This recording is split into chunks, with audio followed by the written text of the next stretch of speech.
ISIS Audiobooks presents an unabridged recording of The Strangling on the Stage, written and read by Simon Brett. The moral right of the author has been asserted. This performance is owned by ISIS Publishing Limited. Chapter 1.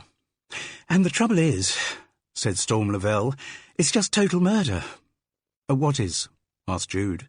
"My life. Everything." Storm Lavelle was stretched out on the treatment table in the front room of Woodside Cottage in the seaside village of Fethering. It was February, cold outside, but snug with the open fire in Jude's front room.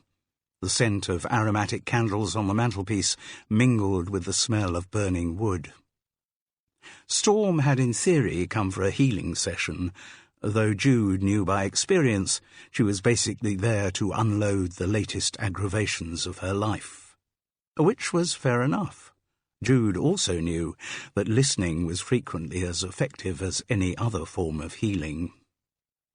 The irony was that Storm Lavelle also practiced as a healer, and she was the ultimate example of where the healer heal thyself principle broke down.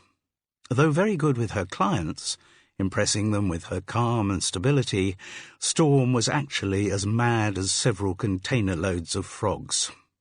Her volatile personality ensured that she skittered from one alternative therapeutic cure-all to another. It was remarkable that she'd stuck with the healing, though it was now only as a practitioner rather than a patient.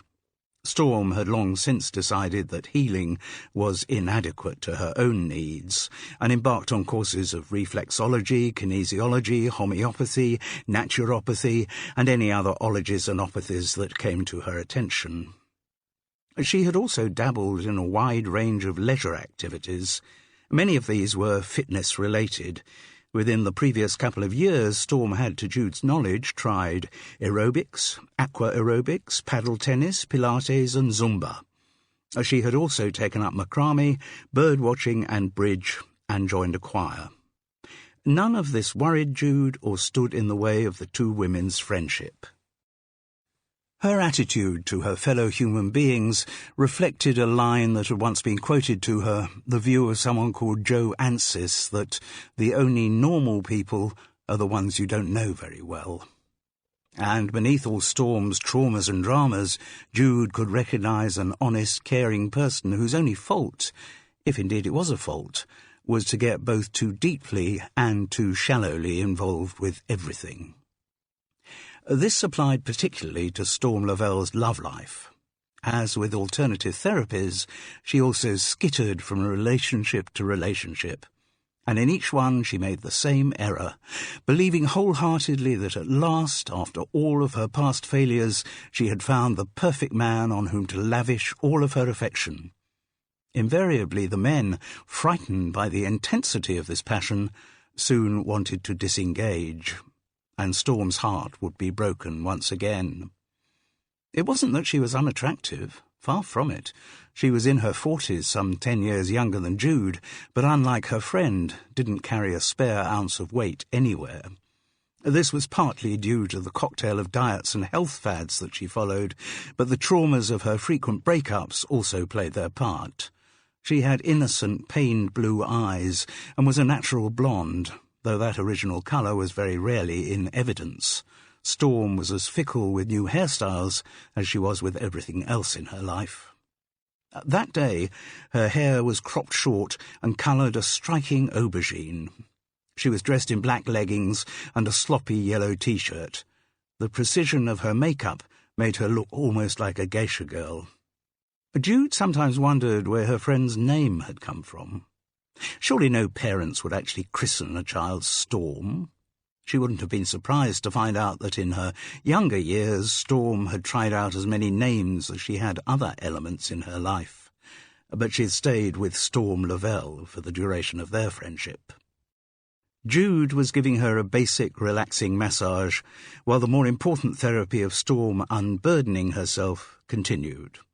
Storm would sometimes do a massage for Jude, so in these sessions no money ever changed hands, and whichever one was client or healer, It was still Storm who did most of the talking. "I told you I'd split up with Paul, didn't I?" "You didn't, actually, but I kind of pieced it together from your manner. What is it with men?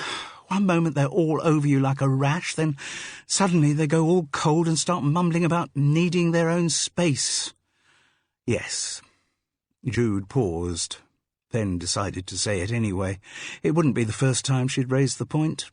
"You don't think, do you, Storm, that it might be because you always go at relationships so full on, with all guns blazing? Maybe if you started a bit more casually—" "I can't be casual about love. I have to follow my heart. I knew when I met Paul that he was absolutely the one for me, and he said the same. He said he'd never met anyone like me." Jude reckoned that was probably true, but she didn't voice the thought. "So how can someone be madly in love with you, saying he's had the best sex with you he's ever had, and then, within a couple of weeks, say he needs his own space?" If women knew the answer to that question, Storm, the relationship between the sexes might be considerably easier. "Yes. Do you think men are just differently wired from women?" "If I did, I wouldn't be the first to have expressed that opinion. But I think there are more similarities than differences between the genders. Everyone, male or female, is afraid of having their personality swamped by another person." "And are you saying that's what I do, Jude? Swamp people's personalities? I'm just saying that if you took a more gradual, a slower approach into relationships—" "But I'm not a gradual person. I'm not a slow person. I have to obey my instincts." "Even if those instincts keep pushing you in the wrong direction?" "What do you mean, pushing me in the wrong direction?" "Well, look, Paul isn't the first man with whom your relationship has ended in much the same way." "How can you say that, Jude?" "From simple observation. Do you want me to name names?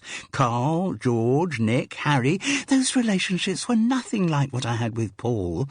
I knew from the start that Paul was the real thing. I heard you say the same when you first met Carl, and George, and Nick, and— No, I'm sure I never said that with them." It wasn't worth arguing the point, though Jude's recollections of Storm's announcement of each new man in her life were extremely accurate. "Anyway," Storm announced, as she had so many times before, "I'm giving up men." "In favour of what?" "Other things. I've wasted so much of my life agonizing over them. It's time I got on with the things that really interest me." "And what might they be?" asked Jude, wondering what new fad was about to be revealed. "Acting," Storm replied. "I'm really going to concentrate on my acting." Now this was not as foolish an answer as Jude had been expecting. Storm Lavelle was actually rather good at acting. Perhaps the wide variety in her own emotional life had enabled her to see inside the characters of others.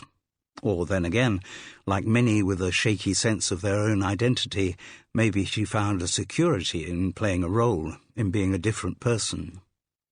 Jude had been dragged along as support to a selection of West Sussex's church halls, where her friend had been appearing with one or other of the local amateur dramatic societies. And though a few of the productions had been a bit ropey, Storm Lavelle had always shone in the not very glittering company. Acting was also a fad that she had stuck with. Whatever else was going on in her life, she was usually involved in rehearsal for some play or other. Jude, whose earlier career as a model had led to a year or two of acting, recognised genuine talent and was sure that her friend had it. Whether Storm also had the temperament and tenacity to pursue the theatre as a full-time career, Jude was less certain. Which prompted her next question. "Do you mean concentrate on it exclusively, make it your profession?" "I wouldn't rule that out," replied Storm, with a new confidence in her voice. "I'm certainly going to take it more seriously, concentrate on getting better as an actor." Jude was amused that the politically correct fashion of not using the word actress had permeated the amateur section of the business. "My quality is beginning to be recognised," Storm went on. I'm being given better parts. I've got a really good one with Sados." Jude had to confess that the word meant nothing to her. "Sados," says Storm, "is the Smalting Amateur Dramatic and Operatic Society." "Ah, They've just held auditions for The Devil's Disciple, and I've got the part of Judith Anderson." Jude had once again to admit ignorance. "I've heard the title vaguely somewhere, but I'm afraid I don't know anything about it." Storm had clearly done her homework. "It's one of George Bernard Shaw's earliest plays, set during the American War of Independence, and it's about this bad American guy called Dick Dudgeon who's going to be hanged by the British because he's been mistaken for the good American pastor called Anthony Anderson." Sounds a bit like A Tale of Two Cities. I don't know that play, I'm afraid. But anyway, Judith is Anthony Anderson's wife, and she's really conflicted because she hates Dick Dudgeon, but at the same time she's very drawn to him. It didn't sound as if this summary was Storm's own, more as if she were quoting someone. And the play's also an attack on Puritanism and reiterates the common theme in Shaw of how people should stand up against convention if they think that convention's wrong. At least, she concluded, that's what Neville thinks. Who's Neville? Neville Prideaux. He's playing General Burgoyne in The Devil's Disciple. He's actually quite important in Seidos, particularly on the play selection committee. He says Shaw's out of fashion, but he doesn't deserve to be, and he thinks that Seidos ought to do more challenging work, not just their usual safe diet of light comedies, Agatha Christie's, and episodes from television series. Sorry? What do you mean, episodes from television series? Oh, it's quite a popular thing now with Amdrams. An evening of 3 episodes of something like 40 Towers or Dad's Army. Youch, said Jude, as the ghastly image of local thespians doing their impressions of John Cleese and Arthur Lowe encroached on her imagination. Well, Neville says doing them is retrogressive. I would agree with Neville on that, but they are very popular with audiences, presumably because said audiences know every word of the script off by heart. I think that could be part of it, yes. Anyway, Neville says that Seidos should make a stand against putting on that sort of stuff. He even thought last year's production of Calendar Girls was too lightweight, and that's a play about cancer. No, it's not, thought Jude. It's a play about women taking their tops off. She was constantly amazed by the British prurient attitude to nudity, which explained the disproportionate success of shows like Calendar Girls. It seemed that members of every amateur dramatic society in the country couldn't wait to get their wizened tits out. But Storm was still continuing her encomium of Neville Prideaux.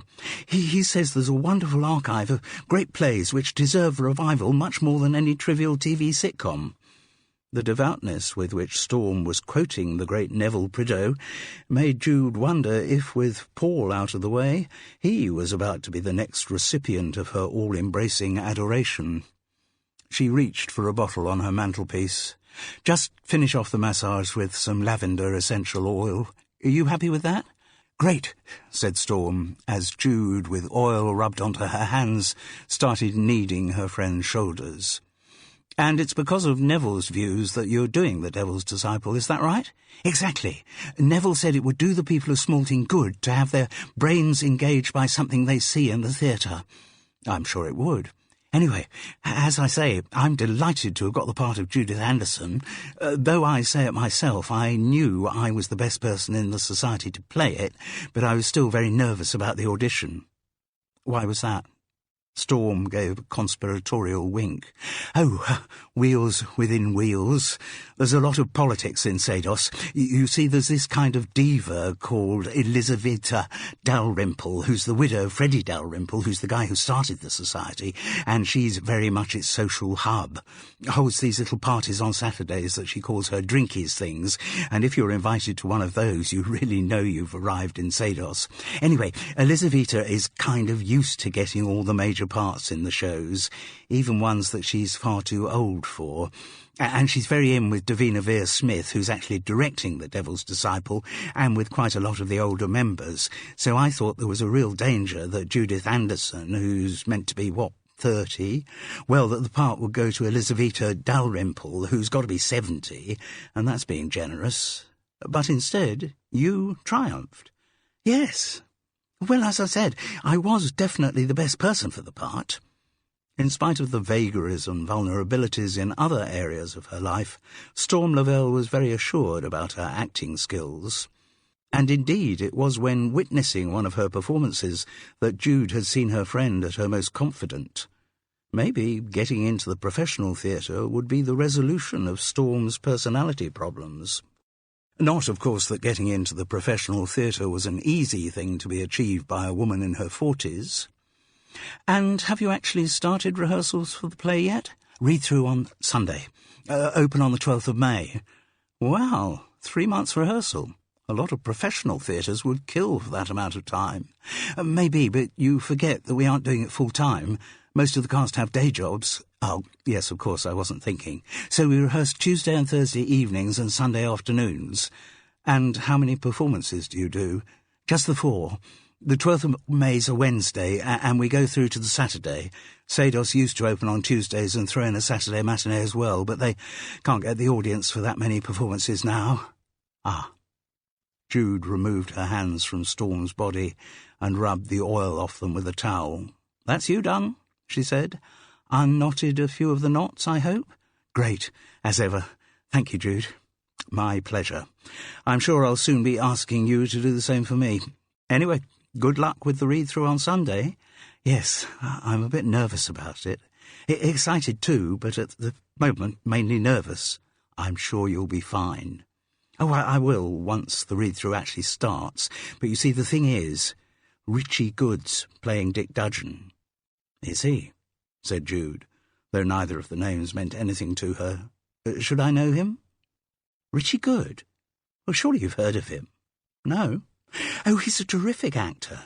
Everyone says he should have done it professionally. He's played star parts with lots of local groups, the Fedborough Thespians, the Clincham Players, the Worthing Rustics. Richie's acted with all of them. He even played Hamlet for the Rustington Barnstormers." "Did he?" said Jude, trying to sound appropriately impressed. "He's really good. Someone must have pulled out all the stops to get him for the Sados. I suppose it might have been Davina, though I'd be surprised if she had the clout to persuade someone like Richie Good." "Davina?" "Davina Vere-Smith. She's the director, I said." "Yes, I'm sorry. He's incredibly good-looking, Richie. Got quite a following in the Amdram world." Jude wondered for a moment whether it would be this new paragon, Richie Good, rather than Neville Prideaux, who was about to be the recipient of Storm Lavelle's full-on adoration. Her friend was on the way to the door when she stopped and said, "Oh, one thing, Jude." "Yes?"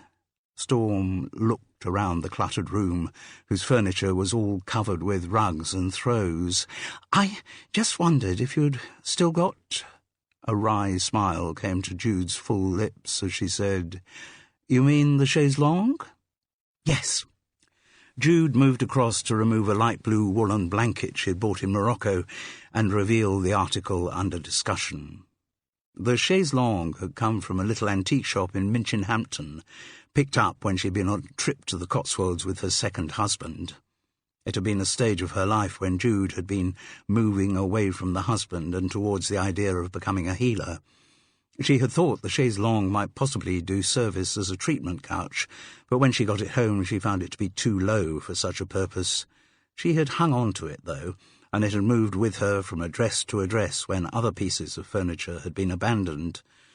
She didn't know how old it was, and the antique dealer who sold the thing to her had been pretty vague on the subject. "Mid to late Victorian, possibly Edwardian," was as specific as he had got. The base, he said, might be mahogany, though Jude thought it was probably a cheaper wood stained to look like mahogany. The upholstery, he felt sure, was not original, but Jude had become quite fond over the years of the purplish-flowered print, even though it was usually covered with the Moorish drape. She liked using the chaise longue in the winter months, moving it near the fire, making sure she had an adequate supply of tea, crumpets and books before snuggling under the cover. Many chaise longues have a supporting arm along one side, but Jude's didn't, and this had proved of great benefit in its life outside Woodside Cottage, because her chaise longue was a much borrowed piece of furniture, and it was always borrowed by the same kind of people, amateur dramatic groups. A chaise longue was so versatile. Any play set in any historical period looked better with a chaise longue as part of its setting, And Jude's armless chaise longue was much loved by directors because they could set it facing the audience on either the right or the left-hand side of the stage. Not even counting the times it had been borrowed before, since Jude came to Fethering, her chaise longue had featured in most of the church halls in the area, in a variety of thespian endeavours. It had been a shoe-in for a part in Robert and Elizabeth, the musical about the poet Browning and his wife, and appeared in more than one stage version of Pride and Prejudice. Jude's chaise longue had also taken the stage in The Winslow Boy, Arsenic and Old Lace, twice, and virtually the entire oeuvre of Oscar Wilde. It had even, tarted up in gold foil, provided a suitable surface for the Egyptian queen to be poisoned by an asp in Antony and Cleopatra. And now, Jude intuited, it might be about to make an appearance in George Bernard Shaw's The Devil's Disciple. So it proved. Storm wondered tentatively whether it might be possible for the Sados to impose on Jude's generosity to borrow. The permission was readily given. Jude's sitting room also contained a sofa which could be moved near the fire for the tea, crumpet and book routine, so the chaise longue would not be missed. The only questions really were when it would be needed and how it should be got to where it needed to be got to. The answer to the first was as soon as possible, because when Davina Vere-Smith was directing, she liked to use all the furniture and props right from the beginning of rehearsals. And the chaise longue needed to be got to St Mary's Church Hall in Smalting. Once in situ, it could stay there because there was a storeroom the Sados were allowed to use for their props and things. In fact, they were lucky enough to be able to hold most of their rehearsals in the hall, which was, of course, where the performances would take place in May. "Well, that's very convenient for you," said Jude. "So what, will someone come and pick the chaise longue up from here?" "Yes, that would be good, wouldn't it?" Storm agreed. "Trouble is, I've only got my smart car, and it'd never fit in there. And Gordon, that's Gordon Blaine, who's in charge of all the backstage stuff for Sados, well, normally he'd pick it up, but his Land Rover's got some problem that he's busy repairing at the moment, and, you can't think of any way of getting it to St Mary's Hall, can you, Jude?" "Well, I don't have a car myself." "Oh, no, of course you don't. Sorry, I've forgotten. But you haven't got a friend, have you? A friend you could ask to—" "Yes." A smile played round Jude's lips. "Yes, there is someone I could ask." Chapter 2. "I've never had any time for amateur dramatics," announced Carol Seddon, "or indeed for the people who indulge in them." "I'm not asking you to indulge in anything," said Jude patiently. "I'm just asking you to help me deliver a chaise longue." "It's only in Smalting. Early evening Sunday. The whole operation will take maybe an hour of your time." Carol looked dubiously at the uncovered chaise longue. "I'm not sure that that'll fit in the Renault." "Of course it will, if you put the back seats down." "I don't know, it's quite long." "That's possibly why it's called a chaise longue?" "Oh, very funny, Jude," said Carol without a hint of a smile. "I happen to know that it will fit in the back of the Renault. It has had such a peripatetic life since I bought it that it has on occasions fitted into the back of virtually every vehicle that's ever been invented, except a smart car, which would be a squeeze too far. But if you'd rather not do it, just say and I'll get someone else to—" "Oh, I didn't say I'd rather not do it." This was classic Carol Seddon. Jude knew her neighbour very well and was used to the obscure processes that had to be gone through in making arrangements with her. Carol may have disapproved of amateur dramatics, but she still had a very strong sense of curiosity. So long as she was accompanied by Jude, the opportunity of invading the stronghold of the Smalting Amateur Dramatic and Operatic Society was not one that she would readily forego. She had never actually met any amateur thespians. If she were to meet some, they might well provide justification for her prejudice against them. "So, you will do it?" Carol let out a long-suffering sigh. "Oh, very well." Having made that concession, she now deigned to show a faint interest in the Sados. "What play is your chaise longue going to feature in?" "The Devil's Disciple." "Doesn't mean anything to me." "George Bernard Shaw?" Carol's grimace didn't need the support of words. "Not your favourite, do I detect? I once spent a very long time sitting through Heartbreak House. I've known shorter fortnights. Yes, he can be a bit of an old windbag, but there are still some good plays. Pygmalion, Major Barbara, St. Joan. They still just about stand up. I'll take your word for it. And what about The Devil's Disciple? Does that still stand up? Jude shook her head. Haven't seen it. Never actually heard the title until Storm mentioned it. Carol could not restrain herself from saying, "Is your friend really called Storm?" Whether she was actually christened it, I don't know, but Storm is the name by which she's known. Oh dear. Well, I suppose it goes with the amateur dramatics. Yes, agreed Jude, suppressing a giggle at the Carolness of Carol. And will the good burghers of Smalting really come out in their thousands to see a minor work of George Bernard Shaw? That, said Jude, remains to be seen. But it doesn't matter a lot to us, because our only involvement in the production will be delivering a chaise longue. Little did she realise how wrong that assertion would prove to be. Following Storm's instructions, relayed by Jude, Carol nosed the Renault into the car park by the church, within walking distance of a fairly new Sainsbury's local. The hall next to St. Mary's in Smalting was a clone of thousands of other church halls throughout the country. Built in stout red brick towards the end of Victoria's reign, it had over the years hosted innumerable public lectures, wedding receptions, jumble sales, beetle drives, children's parties, women's institute coffee mornings and other local events. More recently, its space had also accommodated, according to shifting fitness fashions, classes in aerobics, swing aerobics, Pilates and Zumba. The hall, as Carol and Jude had cause to know from the time when they were investigating the discovery of some bones under a beach hut in Smalting, was also the regular venue for the quiz nights of the Smalting Beach Hut Association. Like others of its kind, St. Mary's Hall had been in a constant process of refurbishment, though it was never refurbished quite as well as it should have been. The most recent painting of the doors and windows in oxblood red had not been enough to counter the institutional feeling of its cream walls. And nothing seemed to remove the hall's slightly shabby aura or its enduring primary school smell of dampness, disinfectant and dubious drainage. Storm's instructions to Jude had been exact. If they arrived at 6, the read-through of The Devil's Disciple would definitely be over by then. And so it proved. The two women had manhandled the chaise longue out of the Renault, but once they were inside the hall, they were encumbered with help. Storm came swanning across to greet them with a shriek of, "Jude, darling!" which made Carol's face look even stonier. For the read-through, Storm's hair had undergone another transformation.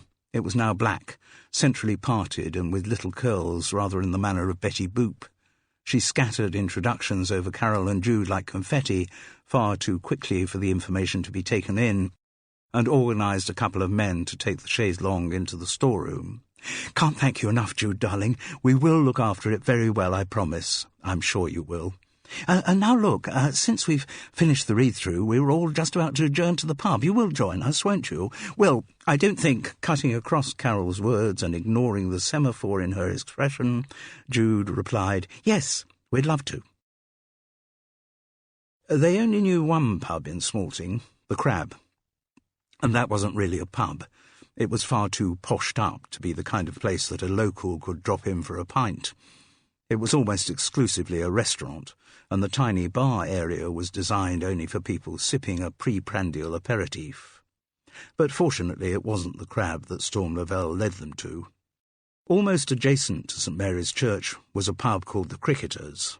Though why it was called that, nobody had ever thought to ask. It was miles from the nearest cricket ground, and it was clear as soon as they walked in that the Sados members were familiar guests, and welcome guests. The landlord, a perky bird-like man called Len, seemed to know most of the amateur actors by name. Given the declining numbers of visitors to pubs, the Cricketers was glad of any group who would fall in regularly after rehearsals on a Tuesday, Thursday and Sunday. Early that particular Sunday evening, the Amdram crowd seemed to account for most of the pub's clientele, or maybe, just because they all talked so loudly and flamboyantly, they gave the impression of having taken over the place. Carol Seddon felt extremely old-fashioned. She hadn't wanted to come to the pub, and now she was there, all she wanted was to be back in her neat little house High Tor. Also, though she would never admit to being a slave to the television schedules, there was a programme on Sunday nights that she didn't like to miss. About midwives, it combined the unrivalled ingredients of contractions and nuns. Carol sneaked a look at her watch. Only 6:20, too early to use the show as an excuse for an early departure. Not, of course, that she'd ever have revealed the real reason why she wanted to get back. Jude had moved forward to the bar and just ordered 2 large glasses of Chilean Chardonnay when she was intercepted by a large man with a ginger beard, whom they'd been vaguely aware of overseeing the transfer of the chaise longue to the storeroom. "Let me get those," he said in a voice with a trace of Scottish in it. "A small thank you to you for sacrificing your furniture to our tender mercies and bringing it over here."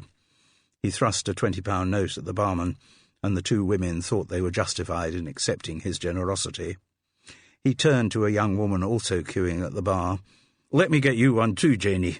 "Oh, you always buy me drinks." "And it's always my pleasure. What are you having?" "Vodka and Coke, please." "Your wish is my command.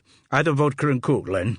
The barman nodded. "And a predictable pint of Guinness for me, please." While the bearded man was getting their drinks, the girl introduced herself as Janie Trotman.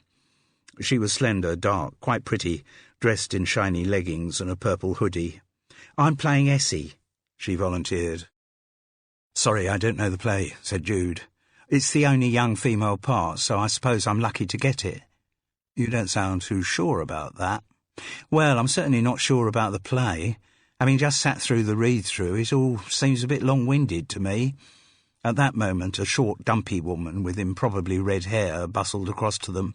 "Oh, hello, you 2 look new," she said to Carol and Jude. "I'm Mimi Lassiter, membership secretary, also part of the crowd in Act 3, you know, one of the Westerbridge townsfolk." "Nice to meet you.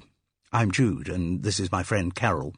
"Ah, good evening. We've got quite a lot of new members in for The Devil's Disciple because it's such a big cast, though Davina has cut the numbers down a bit. And I'm just going round checking with the newcomers that they're actually members of Sados. And now I know you're fully paid up, Janie." The girl nodded. "The subscription rate for acting members is—" "Let me stop you there," said Jude. "We're nothing to do with the production." "No, we certainly aren't," Carol endorsed. "Oh, we've just been bearers of a chaise longue which I'm lending to be part of the set." Mimi Lassiter looked seriously disappointed. So you're not even in the crowd scenes?" Jude assured her that they weren't. And does that mean," asked Mimi almost pathetically, that you don't want to join Sados?" "Certainly not," replied Carol, as if she'd just been asked to do something very dirty indeed. "Oh." Discomforted, the membership secretary drifted away. By now the bearded man had got their drinks, which he handed round with old-fashioned gallantry. He introduced himself to Carol and Jude as Gordon Blaine. I'm in charge of the heavy backstage stuff for the Sados, building sets, that kind of thing. "Oh, yes, Storm mentioned you," said Jude. "Your Land Rover's broken down." He looked a little affronted by that. "It's more in a process of refurbishment. I'm putting in a new engine. Haven't quite finished yet, so thanks for the use of your car." "It's my car, actually," said Carol tartly. "Sorry, then thank you," he said without rancour. Jude noticed that Janie Trotman was kind of lingering on the edge of their group, as if she wouldn't mind getting away. But maybe she thought, having accepted a drink from Gordon Blaine, she must stay with him for at least a little while. "Sorry," he was saying. "Didn't get your names." They identified themselves, and Jude, to compensate for Carol's frostiness, asked, "So, Gordon, will you be building the set for The Devil's Disciple?" "Oh, yes." "And designing it too?" No, I'm not given the name of designer," he replied with careful emphasis. "Lady over there is the designer." He gestured to a thin woman in her 30s, whose short blonde hair was dyed almost white.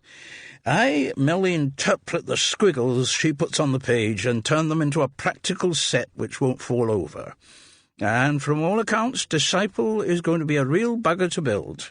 "Oh," said Jude. "Why? I'm afraid I haven't read the play." "Nor have I," said Gordon, with something approaching pride. "I only arrived at the end of the read-through.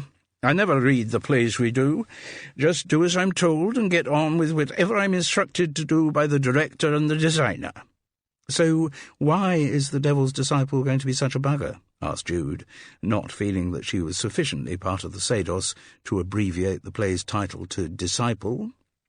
"Well, apparently it's got lots of sets. There's the Dudgeon's house, and then the Andersons' house, which aren't too bad because you can use one basic structure and differentiate the two locations by a bit of set dressing.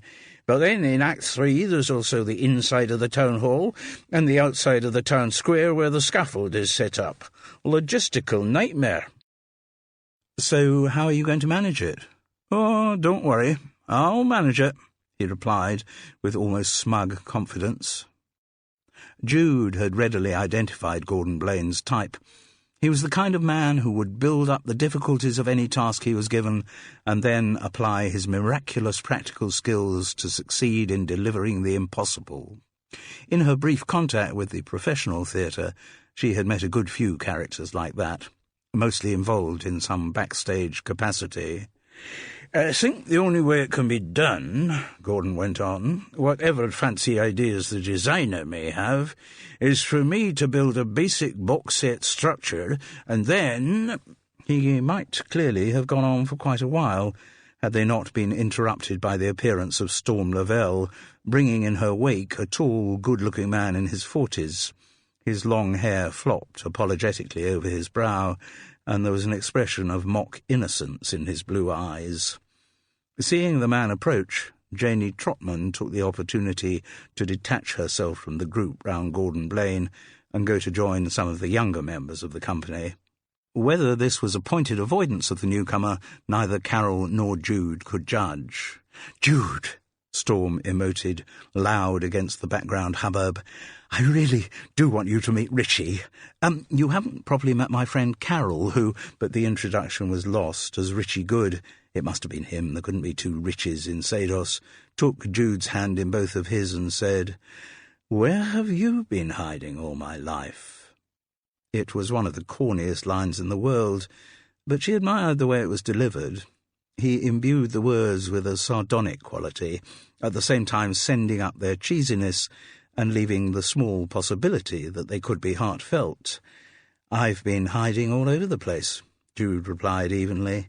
"Currently in Fethering. Ah, lovely Fethering, where the feather rolls down to the sea," he said, for no very good reason.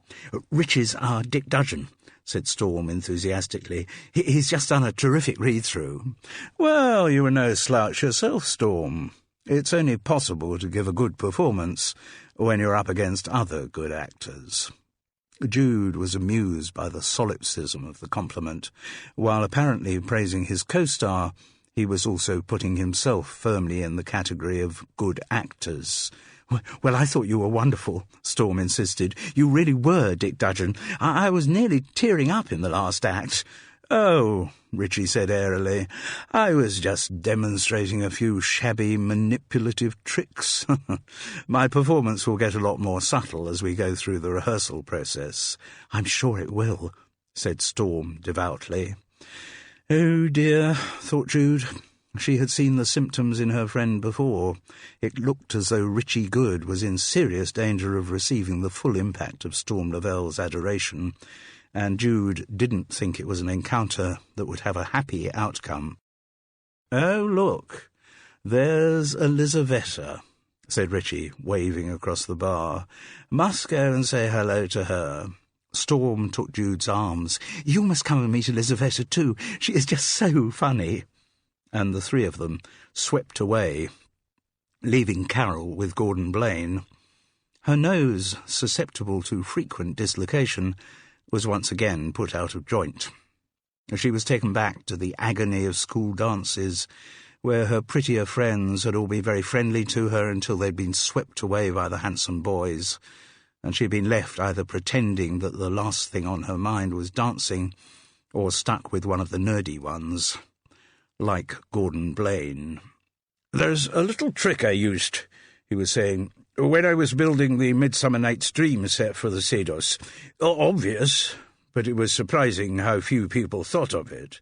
You see, by hinging the flats at the back so that they could open up to reveal the cyclorama, and using gauzes for the scenes in the woods, Carol Seddon's eyes glazed over. Chapter 3. So I said to the director, "Do you want me to do it your way, or do you want me to do it right?"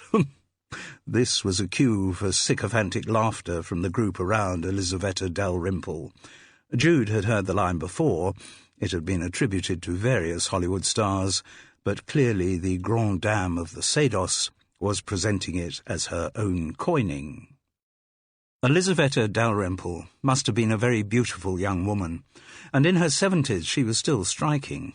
She wore a kaftan-style long dress in fig-coloured linen, which disguised her considerable bulk.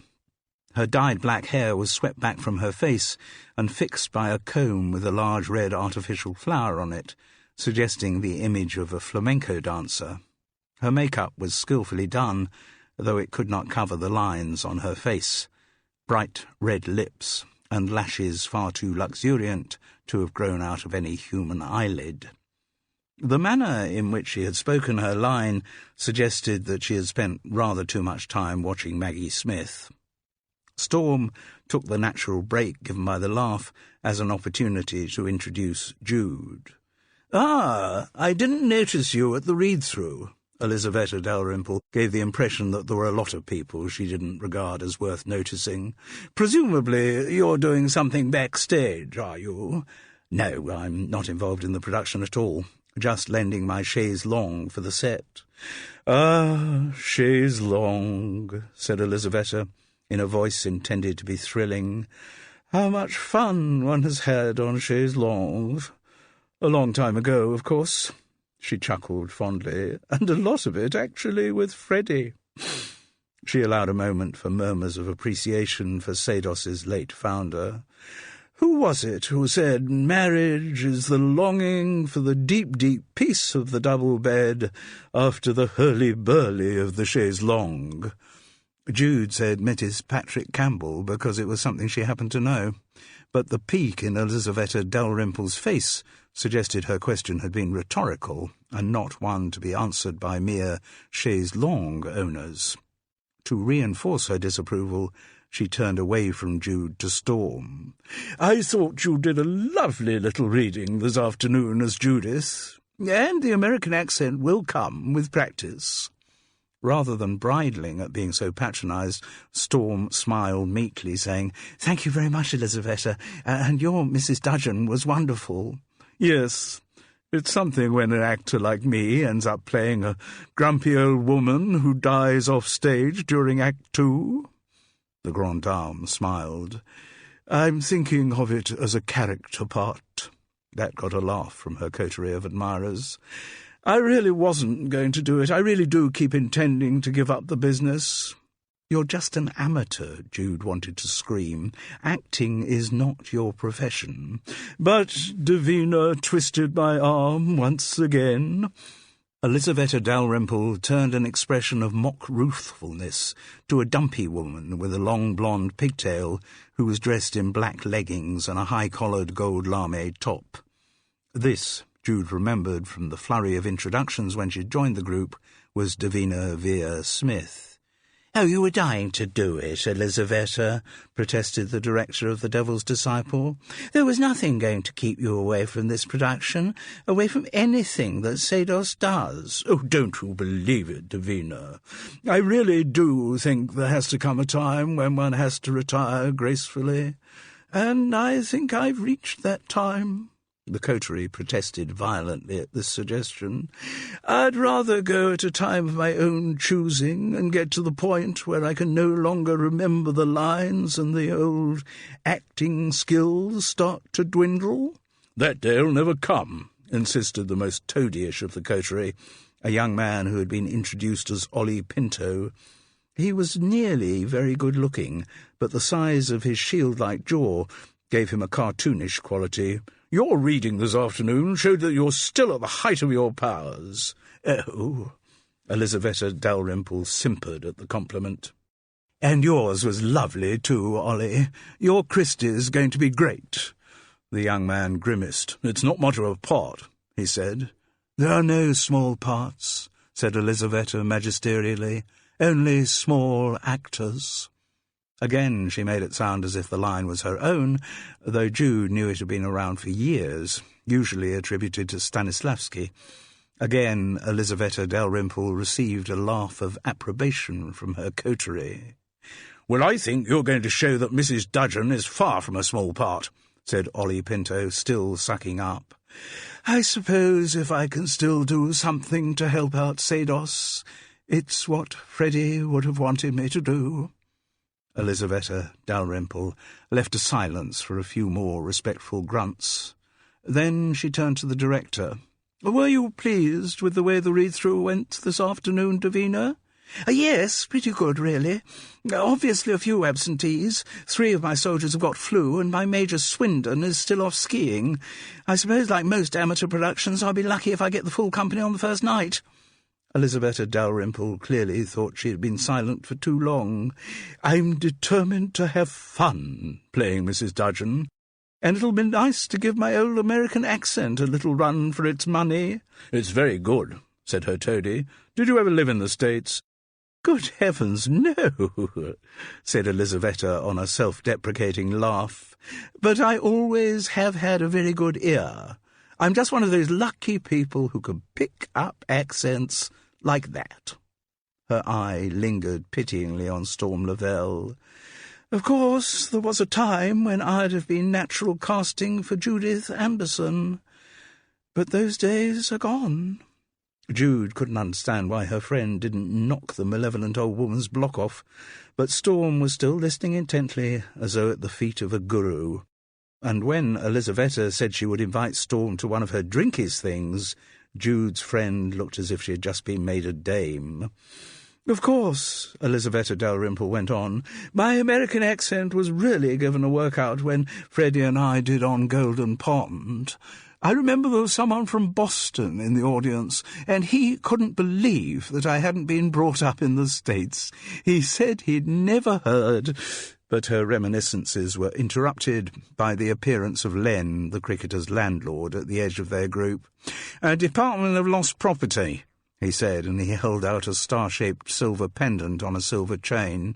"I think it got left here during the pantomime. Someone must have dropped it. So I thought I'd wait till you all came back and see if anyone claims it. Somebody said it might be yours, Elizaveta." "Well, yes, I do have one that looks very like that. May I have a look?" The barman handed the necklace across. Elizaveta Dalrymple turned it over to look at the back.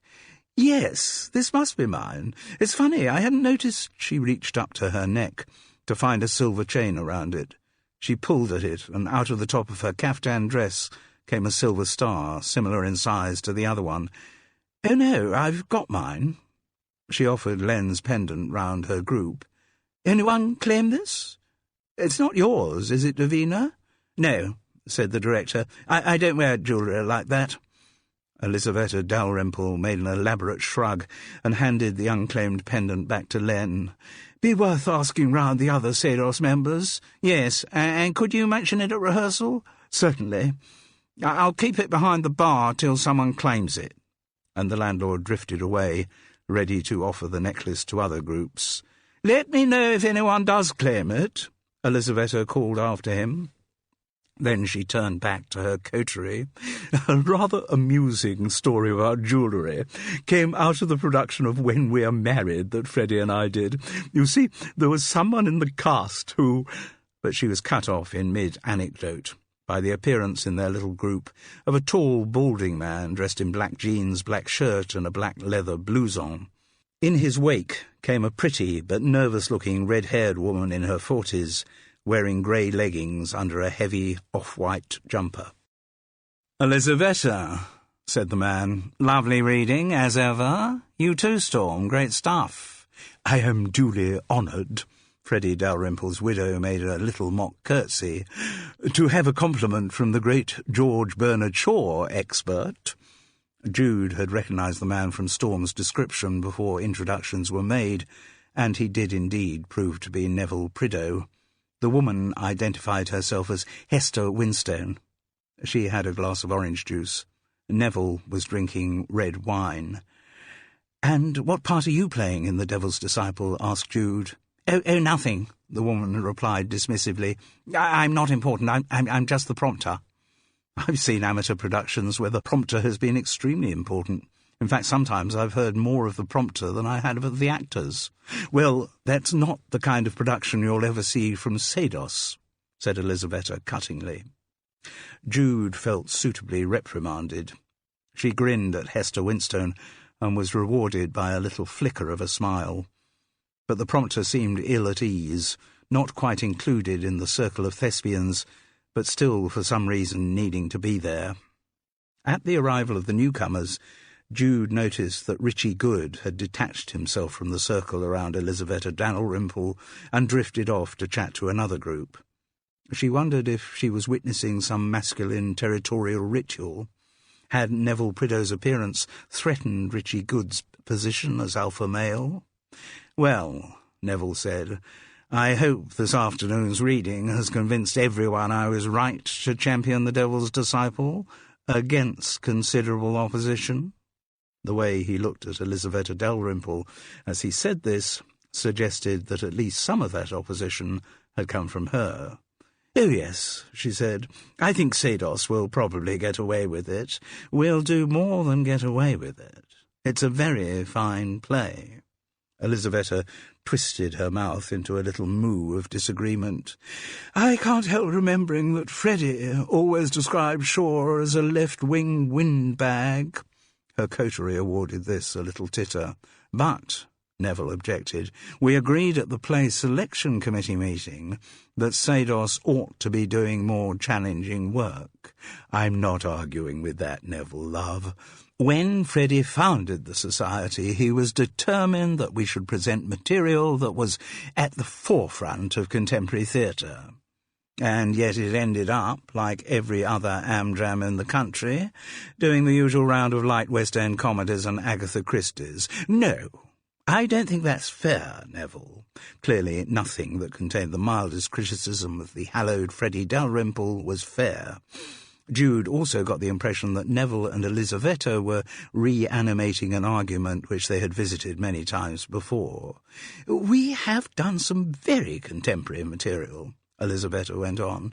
"When we did Shirley Valentine, well, that was quite groundbreaking for Smalting. I mean, doing a play based in Liverpool." "And also one with a socking great part for you in it," thought Jude. The idea of Elisaveta Dalrymple using her very good ear for accents to tackle Scouse was engagingly incongruous. "I also think," the grande dame continued, "that this time round we should have done Driving Miss Daisy." And who might have played Miss Daisy? Jude asked herself.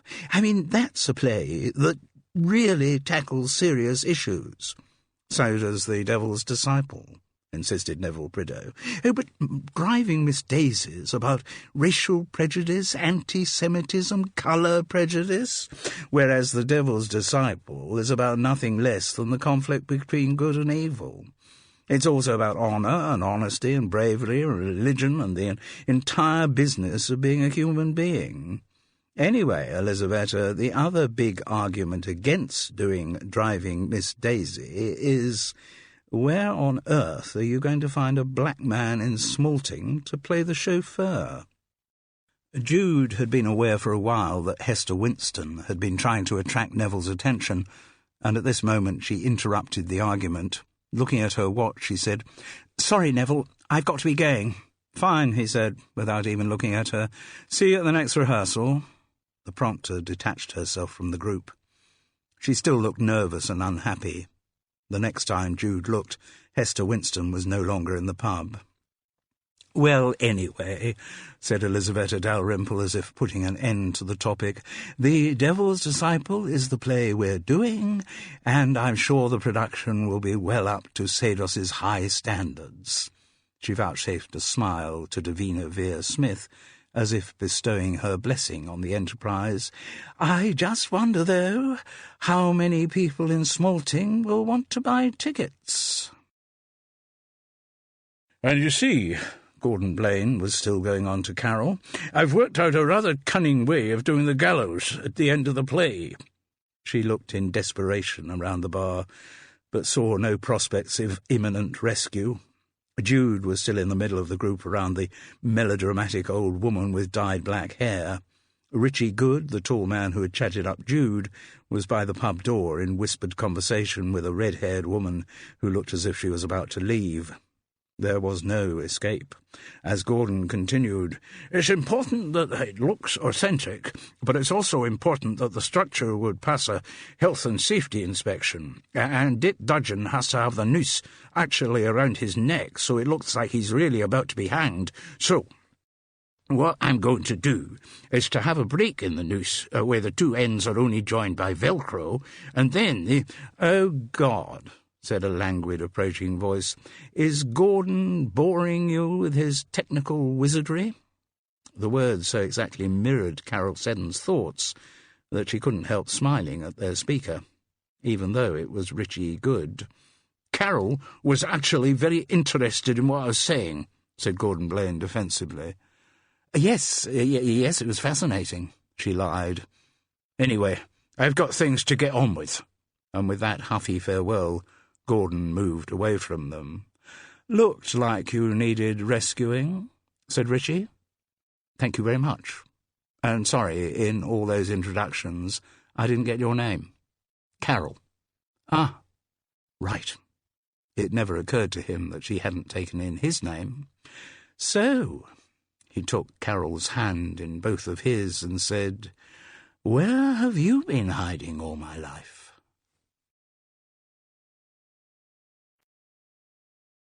Chapter 4. Having not wanted to go to the cricketers in the first place, Carol found that an hour and a quarter had passed before she finally managed to extricate Jude and leave the place. Their departure was now quite urgent. In little more than half an hour, Carol's saga of convents and placentas would be starting. The St. Mary's Hall car park was in darkness as they came out of the pub, but when they crossed the beam of a censer, an overhead light came on. In spite of the time pressure of her television programme, Carol characteristically said she was put up the back seats of the Renault before they set off. Anything out of place disturbed her, and the car must be returned to its customary configuration. Carol was the kind of woman who had a tendency to clear away her guests' dinner plates almost before they'd finished eating. While she repositioned the back seats, Jude stood waiting. It was a mild evening for February, the first that offered some prospect of spring eventually arriving. She looked around the car park. The range of Mercedes, BMWs and Audis suggested that the members of Sados didn't have too much to worry about financially. Out of the corner of her eye, Jude caught sight of a movement behind the windscreen of a BMW quite nearby. Looking closer, she recognised the face of Hester Winston, the Devil's Disciple's prompter, and the overhead light caught the shine of tears on the woman's cheeks. Instinctive compassion took Jude towards the car. The closer she got, the more sense she had of something being seriously wrong. Hester was slumped a little sideways in the driver's seat, and her eyes were closed, peacefully closed, as though she were asleep. Jude had no hesitation in snatching open the car door. As she did so, the prompter's arm flopped to the side of her seat, and from her wrist, bright red blood dripped onto the surface of the car park. Chapter 5. "I still think we should call the police," muttered Carol, "or at least send for an ambulance. Hester specifically asked me not to," Jude whispered back. They were in the sitting room of Woodside Cottage, and the subject of their conversation had just gone upstairs to the loo. "Yes, but she's not rational. People who try to kill themselves are by definition not rational. It wasn't a very serious attempt to kill herself. Those nail scissors couldn't have done much damage. The cuts are only surface scratches. Maybe they are this time, but people who do that kind of thing are very likely to try again. Someone in authority should be informed. Carol, I'd rather just talk to Hester for a while, find out what her state of mind really is. Not great if she's trying to top herself, said Carol shortly. Please. I'd just like to talk to her. Jude's words only added to Carol's sense of pique. I'd just like to talk to her. Nothing on the lines of, we should talk to her. Not for the first time that evening, Carol felt excluded. She had been stuck at the cricketers with the world's most boring man, Gordon Blaine, while Jude went off with a bunch of people who had by definition to be more interesting. Then in the car park, her neighbour had overruled her about getting someone from Sados to look after Hester Winstone. It had also been against Carol's advice that Jude had driven Hester back to Woodside Cottage in the BMW. To compound these multiple affronts, the business of doing a temporary bandaging job on the would-be suicide in the car park meant that Carol had missed at least half of her chronicle of wimples and waters breaking. Very well, she said huffily to Jude. Well, I must go. I've got things to do. The children are off at boarding school, said Hester Winstone, and my husband's away at the moment. Where? Asked Jude. He's on a cricket tour in New Zealand. Jude didn't take much of an interest in the game, but she knew that there seemed to be test matches happening somewhere every day right around the world. What, watching cricket? No, playing. Really? That was a surprise. Assuming that Hester Winstone was in her late 40s, then her husband might be expected to be the same age or a little older. And though Jude knew that some men continued to play cricket into their 50s and 60s, she didn't expect many to be involved in international tours. Hester seemed to sense her need for explanation. It's a group of them, a kind of ad hoc team called the Subversives. One of the blokes works in the travel industry, and he sets up the tours. Oh, they've been doing it for years. Some of the players are pushing 70. How long do the tours last? Oh, never more than a month. Mike will be back next Friday. Hester Winstone seemed remarkably together and businesslike for a woman who had within the last 2 hours slit her wrists. Jude recognised that she was embarrassed and trying to talk about anything except the reason why she had ended up in Woodside Cottage. And have you been involved with Sados for long? Oh, no. Disciple is the first show I've done with them. No, I just thought, now I've got more time on my hands. Have you done amateur dramatics before? Not really. Well, a certain amount at school, and I started to do a bit at college, but since then, life's rather taken over, marriage, children. How many children do you have? 2 boys, both boarding at Charterhouse. Younger one starting in September. Mike was there, so there was never any thought of sending them anywhere else. It's a very good school for sport. Are your boys keen on cricket too? Oh, yes, Hester replied, a note of weariness in her voice. And football, and tennis, and squash. What about you? Do you do a lot of sport? A wrinkling of the lips suggested the answer was no. I play a bit of genteel tennis with some friends. That's about the limit of my involvement. Unless, of course, you count the hours I have put in making cricket teas, ferrying Mike and the boys to various matches and tournaments, helping to score in pavilions, shrieking encouragement on chilly touchlines. Sounds like you've served your time. Maybe. Jude was again struck by the incongruity of this normal, even banal conversation going on with a woman whose right wrist was dressed with a bandage covering the cuts she had inflicted on herself. They weren't very deep, but even so they must reflect some profound malaise within Hester Winstone. But maybe she just came from that class of women who had been trained from birth to avoid talking about life's unpleasantnesses. From what you say, Jude began cautiously, you could be suffering from empty nest syndrome. Oh, I don't believe in syndromes, said Hester Winstone dismissively, or psychobabble, so far as I'm concerned. Said Jude gently, but whether it's a syndrome or not, things aren't right with you, are they? What do you mean? Look, you cut your wrist in the car, didn't you? Oh, yes, I just got over-emotional. She dismissed the incident as if it were some minor social lapse, like sneezing before she got her handkerchief to her nose. But why did you get over-emotional? For a moment Hester Winstone was about to answer, But then she reached for her handbag, saying, "I must be getting home. Really appreciate your helping me out." "I'm sorry," said Jude firmly, "but I really don't want you to go home straight away." "What do you mean?" She sounded affronted now. "What business is it of yours?" "It's my business," came the calm reply, "because I found you in your car having just cut your wrists. And I don't really want you to be on your own until I'm sure you're not about to finish what you started." And what makes you think I'd do that?" "Because you've done it once." "Oh, that was an aberration. As I said, I just got over-emotional. Listen, Hester, I don't have any medical qualifications, but I work as a healer, so I do come across a lot of people who've got troubles in their lives, and I'll be failing in my duty to my profession, not to mention in my duty as a human being, if I were just to let you go straight home." But I'm fine."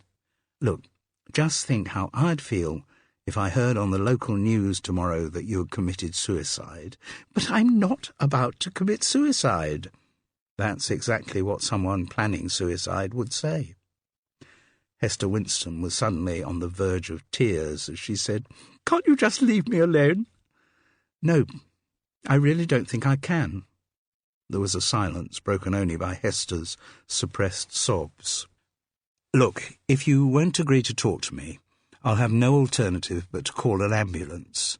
"But I don't need an ambulance. You see my wrist, it's only a scratch." "The fact remains that it's a scratch which you inflicted on yourself. If you were to go home, you'd be on your own, wouldn't you?" "Yes," Hester admitted grudgingly. "Well, is there someone who could come and be with you, a family member, a neighbour?" "No, there's no one. Anyway, I don't want people knowing about what's happened. If Mike ever got wind of it, it would be an absolute disaster." "Don't you think you should tell your husband?" "No, he wouldn't understand." "But surely, if you're unhappy enough to slit your wrists, even if you didn't do it very efficiently, then your husband ought to know." "No, he mustn't." "So when he comes back next Friday, how are you going to explain the big scar on your wrist?" "Oh, I've worked that out. I'll say I cut it when I was opening a tin of dog food." "And will he believe you?" "It would never occur to Mike not to believe me." "I still think you should tell him what happened." "No. Mike's no good with that sort of stuff. It'd confuse him and upset him." "If he's the cause of your unhappiness, then perhaps he needs to be upset." "I didn't say he was the cause of it." "No, but you haven't said what else is the cause, so I'm just having to make conjectures based on the very small amount of information you have given me." "You have no right to make conjectures about my life. I'm going to go." "Hester, I'll tell you why I have a right to make conjectures about your life. Because I found you in your car having just cut your wrist. That means, whether you like it or not, I have that information. What I do with that information is up to me. A lot of people would have just rung for an ambulance or even the police straight away, regardless of whether you wanted them to or not. Carol and I didn't do that. We brought you back here and tidied you up, and I'm quite happy for no one else to know what happened, so long as you persuade me that you're not about to do the same thing again." "What? You're blackmailing me into talking to you?" "I don't like your choice of word, but if that's what you want to call it, fine. I just want to feel reassured about your mental state." Hester Winston was silent. "Anyway, suppose Carol and I hadn't come into the car park just then. Would you have cut your wrists some more? Did you want to be discovered there by someone in Sados?" The slightest of reactions from the woman suggested Jude might have touched a nerve there. I don't know what I was thinking. I wasn't very in control," Hester mumbled, acknowledging for the first time since Carol had left the two women together that there was something wrong. "Look, I don't know you," said Jude. "I know nothing about your life, apart from what you've told me in the last few minutes. But for someone to cut their wrist, however ineffectively, suggests a very deep unhappiness." "Maybe," Hester Winston conceded. "Whether that's caused by the state of your marriage, or your boys being away at boarding school, or some recent bereavement, or a long-term depressive condition, or the menopause, I don't know. But if you do want to confide in someone, I have the advantages of not knowing your social circle, so nothing you say will go further than these four walls. I also promise not to be judgmental. And enough people have said it to me that I think I can confidently state I'm a good listener, not to mention an experienced healer. So if you do want to tell me anything, well, the ball's in your court." Hester twisted her hands together in confusion. "It's tempting. Then why not give in to temptation?" After a moment the reply came, "No, I can't. Sorry." "Well," said Jude, "shall I tell you what I, as an impartial observer of what I saw happen in the cricketers, think may have caused the sudden deterioration in your mood?" "You can try, but we were only in the same group of people for a couple of minutes, so you can't have seen much." "I had been aware of you in the bar before we were actually introduced. I noticed your body language." "God, I didn't know I had any body language." "Oh, you did. Hard thing to avoid, body language." "And what was mine saying?" "It was saying you were feeling neglected." "Oh? Or possibly rejected." "Really? By whom?" "Neville Prideaux." "Oh, God!"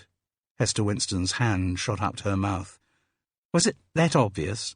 Does that mean everyone in Sados knows?" "I wouldn't worry too much about that.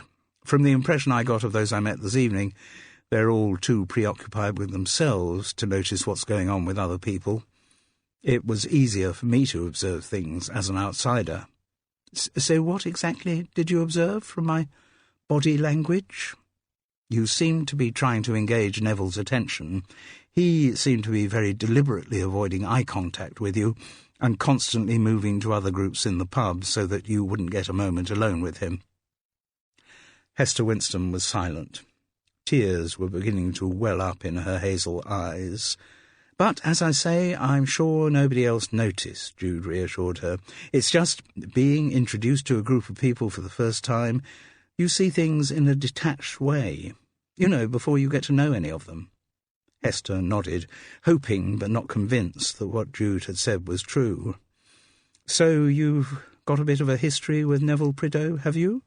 "A very brief history. I hadn't met him a month ago." "But you did meet him during the time that your husband's been in New Zealand." "Yes," the woman said wretchedly. "And he came on to you?" It wasn't as obvious as that. Not like Richie. Neville, he kind of took me seriously. At least appeared to take me seriously." "You mentioned Richie, so he came on to you, did he?" "Well, he came on to me the minute I was introduced to him," said Jude. "Yes, he does that to everyone." Hester Winston coloured. "He's a very attractive man." "He certainly thinks he is." "But he really is," Hester insisted, and Jude was forced to admit it was true. Though Richie Good's chat-up line had been crass beyond words, Jude had still felt a tug of attraction towards him. She banished such thoughts from her mind and said, "One thing I don't quite get is that today was the first rehearsal for The Devil's Disciple?" "Yes." "And it's only in the last few weeks that both Richie and Neville have come on to you?" "Well, as I say, with Neville it wasn't so much coming on. All right. But how did you come to be involved in Sados before this production started rehearsing?" Well, it was the end of the panto." "Oh?" "Sados always do their pantomime at the end of January, and it was around then that Mike went off to New Zealand, and I was kind of at a loose end, so I got in touch with Sados to see if there was anything I could do to help out, and they needed some people for front of house during the panto, so that's how I became involved." "And were Richie and Neville both in the show?" "Not acting, no. Richie just came to see one performance, and then he kind of chatted me up in the cricketers afterwards." "And did you mind him chatting you up?" "No, I was flattered, just having someone taking some notice of me." Jude recognised this as another comment on the state of Hester's marriage, but didn't pursue it. Instead she asked, "And what about Neville?" He wasn't acting in the panto, but he had written the lyrics for the songs, so he was around quite a lot during the run." "And you kind of got together?" Hester Winston blushed furiously. "One evening after the show, we'd had a few in the cricketers, and my car was being serviced, so Neville offered to give me a lift home, and I invited him in for a drink, and I don't think anything would have happened if we hadn't been drinking. And did it happen again? No, just the once. And then, suddenly, Neville seemed to lose interest, didn't reply to my texts or calls. And you were hurt because you loved him? I don't know about love. Maybe I convinced myself at the time that was the reason. I don't know. I just felt dreadful. I can't think why I let it happen. You were lonely. Yes, maybe, but that's no excuse, is it? And in my head I've gone through so many scenarios about how I would tell Mike, but that was assuming that Neville still wanted me, and I don't know, I'm just so confused. From what you say, it sounds as if you've never been unfaithful before. Good Lord, no! Hester sounded appalled by the very idea. And I wouldn't have done, I mean, not unless I thought I actually was, at least at that moment, in love with Neville, and now I feel just so confused, and Mike's back next week, and I'll have to tell him. Why? Well, I can't not, can I? Of course you can, Jude asserted. In my view, far too many people rush to tell their partners about their infidelity. In very few cases does it do any good, and in many it destroys a perfectly salvageable relationship. Do you really believe that? And there was a spark of hope in Hester Winston's hazel eyes. I most certainly do. But when I see Mike, I'm sure I'll just blurt it out. Well, curb the instinct. Don't give him more ammunition with which to criticize you. But I haven't said that he does criticize me. I extrapolated that, Hester. Oh, did you? She sounded a little crushed and guilty, but also reassured. Jude's recommendation that she shouldn't tell her husband about her lapse had clearly brought her comfort. Oh dear, I don't know what to do. But now Hester sounded weary rather than desperate. Well, I'll tell you exactly what you're going to do. You're going to sit here while I open a bottle of wine and pour you a drink. Then I'll cook us some supper. Then I think you should probably stay here the night. Hester grimaced. Love to, but I've got to get back for the dogs. If they aren't let out, well, you can imagine what will happen. I think I can. What about the drink and the supper? The woman grinned as she replied, That'd be wonderful. And when you go back home, you'll be all right, will you? Yes, I'll be fine, said Hester Winston, and Jude believed her.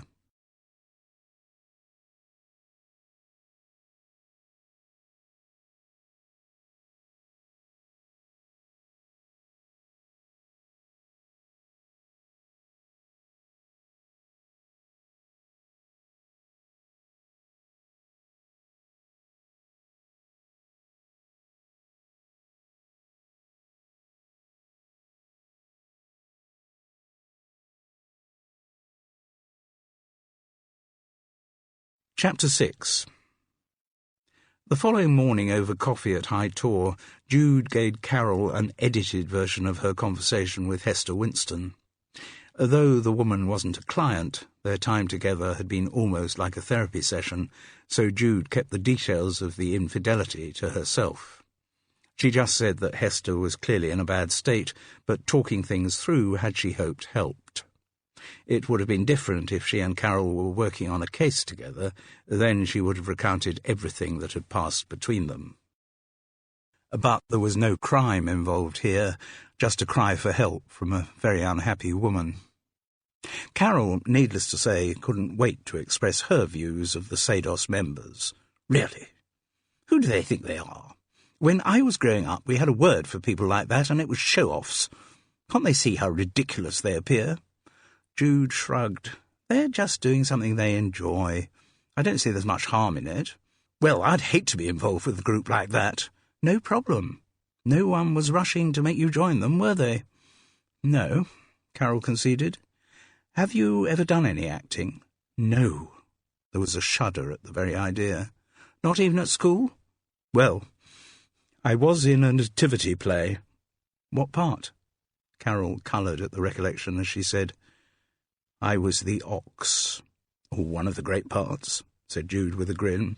I've never been so embarrassed in my life, and I think my parents were at least as embarrassed as I was. The Seddons have never been people for putting their heads above the parapet." "No, I can believe that," said Jude. It was later that afternoon in Woodside Cottage, while she was reading a book about kinesiology written by a friend of hers, that Jude's phone rang. The male voice at the other end was rich, confident, and vaguely familiar. "Is that Jude?" "Yes." "Oh, good. I'm glad I got the right number." "Hmm?" She still couldn't place him. "We met yesterday evening in the Cricketers?" "Oh, yes?" "My name's Richie Good." "Ah. And to what do I owe the honour of this call?" "I just wanted to talk to you." "Well, you seem to have achieved your wish." He let a silence dangle between them. "You made quite an impression on me. I'm flattered, slightly surprised, because we can't have spoken for more than a couple of minutes. It often doesn't take long." Jude groaned. "That's almost as corny as your 'Where have you been hiding all my life' line." "At least you remember it." "Only for its cheesiness." "Touché. Anyway, I was wondering if we could meet for a drink or something." "A drink might be all right. I'm not so sure about the something." "Let's start with a drink, then." Jude didn't really know why she was playing along with him. If she hadn't already decided that Richie Good was nothing but an ego on legs, this phone conversation would have convinced her. And yet here she was, responding in kind to his rather elaborate innuendo.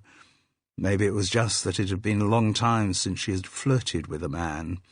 She was still smarting after the end of a pretty serious relationship with a man called Piers Target, so she wasn't looking for anything beyond casual. But having a drink with an attractive bullshitter, well, there might be worse ways of spending an idle hour. So she found herself agreeing to meet Richie Good at 6 o'clock in the Crown and Anchor. The fact that she had chosen Fethering's only pub as a rendezvous was a measure of how little Jude was anticipating any kind of relationship. Had the assignation been with anyone who really interested her, she would have opted for another venue, a place from where the news of her tryst did not immediately go straight round the village. There was security for her in the Crown and Anchor. It put her on her home base, and there'd be people she knew there, Ted Crisp, the landlord, his bar manager, Sosha, and some of the regulars. Jude also told herself that she might get more information from Richie about Hester Winston and what had reduced her to a suicidal state. The woman had, after all, said that Richie had chatted her up. But Jude knew that was really only an excuse. There was also the fact that he was a very attractive man. He was late. Jude was already installed in an alcove with a large Chilean Chardonnay, and had already heard Ted's joke of the day. "Where are the Seychelles?" "I don't know. Where are the Seychelles?" "On the Seychelles." Richie Good apologised for his tardiness. "Sorry, I got held up at work." "What do you do?" "I work in a bank." "Oh, are you one of those pariahs of contemporary society who keep getting whacking bonuses?" "I wish." "No, I work in the Hove branch of HSBC, on the life insurance side." "Ah. I see you've got a drink." No suggestion he should buy her another one. Then again, she had only had a couple of swallows from the glass. "I'll get something for myself." He came back from the bar with what Jude knew, because she had overheard him ordering it, was half a pint of shandy. "Can't drink much," he said, "because I'm rehearsing tonight." "I thought the Devil's Disciple rehearsed on Tuesdays, Thursdays and Sundays." "Yes, they do. Tonight isn't for that. I'm playing Benedict in the Fedra Thespians' Much Ado." "At the same time as you're doing the Devil's Disciple?" "Yes. Davina knew the deal when she persuaded me to do Dick Dudgeon. The Much Ado is on at the end of March, so I'll have to miss a few Disciple rehearsals round then." "How long have you been a member of Sados?" "The Sados," he said, enjoying the mispronunciation. "I'm not actually a member." But you have done shows for them before. Oh yes, I've done shows for most of the local amdrams, but I've never been a member of any of them. He smiled a complacent smile. Sooner or later they all need me to help them out.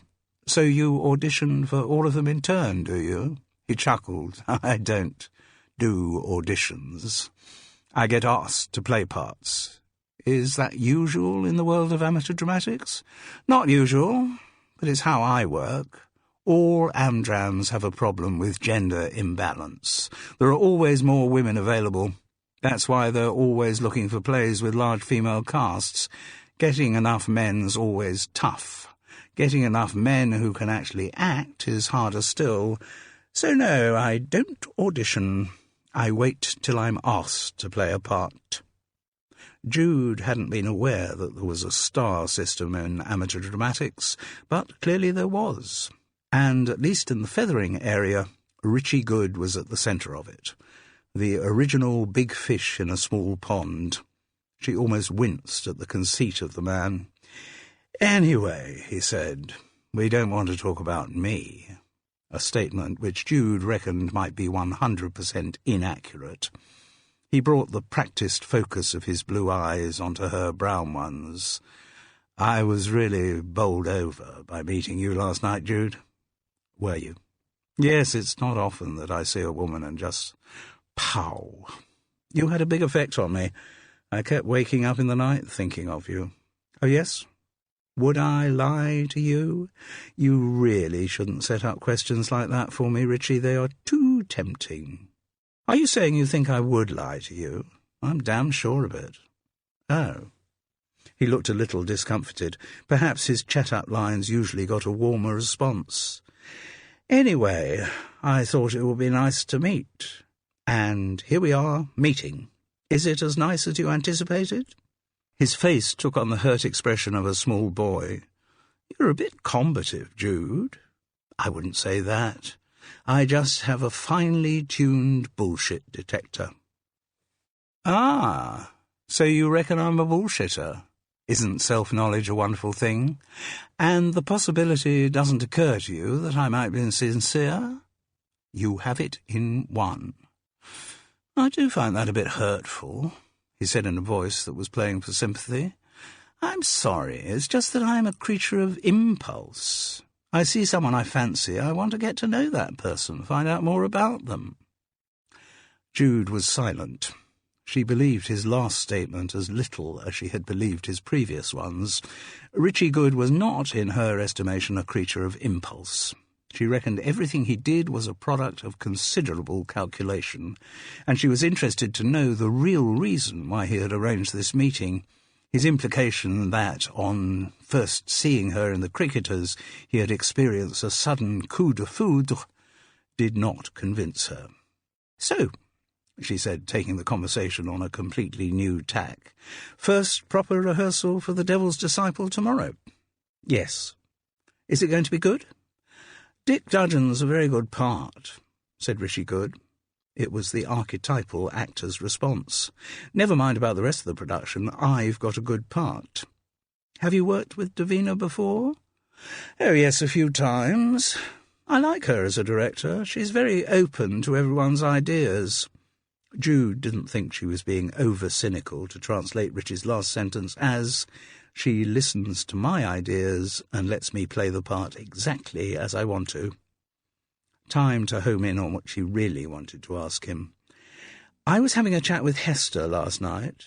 Oh? There was a slight tension in him, a new alertness at the mention of the name. What, in the Cricketers? No, actually after she'd left, we met in the car park, which was as much as she wanted to say about the circumstances of their encounter. Really? Was she all right? Which struck Jude as a slightly unusual question from someone who'd been in the same pub with the woman the evening before. Oh, fine, she said, finessing the truth. Have you known her long, Richie? Met her once before last night. I went to see the Sados Panto a few weeks back. They're always pretty dreadful, but I feel I should go out of loyalty. The trouble is, it's basically knockabout slapstick, But Neville Prideaux insists on writing these dreadfully pretentious lyrics for the songs, and the two elements just don't fit together. You know, his lyrics are all about the cigarettes of hope being stubbed out in the ashtrays of dreams. God knows who he thinks he is, Jacques Brel. But that's how they've always done the panto in recent years, and Seydos are not very good at change.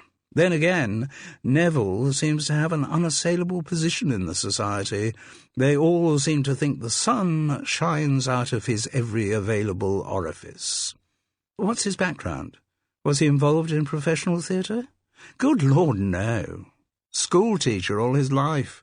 At some public school, I can't remember the name, head of English and in charge of all the drama, directed every school play, ran the drama department like his own private fiefdom, as far as I can gather, and now he's retired, so he's vouchsafing Seydos the benefit of his wisdom and experience. The sarcasm in his last words reminded Jude of what she had felt in the Cricketers, that there was considerable rivalry between Richie Good and Neville Prideaux, both big beasts in the local Amdram circles. "Anyway," asked Richie, "do you know Hester well?" "Met her for the first time yesterday evening." "In the Cricketers' car park?" "Well, I'd been introduced to her in the pub, but it was in the car park that I got the chance to talk to her." "What about?" Richie's urgency was making him drop his guard of nonchalance.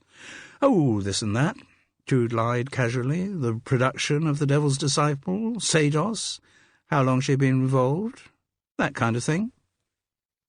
Richie Good nodded, and Jude thought she could detect relief in his body language as he moved on to talk about the play.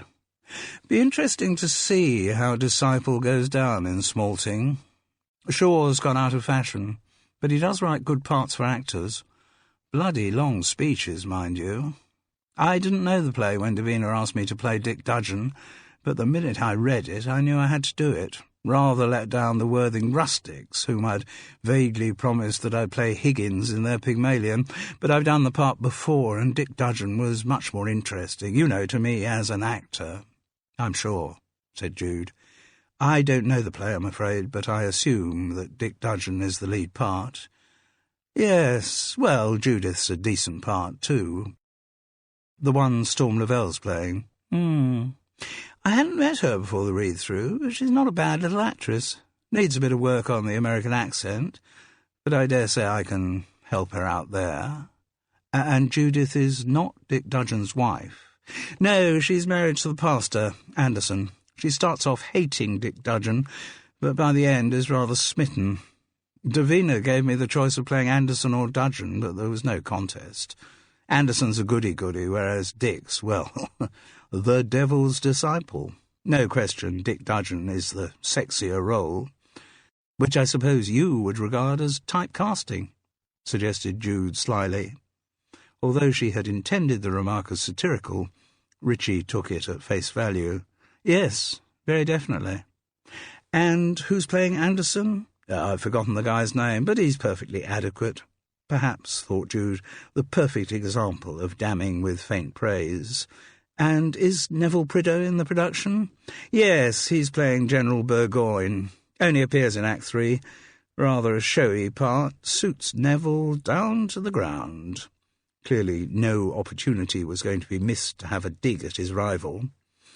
There was a silence. Then Jude, never one to beat about the bush, said, "I'm still not clear why you wanted to meet me." "I told you. You made an instant impression on me. I couldn't not see you again." The delivery was as polished as the lines, but once again Jude found them unconvincing. "And after this meeting, what then?" "I hope it's the first of many." Jude rather doubted whether it would be. "Why is it," he protested, "that people around here are so hidebound? You meet someone you really click with, and what do you do about it? For most people, nothing." "Well, I don't subscribe to that approach. If I meet someone who makes a big impression on me, I want to see more of them, want to get to know them, want to find out whether they're feeling a little bit of what I'm feeling." To someone less full of himself, Jude would have been gentler, but she had no problem saying to Richie Good, "Well, I'm afraid I don't feel anything for you." "Oh." He was clearly taken aback. Her reaction was perhaps not one he frequently encountered. I mean, I can see you're attractive." "Oh, thank you. And your conversation's quite entertaining." He nodded his gratitude. "But I can't imagine being in a relationship with you." "Why not?" "I quite like one-to-one relationships." "So?" "Well, I can't see you being very good at concentrating solely on one woman." "Try me." "No, thanks." Jude turned the full beam of her brown eyes on him. "Are you married?" "Well, yes, but the marriage has—" "Oh, don't tell me. Which expression were you going to use, Richie? The marriage has been dead for years. It's only a marriage in name these days. We're more like brother and sister than husband and wife." He looked very disgruntled. "You've got a nasty, cynical streak, Jude." "Not normally. Only when I encounter someone who prompts cynicism." There was a silence. Then Richie asked, "Is it only now you know I'm married that you've become cynical about me?" "No, I was cynical about you before that. Mind you, I assumed you were married all along." "Why?" "Your type always are." Said Richie Good, and it was the of a man about to cut his losses. He looked at his watch, swallowed down the remains of his shandy, and announced, "I'd better be off to rehearsal." "Right. Oh, one thing," said Jude as he rose from the table. "Yes? Where did you get my phone number from?" It was in the directory, but very few people knew under which of her former husband's surnames it appeared. "Storm Lavelle gave it to me," replied Richie, and Jude reckoned it was one of the few things he had said during their encounter that was true. He hovered for a moment, wanting perhaps to place a farewell kiss on her cheek, but unwilling to bend down into the alcove where she still resolutely sat. "Well, I'll call you," he said finally, but Jude very much doubted if he would, and she certainly didn't mind if he didn't. Chapter 7. "But what I still don't know," she said to Carol, "is why he really wanted to meet up with me." "I thought it was your feminine charms," came the frosty response.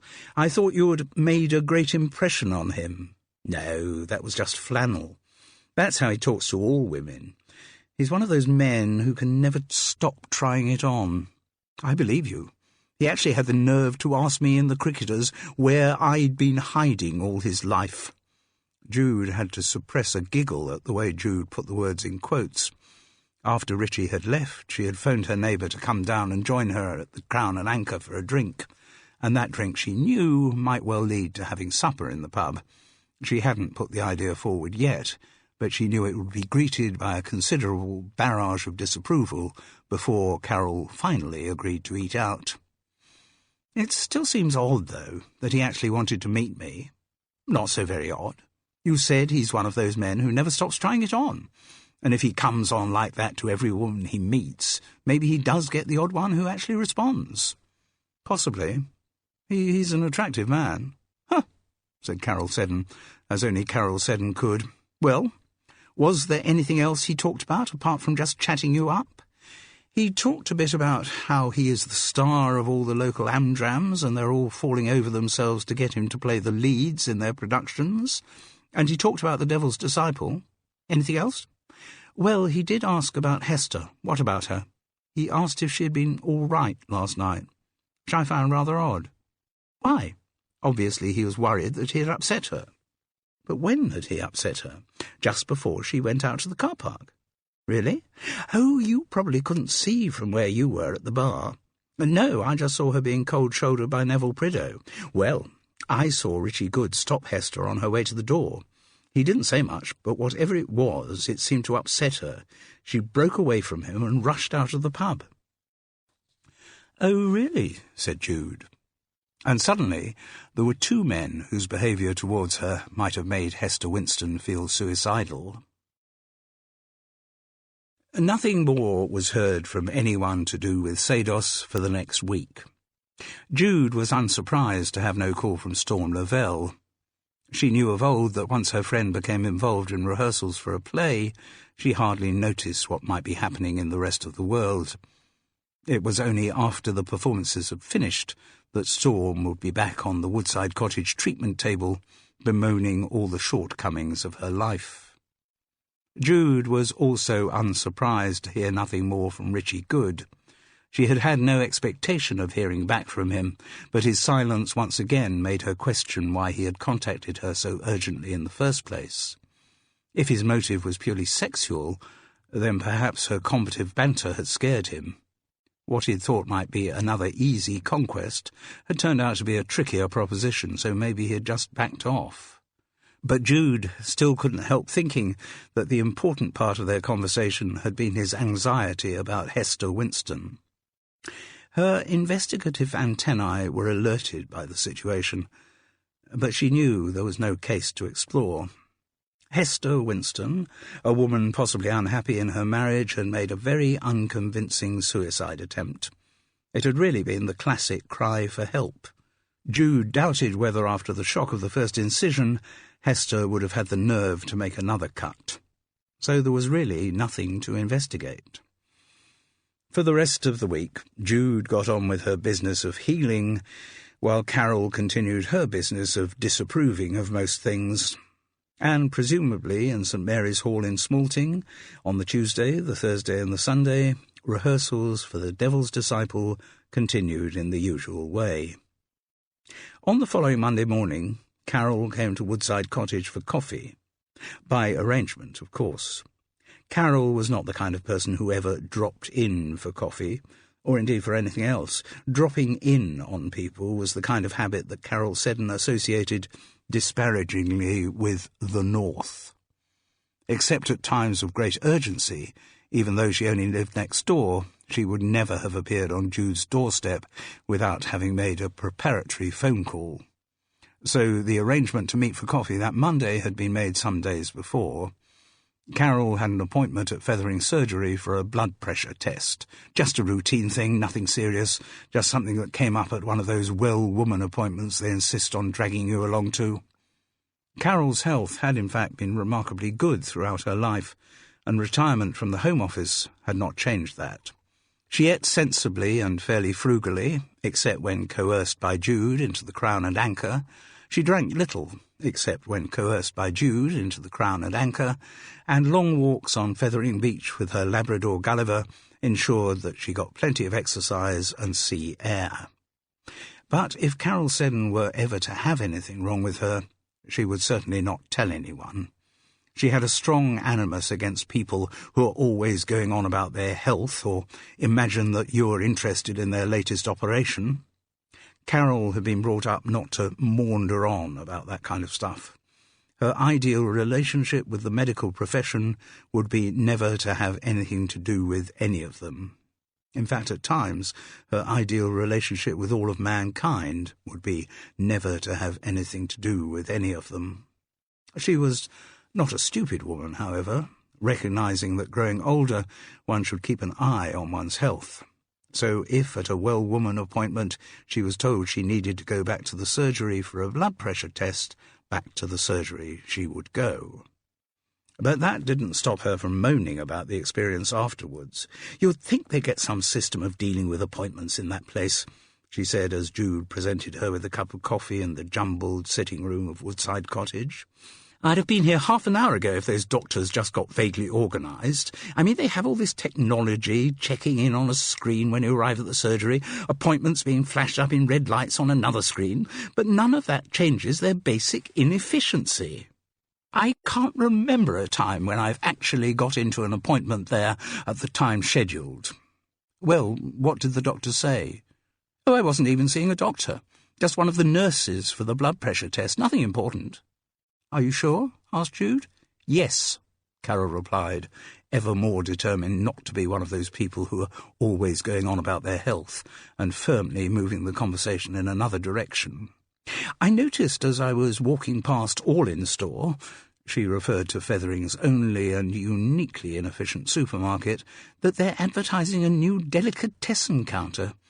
If that's as successful as all their other modernisation efforts—" Having dealt with the NHS, Carol's move into a rant about all-in-store was only prevented by the ringing of Woodside Cottage's doorbell. Jude went through to the hall. Carol heard the door being opened and the sound of a masculine voice, but her finely tuned gossip antennae were not up to hearing what was being said. Jude returned to the sitting-room with a chubby, balding man, probably around the 60 mark, wearing a blazer with burgundy corduroy trousers and carrying a bottle of champagne. The colour of his face was not a bad match with the trousers. "Carol, I'd like you to meet Mike Winstone." In response to her neighbour's puzzled expression, she added the gloss, "Hester's husband." "Oh, hello, how nice to meet you." "The pleasure's mutual," he said in a hearty public school accent, "and it seems I shall be offering you thanks too." "What for?" "I gather you also helped Jude out when Hester threw her little wobbly." "Oh, yes." "Sorry about that," he guffawed. "Can't be keeping an eye on the better half all the time, can I?" "Particularly not from New Zealand," said Jude with some edge. "What? Oh, no, right. She told you I was off playing cricket, did she?" "Yes. Ridiculous at my age, isn't it? Just this bunch of overgrown schoolboys. Call ourselves the Subversives.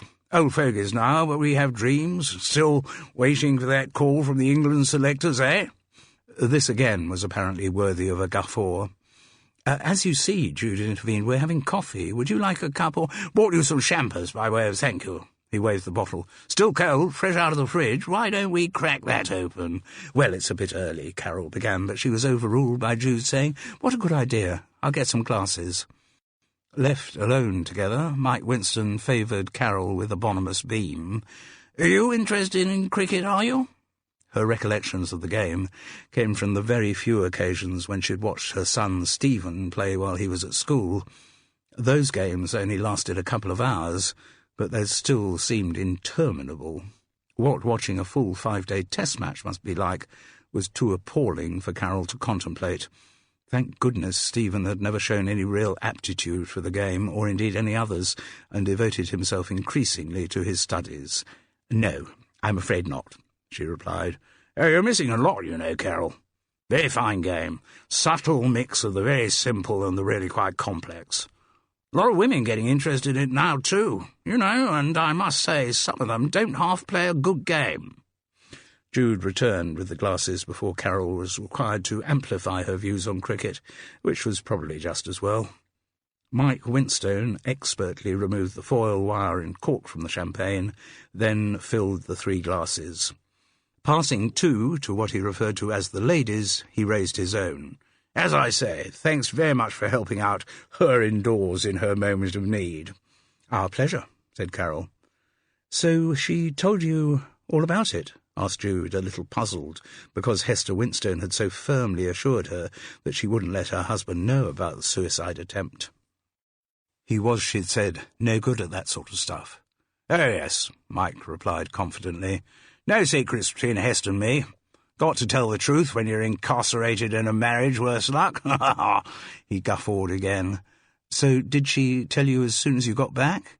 "Well, we were having a chinwag about everything we'd both been up to while I'd been in the Antipodes, and then I noticed this dressing on Hest's wrist, and I said, 'What have you been up to, darling? Trying to top yourself?'" This was deemed to merit another huge guffaw. "And she told you?" asked an incredulous Jude. "Yes, and I said, 'Good heavens, Hest, what a muppet you are.' Because, you know, she's always been scatty, but cutting her wrist when she was opening a tin of dog food, well, doesn't that just take the biscuit, or should I say dog biscuit?" Another rather fine joke so far as Mike Winston was concerned. Jude nodded agreement, at the same time desperately trying to think how to find out the details of the story Hester had told her husband. Fortunately, Mike provided the information himself. "Anyway, when she told me about cutting herself, of course I realised it tied in with what happened last Sunday. No, not yesterday, Sunday before." "Yes," said Jude tentatively. "You see, I'd rung Hest on the landline that evening. Good time from the Antipodes. I'm just getting up about the time she's thinking of bed. But I didn't get any reply, which I thought at the time was a bit odd, until Hest explained that she was here with you." Jude still wanted a bit more than that, which Mike again supplied. "She told me all about what happened in the car park." "Really?" "Yes, how she nipped out early on the Sunday evening to do a bit of shopping." "Right. At Sainsbury's." "Of course," said Jude, waiting to see where Hester's fabrication would take them next. "And how she came over all funny in the car park and fainted or something, and you wondered what had happened." "You never said a truer word," thought Jude. "Anyway, I'm so glad you were there. Well, you too, Carol." He raised his glass again to both of them. "Very kind of you to take her in, Jude." "No problem." He still hadn't got the complete picture, but Hester Winston's version of events was becoming clearer. "Well, better you than some officious member of the Sainsbury's staff who'd probably have called an ambulance and started God knows what kind of palaver. Poor old thing. Hest must have lost a lot more blood than she thought." "Oh? From the cut? For her to have keeled over like that? Ah, yes. I've never known her to faint in the, 25 years odd we've been married. Still, it's probably partly her age." "Are you talking about the menopause?" asked Carol, who in her view hadn't said anything for far too long. "Well, Mike Winston coloured. He was clearly not at ease in discussing what he would no doubt have referred to as ladies' things. "Well, Hest is getting rather scattier than usual." He raised his glass to them for an unnecessary third time. "Anyway, this is just to say thanks enormously." "As I say, no problem. Anyone would have done the same." Jude reckoned she now had the complete text of what Hester Winston had told her husband. You see someone keel over on a cold evening in Sainsbury's car park, you go and help them. It's human nature. "Well, I'm glad it was you who did it, anyway. You clearly made quite an impression on Hest." "How is she, by the way?" "Hest? Oh, she's right as rain. Scatty as ever, like I said, but fine. Our boys have got an exeat from school this weekend, so she's looking forward to seeing them. There's never anything wrong with Hest for long. She doesn't let things get to her." Jude caught Carol's eye and could see that the same thought was going through both their minds, namely that Mike Winston didn't know his wife at all. So long as he was secure in his cocoon of cricket and general bonhomie, he could keep himself immune from other people's problems. "She mentioned," said Carol casually, "that she's involved in some amateur dramatic group?" "Oh, yes, the Saddos." He used the same pronunciation that Richie Good had, and clearly from the darkening of his expression he wasn't a great enthusiast of the society. Hest said she'd got time on her hands now the boys are both at Charterhouse, and I said, fine, give you a chance to play some more tennis, have a serious go at whittling down the old golf handicap. But what is she going to do? Join this bunch of local poseurs in the Amdram? You don't sound very keen on the idea. Well, to be quite honest, Carol, I'm not. I mean, I remember at school there was a bunch of boys who spent all their time putting on plays, and quite honestly, they weren't the most interesting specimens. I certainly made many more friends among the sporting types than I did with that lot. I mean, you go on enough minibus trips to cricket matches and football matches with chaps, and you really get to know them well. I made some damn good chums through sport. Certainly never made any from amongst the drama lot. But presumably they made friends with other people doing drama, suggested Jude. Oh, yes, of course they did. He flipped a limp wrist and said in the voice all schoolboys used to suggest homosexuality, very good friends. Jude made no reaction to this, but said, I gather Hester's going to be prompting for the new production of The Devil's Disciple. Something like that, yes. I don't remember the name of the play, but no, good for her, he said without total conviction. If that's what Hest wants to do, then I'll be the last one to stand in her way. They say it's important in a marriage for the partners to have different interests, and there's nothing that could be more different from cricket than amateur dramatics. This was judged to be another guffaw-worthy line. You will give Hester our best wishes, won't you? Said Jude. Oh, absolutely, of course I will. He coloured again. And, one thing. Yes? I'd appreciate it frightfully if you didn't mention anything to anyone about Hester's, little lapse, which both Carol and Jude thought was an odd thing for him to say. and which could have suggested Mike Winstone knew more about what had really happened to Hester than he was letting on, and also maybe explained why he had been so keen to talk to Jude and Carol. Chapter 8. Something really dramatic's happened.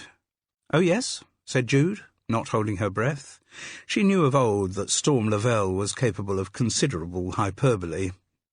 In her priorities, something really dramatic could be something that anyone else would have regarded as of very minor significance. It was the Thursday morning, 3 days after Mike Winstone's visit to Woodside Cottage. Jude had been quite surprised to have a call from Storm.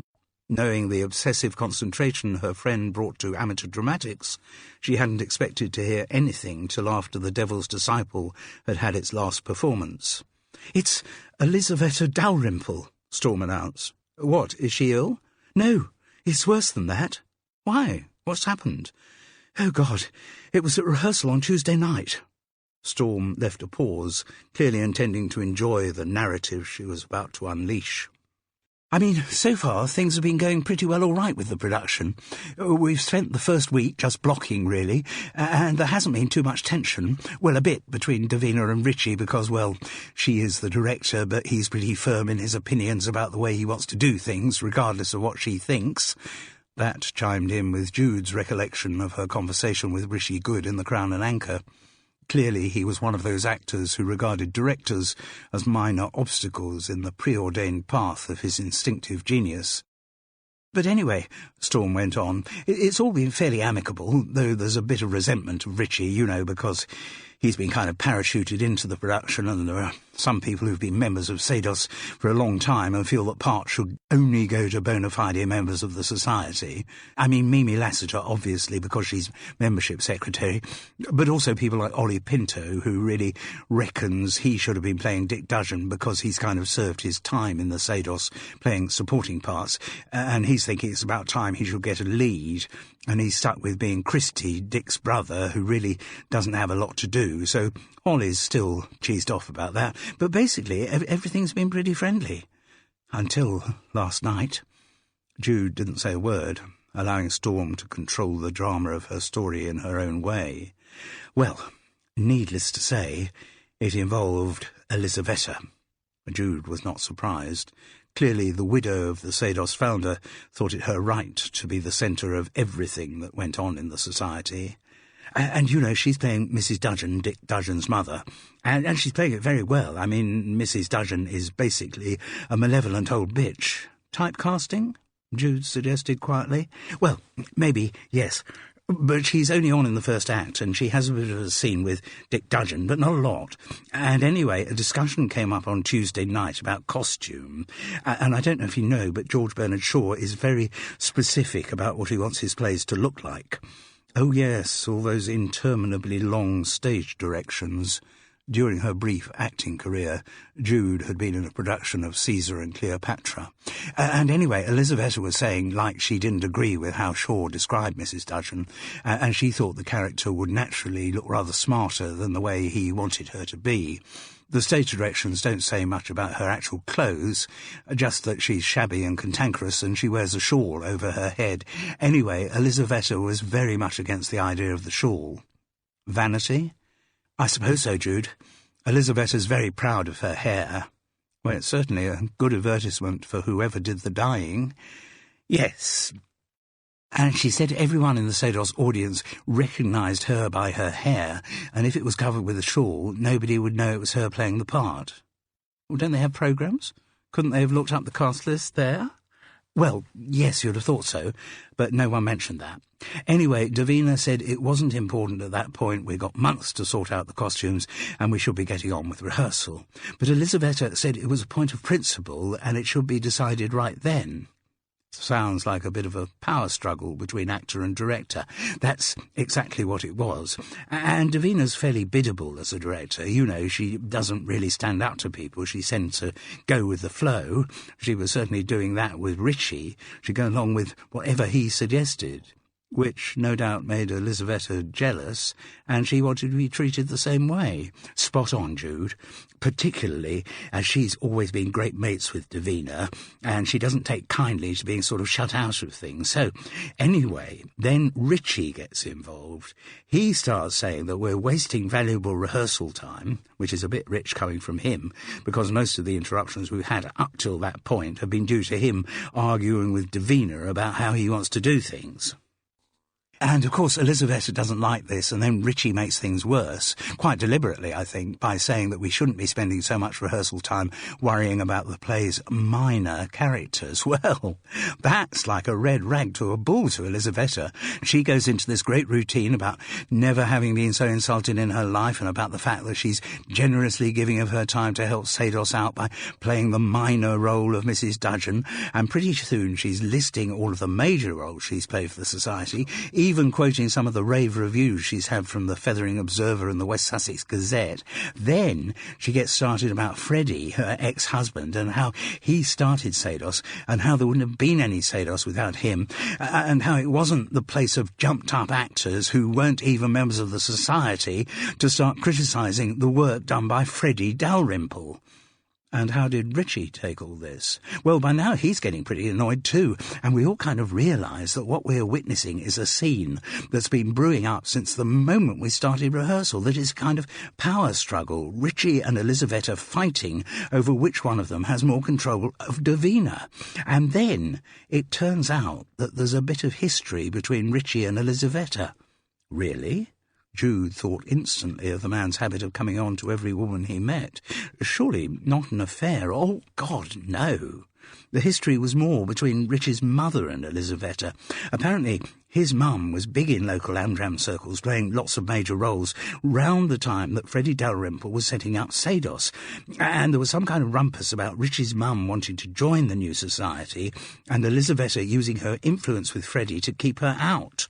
Elisabetta not wanting a rival for all the leading parts. Exactly. So, anyway, last night at rehearsal, the argument between Richie and Elisabetta is batting to and fro, kind of over Davina's head, and finally Richie loses his temper and says, "Oh, come on, forget all your bloody airs and graces. My mother knew you before you managed to trick Freddie Dalrymple into marrying you, when you were plain Elizabeth Jones, serving behind the counter of the fish and chip shop right here in Smalting."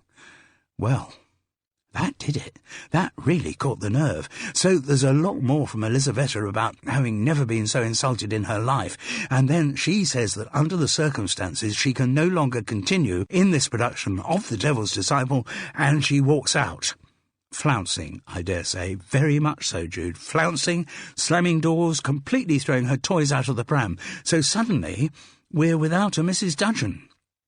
But surely there are lots of people in Sados who can play it.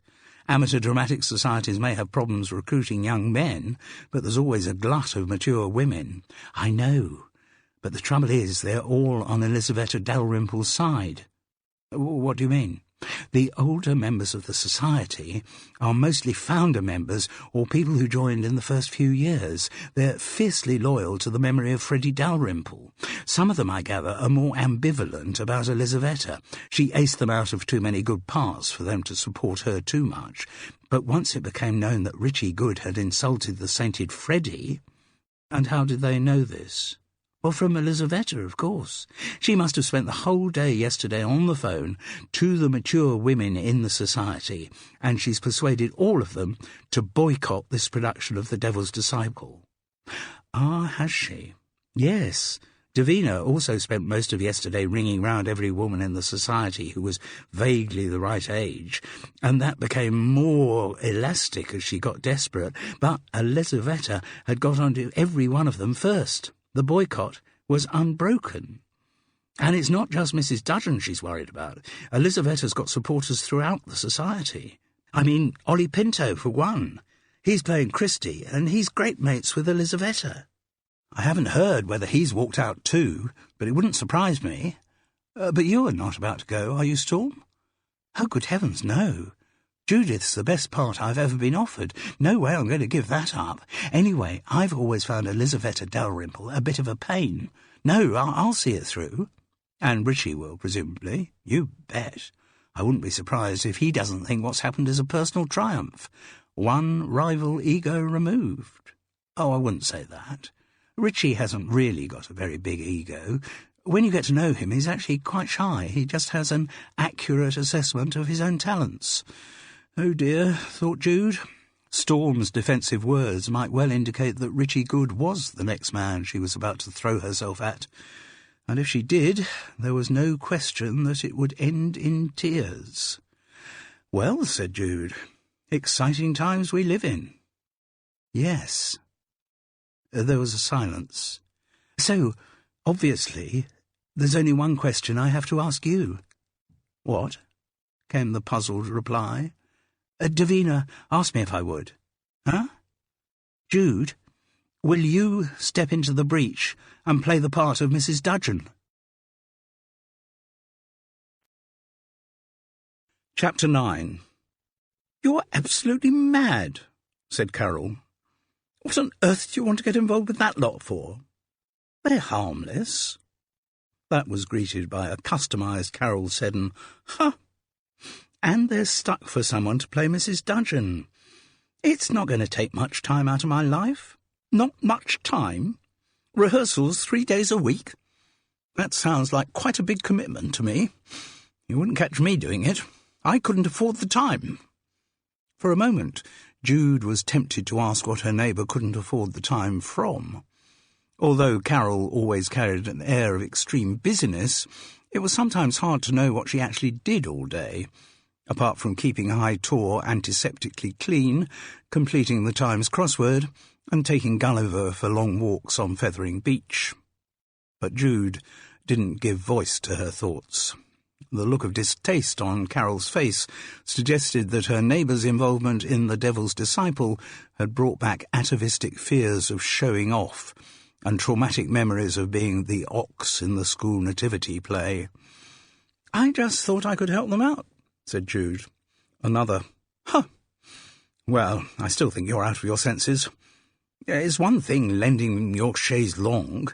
Lending yourself is something else entirely. Suspicion appeared in the pale blue eyes behind the rimless glasses. And you're not joining them because of that man? Which man? Asked Jude, although she knew who Carol meant. That smooth talker who you met for a drink last week. Jude grinned. I can assure you my taking the part has nothing to do with Richie Good. If I'm doing it for anyone other than myself, then I'd say it was Storm Lavelle. She's the one who asked me. In fact, thinking about it, I wouldn't be surprised if Richie Good is rather annoyed by my arrival in the company. Oh?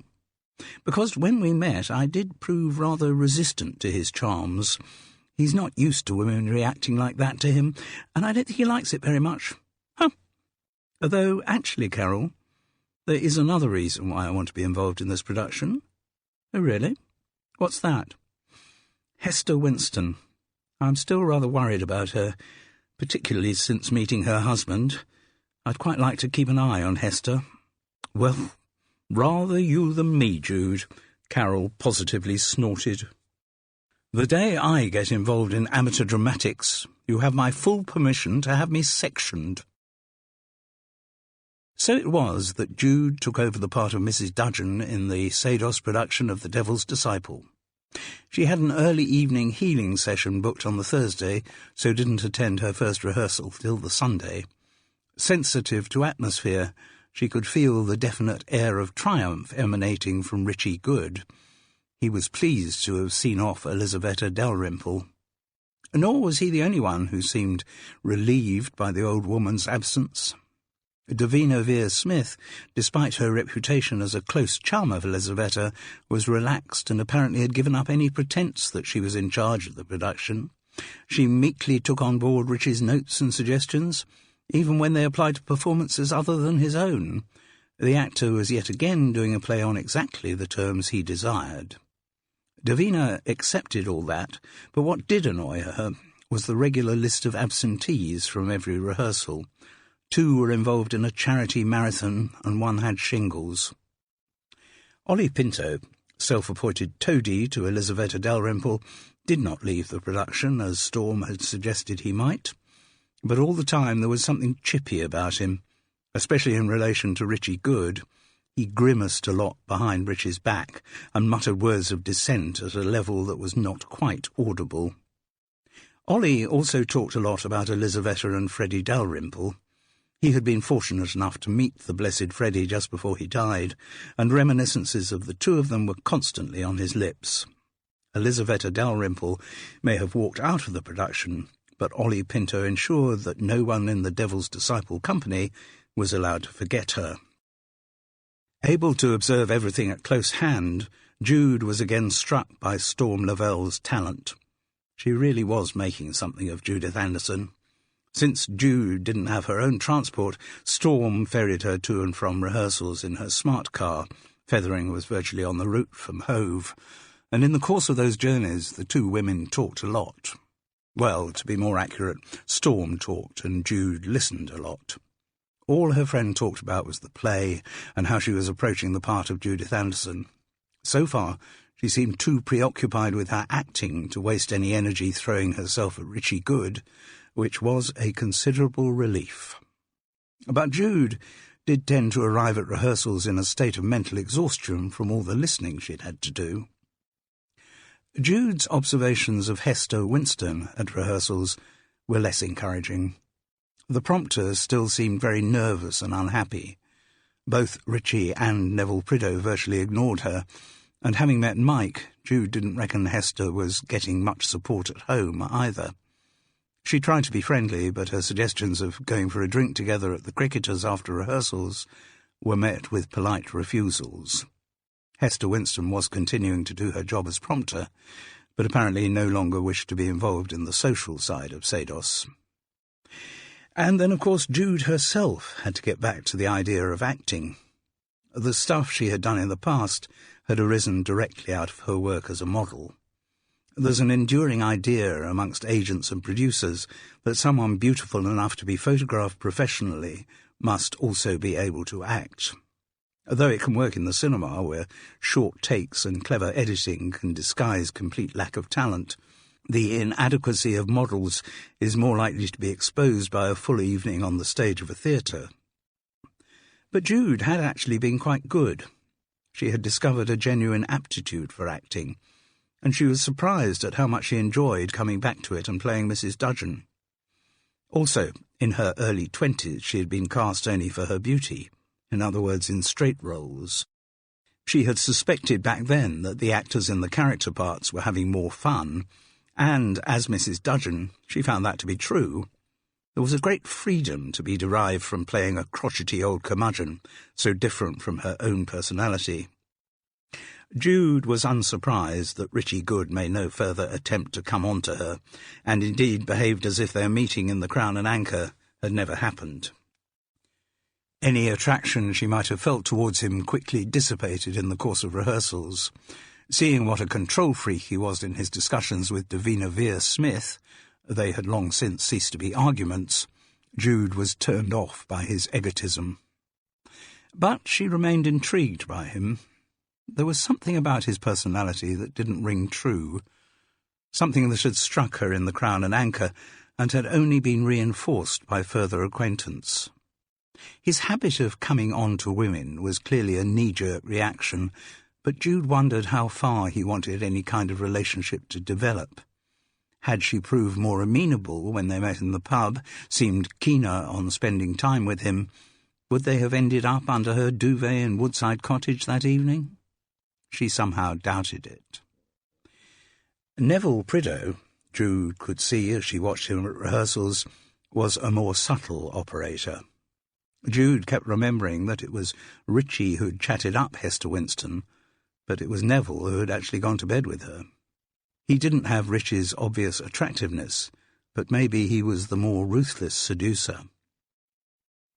Since his character of General Burgoyne only appeared in Act 3 of The Devil's Disciple, Neville was not at as many rehearsals as most of the company. As an actor, Jude found him impressive technically, though she wasn't moved by him. Perhaps that was the right way to play General Burgoyne. The right way to play Shaw, anyway. His characters were all, in the view of many playgoers, more like mouthpieces for opinions than people one could engage with on an emotional level. The impression Neville Prideaux gave out of orderliness and detachment was strengthened by the time Jude spent with him during the inevitable post-rehearsal sessions in the Cricketers. She kept being reminded of Richie Good's rather bitchy comments about how, during his days as a schoolmaster, he had run the drama department like his own private fiefdom. Neville was probably as much of a control freak as Richie, but the characteristic manifested itself in different ways.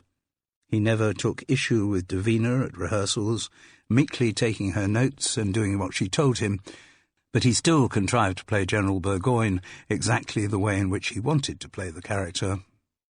One evening in the Cricketers, Jude was with Neville Prideaux when the subject of Elisaveta Dalrymple's defection came up. "Have you known her long?" asked Jude. "Were you with Sados in the early days?" "Oh, good heavens, no. I only joined up after I retired, 6 years ago. And I gather you have some kind of role as the Society's dramaturg." "It's nothing as formal as that, nothing official. It's just that there aren't perhaps that many people round Sados who know a great deal about drama, and having spent my entire career researching and exploring the subject, I do feel I have something to contribute. Well, it's nice to have a hobby in retirement." Jude's words had been no more than a bland conversation filler, but Neville Prideaux reacted to them with some vehemence. "I hardly have time for hobbies," he retorted. "I'm busier since I've been retired than I ever was as a teacher." "Oh?" "I run workshops and drama classes, and then, of course, there's my own writing." He spoke of this with some awe, which made Jude feel perhaps she ought to know about something he'd written. Better to confess ignorance, though. "Sorry, I don't know about your writing, except Richie said you'd written some lyrics for the Sados Panto. Is that the kind of stuff you do?" "Oh, good heavens, no. That's just recreational stuff. No, basically I'm a playwright." "Ah, have you written lots of plays?" "Not as many as I would have wished. There was no time when I was teaching, so I've only really been able to concentrate on it in the last 6 years." "With any success?" "Oh, I've had some very positive responses," Neville Prideaux replied. Jude didn't think she was being too cynical to read this answer to her question as a no. "And," he went on, "the Sados Play Selection Committee are very keen to do one of my plays next season, but I'm not convinced that that's a very good idea." "Oh, why not?" "Well, I just feel a production down here might be too low-key. I think the play would probably benefit from exposure in a larger arena." "Like the West End?" thought Jude. But she didn't ask the question. She was already getting a pretty clear view of the dimensions of Neville Prideaux's ego. "And what's the play about?" she asked. "Oh, there are a lot of themes," he said rather grandly. "It's set in a school, or apparently set in a school." Well, that's the only setting you know, thought Jude. "But obviously the school has considerable symbolic resonance." "Obviously," she echoed, prompting Neville to look at her rather sharply, assessing whether she might be sending him up. Jude's face maintained an expression of total innocence, which had proved very useful to her over the years. "Anyway," said Neville, "it's very difficult to talk about one's work, particularly in the drama. A play can only be fully realised and judged when it is acted out in front of an audience." Jude nodded agreement. "And how do you think the current one's going?" "Play? The Devil's Disciple?" "Yes." "Well, I think it gets better in Act 3, when the character of General Burgoyne comes in," was Jude's thought, i.e. when you were on stage. "And I think Rich is losing a lot of the nuance in Dick Dudgeon's character, particularly in Act 1. "I thought he was coming across quite strongly." "Oh, yes, it's a competent performance, one can't deny that. Richie has a few acting tricks and ticks to wheel out, but every part he plays is exactly the same. He never gets below the surface of a character." "But I thought that was the right way to play Shaw. His characters don't have great emotional depth." Neville Prideaux shook his head in sage disagreement. "That's a very arguable statement, Jude. I mean, yes, GBS is more in the Ben Jonson tradition than the Shakespearean, and he looks forward to Brecht in some ways. His characters are types, if you like, rather than psychologically complex individuals, but he doesn't go for the full Brechtian Verfremdungseffekt. I would agree with you, there is emotional distance in Shaw's plays, but there's a high level of psychological engagement too. Jude felt she knew what it must have been like to be a sixth former in one of Neville Prideaux's classes. And the trouble is, he continued, that Richie doesn't get near that psychological engagement. His Dick Dudgeon is nothing more than an assemblage of character tics. But he's not going to change. He doesn't listen to criticism. The only thing someone like Richie Good listens to is his own enormous ego. Well, it takes one to know one, thought Jude. A little later on in the pub, she was approached by Mimi Lassiter, her hair an even less likely shade of red. Now, Jude, she said, now that you're playing Mrs. Dudgeon, you can't deny that you're an acting member of Sados. I wouldn't attempt to, so I'm afraid you have to join the society and pay a subscription. I'm very happy to. Everyone who acts in a Sados production has to be a member. Except Richie Good? An expression of displeasure crossed the little woman's face. Yes, I'm still arguing with Davina about that. Now, as an acting member, your subscription will be... Jude paid up. Chapter 10. Though I say it myself, announced Gordon Blaine, I'm not unpleased with the result. Obviously, it did present various engineering challenges, but none, I'm glad to say, that proved beyond my capabilities. A month had passed. It was a Sunday at the end of March.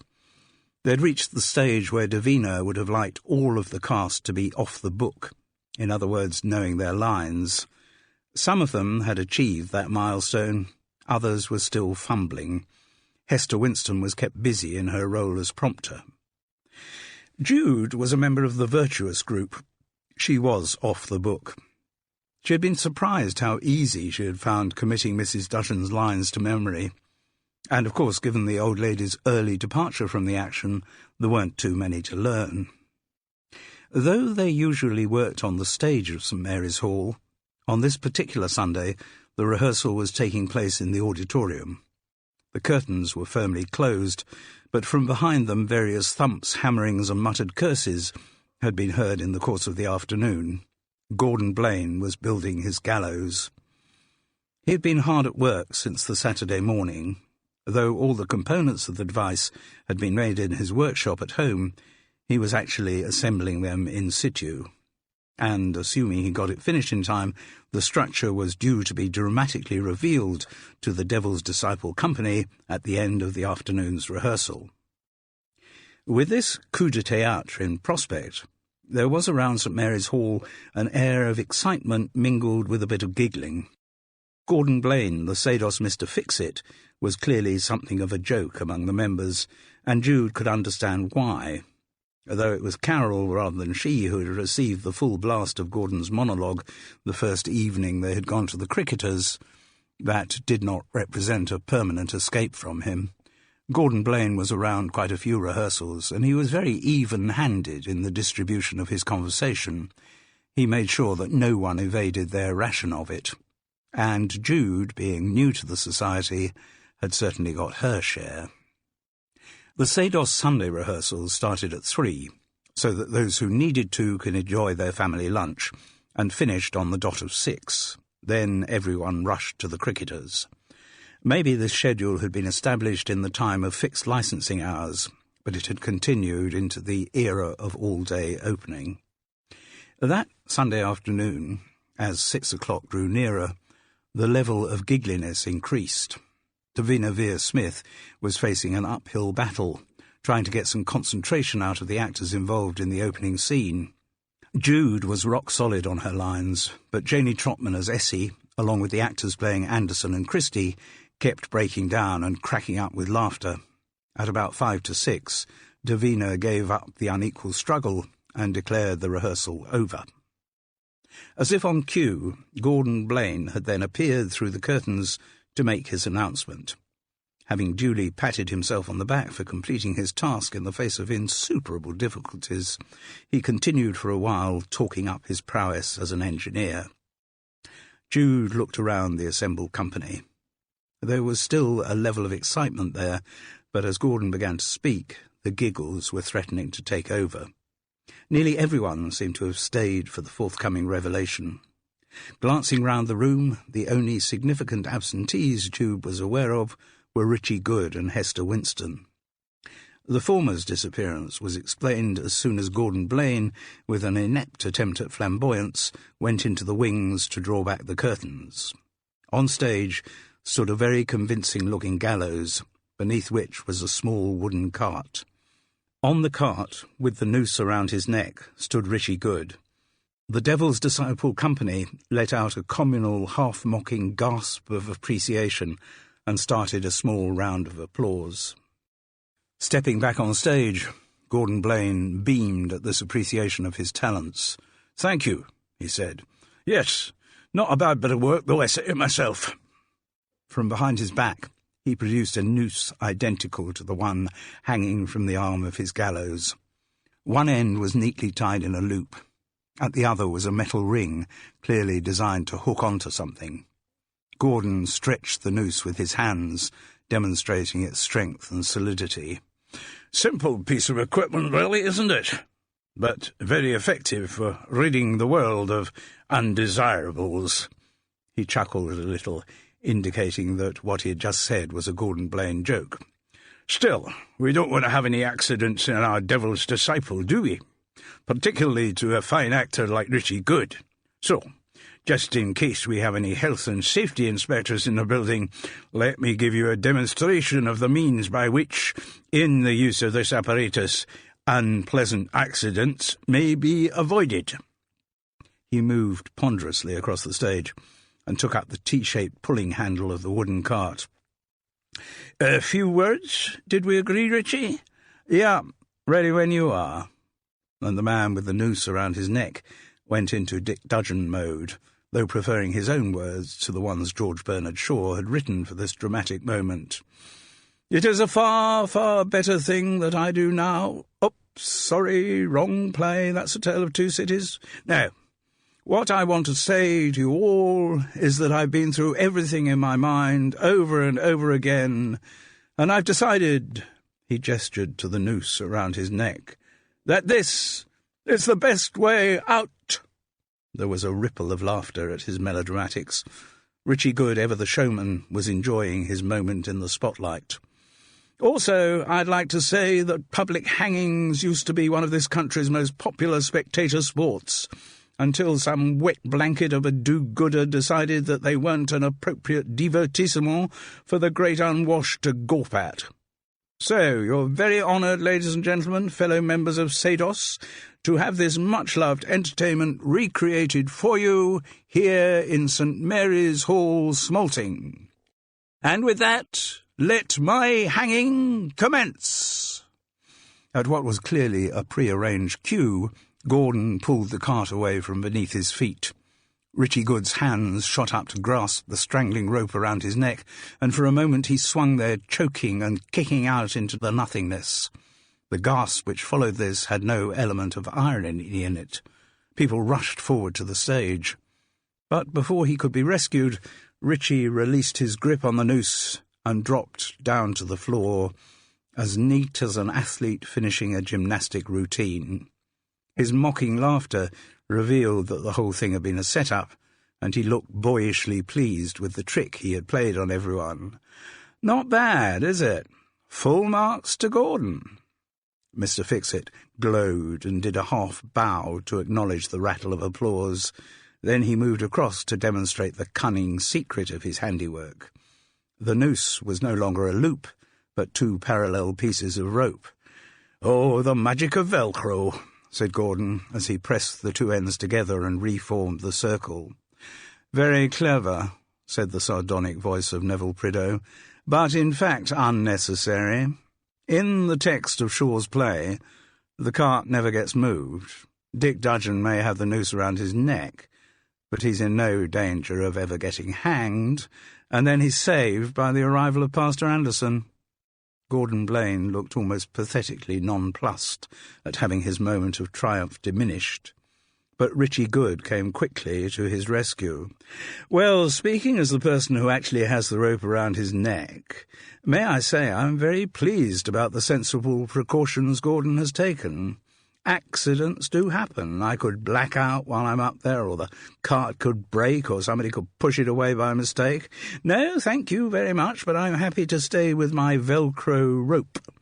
And I'm equally happy that General Burgoyne is unable to see through his plan of getting me hanged." Though he was talking entirely in terms of the Devil's Disciple, Richie Good still managed to make his last sentence sound like a criticism of Neville Prideaux, and a point scored in the ongoing rivalry between the two men. As she watched the action, Jude had been standing next to Mimi Lassiter, who looked seriously shocked by the scene they had just witnessed. Are you all right?" asked Jude. Mimi didn't answer the question, just announced in an appalled voice, He said, fellow members of Sados, and he hasn't even paid his subscription." Clearly, she took her duties as a membership secretary very seriously. Over by the stage, where the curtains had once again been closed, there was much clapping on the back for Gordon Blaine, along with congratulations on another feat of stagecraft and offers to buy him a drink. He said he and Richie would join the others after he had made a couple of adjustments to his precious gallows. And the rest of the company, predictably enough, adjourned to the cricketers. As Jude crossed the car park towards the pub, she saw Hester Winston standing by the side of a flash BMW in heated conversation with someone through the driver's side window.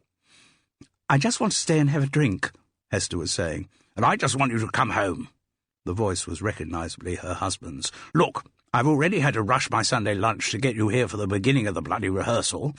Then I come into the rehearsal room and see some idiot showing off pretending to be hanged, and I see no sign of you. And now you're here, and I'd have thought the least you can do is come home now the ballet rehearsal's finished." "You go home. I'll get a cab." "Oh, that's a waste of money when I'm here to give you a lift. I'm already stuck with paying the insurance excess on the repairs caused by you pranging your bloody car. On top of that—" Jude couldn't hear any more of the conversation without becoming too overt an eavesdropper, so she continued her way into the cricketers.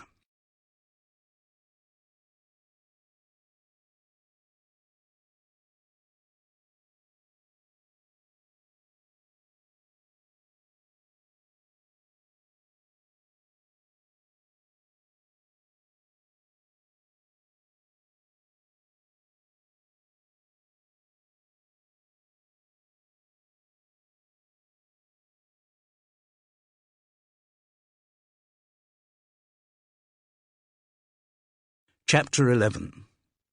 The macabre demonstration they had seen had lifted the spirits of the Devil's Disciple company. This was partly due to the jokey double act which Gordon and Richie had just presented for them, but also to the feeling that they were finally making progress on the production. They were around halfway into their rehearsal schedule, some of the cast were actually off the book, and now they were being shown how bits of the set would work.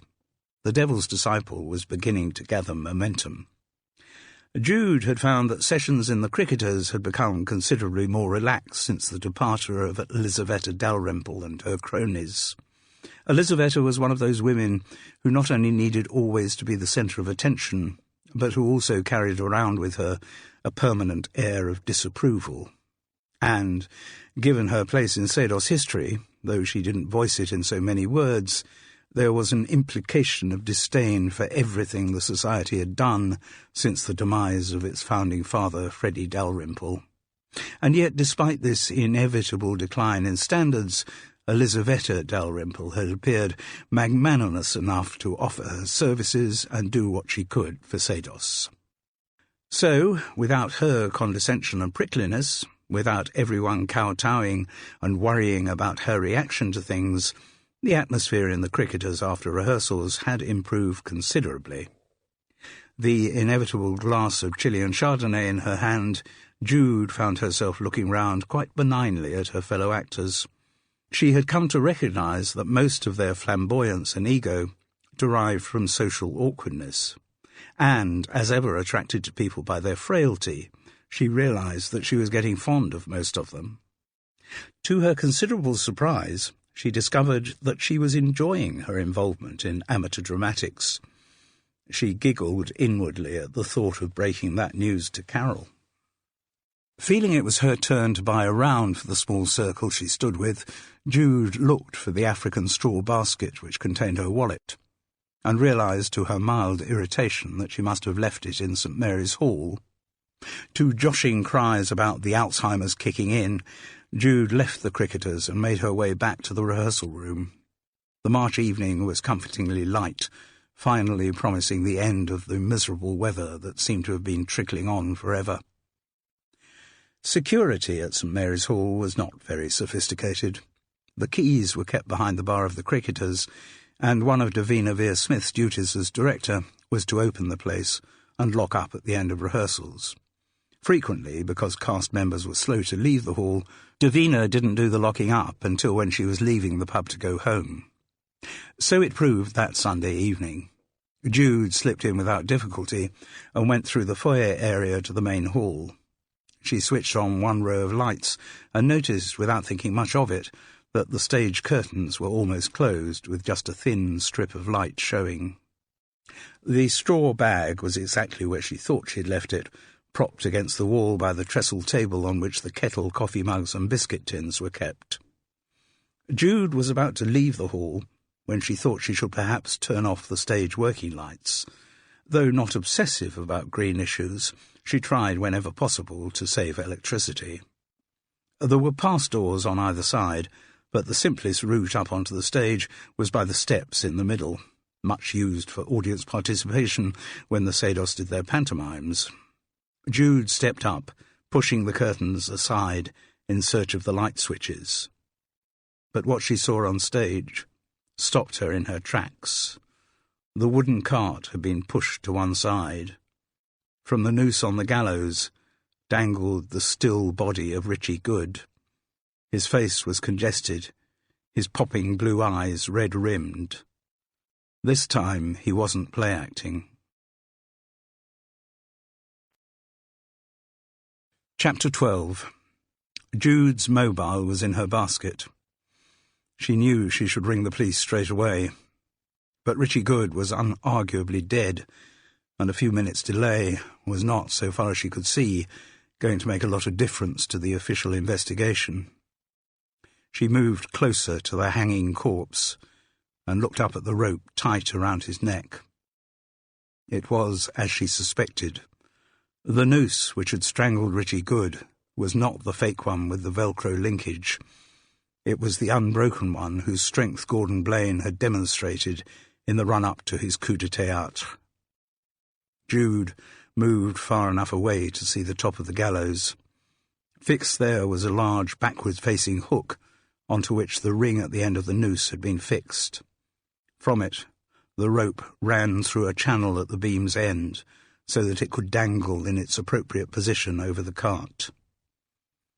For anyone who knew the structure of the gallows, switching the two nooses would have been a matter of moments. But who on earth could have done it? And how had they persuaded Richie Good so helpfully to have stood once again on the cart and placed the noose around his neck? Though still in a state of shock, Jude found her mind was buzzing with possibilities. She tried to think back over the last half hour, to remember who had appeared in the cricketers and in what order, also who had left the pub, and who hadn't even gone in the first place. While these thoughts were scrambling through her mind, Jude became aware of a noise in the empty hall. She heard a low whimpering, sounding like an animal, and yet she knew it to be human. It was coming from the small annex to the side of the stage, which during their productions Sados used as a green room. She moved softly through, and found Hester Winston collapsed on a chair, incapable of stopping the flow of her tears. The woman looked up as she heard Jude approaching, and said brokenly, "It's my fault. I'm the reason why he's dead." Chapter 13. Jude would have liked to talk to Hester, to offer comfort, to find out what exactly her words had meant, but they were interrupted by a scream from inside the main hall. Jude rushed through to find an aghast Davina Vere-Smith. The director must have come into St. Mary's Hall to lock up, then, just like Jude, have gone to turn the lights off on stage, where she too had been confronted by the grisly sight of Richie Good's dangling body. Once she had recovered from her initial shock, Davina had no hesitation about ringing the police straight away. Somehow drawn by bad news, a few other Sados members had drifted over from the cricketers. The sight of Richie's corpse prompted all kinds of emotional displays, making it difficult for Jude to talk privately to the still weeping Hester Winston. And once the police and an ambulance had arrived, such a conversation became impossible. 2 uniformed officers came first, but they were quickly calling up plainclothes reinforcements. The paramedics from the ambulance were allowed to confirm that Richie Good was dead, but then the police asked them to keep off the stage. Soon after, they left St. Mary's Hall. Moving the body would happen later, after photographs and other essential procedures. Jude was struck by how little information the police have when they first arrive at a scene of crime, or indeed an accident. They'd probably never heard of Sados. They'd need an explanation of the rehearsal process which had brought everyone to St. Mary's Hall, and that was before they started even getting the names of the individuals involved. But the 2 officers, later backed up by detectives, showed great patience in their questioning as they began to build up a background to the events of that afternoon. Their job was not made any easier by the histrionic tendencies of the Sados members. All of them seemed to have something to contribute, and in many cases it was something that placed them centre stage in the day's drama. Eventually, St. Mary's Hall was cleared. The police had by then established the identity of the victim. They had also taken names, addresses and contact numbers from everyone present and said that further follow-up questions might be necessary at a later date. The Sados members were then left in no doubt that it was time for them to leave, which, with some reluctance, they were enjoying the theatricality of the situation, they did. They were also forbidden to tell anyone about what they had witnessed in the hall that afternoon. But if the police thought that instruction was likely to be followed, then they had never met anyone involved in amateur dramatics. Jude was kept till last. As one of the first into the hall after Richie Good's death, she was told that a full statement would be required from her. Not straight away. The police needed time to examine the scene of the incident, but the following day, either at her home or the local police station, according to her preference. "But I'm free to go now, am I?" she asked. "Yes, you'll get a call in the morning." And Jude looked across to where the weeping Hester Winston was being comforted by a female officer.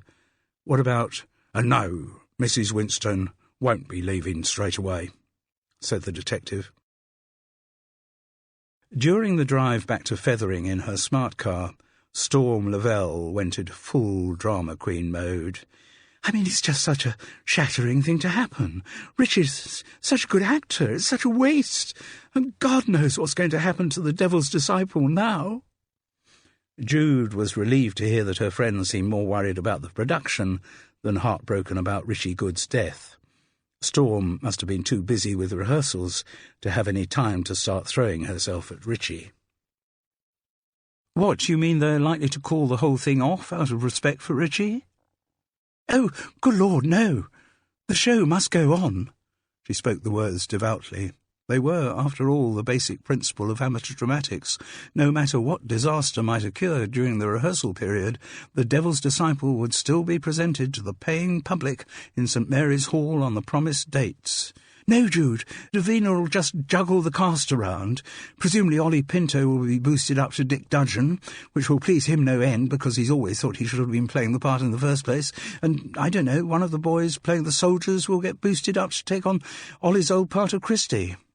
Will it make a lot of difference to you, playing Judith Anderson to a new Dick Dudgeon?" I don't think it will that much, actually. I mean, Richie's a very good actor, but you never feel he's really engaging with you on stage. You know, he's thought through how he's going to play his part, and that's what he does, regardless of what he's getting back from the rest of the cast. Richie's a great technician, but he isn't the kind of actor with whom you can get any kind of emotional role going. He's very self-contained. It's a bit like having a very cleverly programmed robot on stage with you. Jude was interested to hear how closely Storm's assessment of Richie Good's acting skills matched that of Neville Prideaux, and Storm's was more objective. She wasn't motivated by jealousy. "What do you think killed him?" asked Jude in a manner that was meant but failed to sound casual. "Well, obviously, strangulation by the noose round his neck." "Yes, but why did it happen?" "An accident. He and Gordon must have been doing some adjustment to the gallows, and unfortunately Gordon wasn't there. He was in the group that came straight over to the cricketers at the same time as I did." "Oh, well, Richie must have been fiddling about with it." Storm seemed so remarkably incurious about the circumstances of the death that Jude didn't feel inclined to raise suspicions by asking further questions. Instead, she said, "The police want me to make a statement for them tomorrow. Have you got to do the same?" "No, they just took my address and mobile number, said they might be in touch, but didn't make it sound very likely." There was a silence. Then Storm said, "Hester looked in a pretty bad way, didn't she?" "Yes. So far as I could work out, she had found Richie's body just before I had. She was in a terrible state of shock." And she started off pretty neurotic, didn't she?" "Is that the impression she gave?" asked Jude, surprised at her friend's powers of observation. Then she reminded herself that Storm was also a healer, used to analysing the sufferings of her clients. "No, on the surface she was fine, but I did get the impression that she was very tense, holding a lot in." "Yes, I felt that too." "So," said Storm, "if Hester doesn't recover, we'll be short of a prompter. And judging from this afternoon's display, just when her services will be most in demand. Oh, surely there are lots of Sados members around who could do that." "You'd think so, wouldn't you?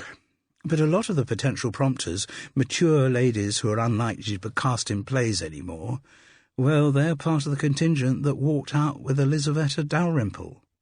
And might they not be lured back?" "Oh, Lord, no. Not until the Devil's Disciple boycott is complete.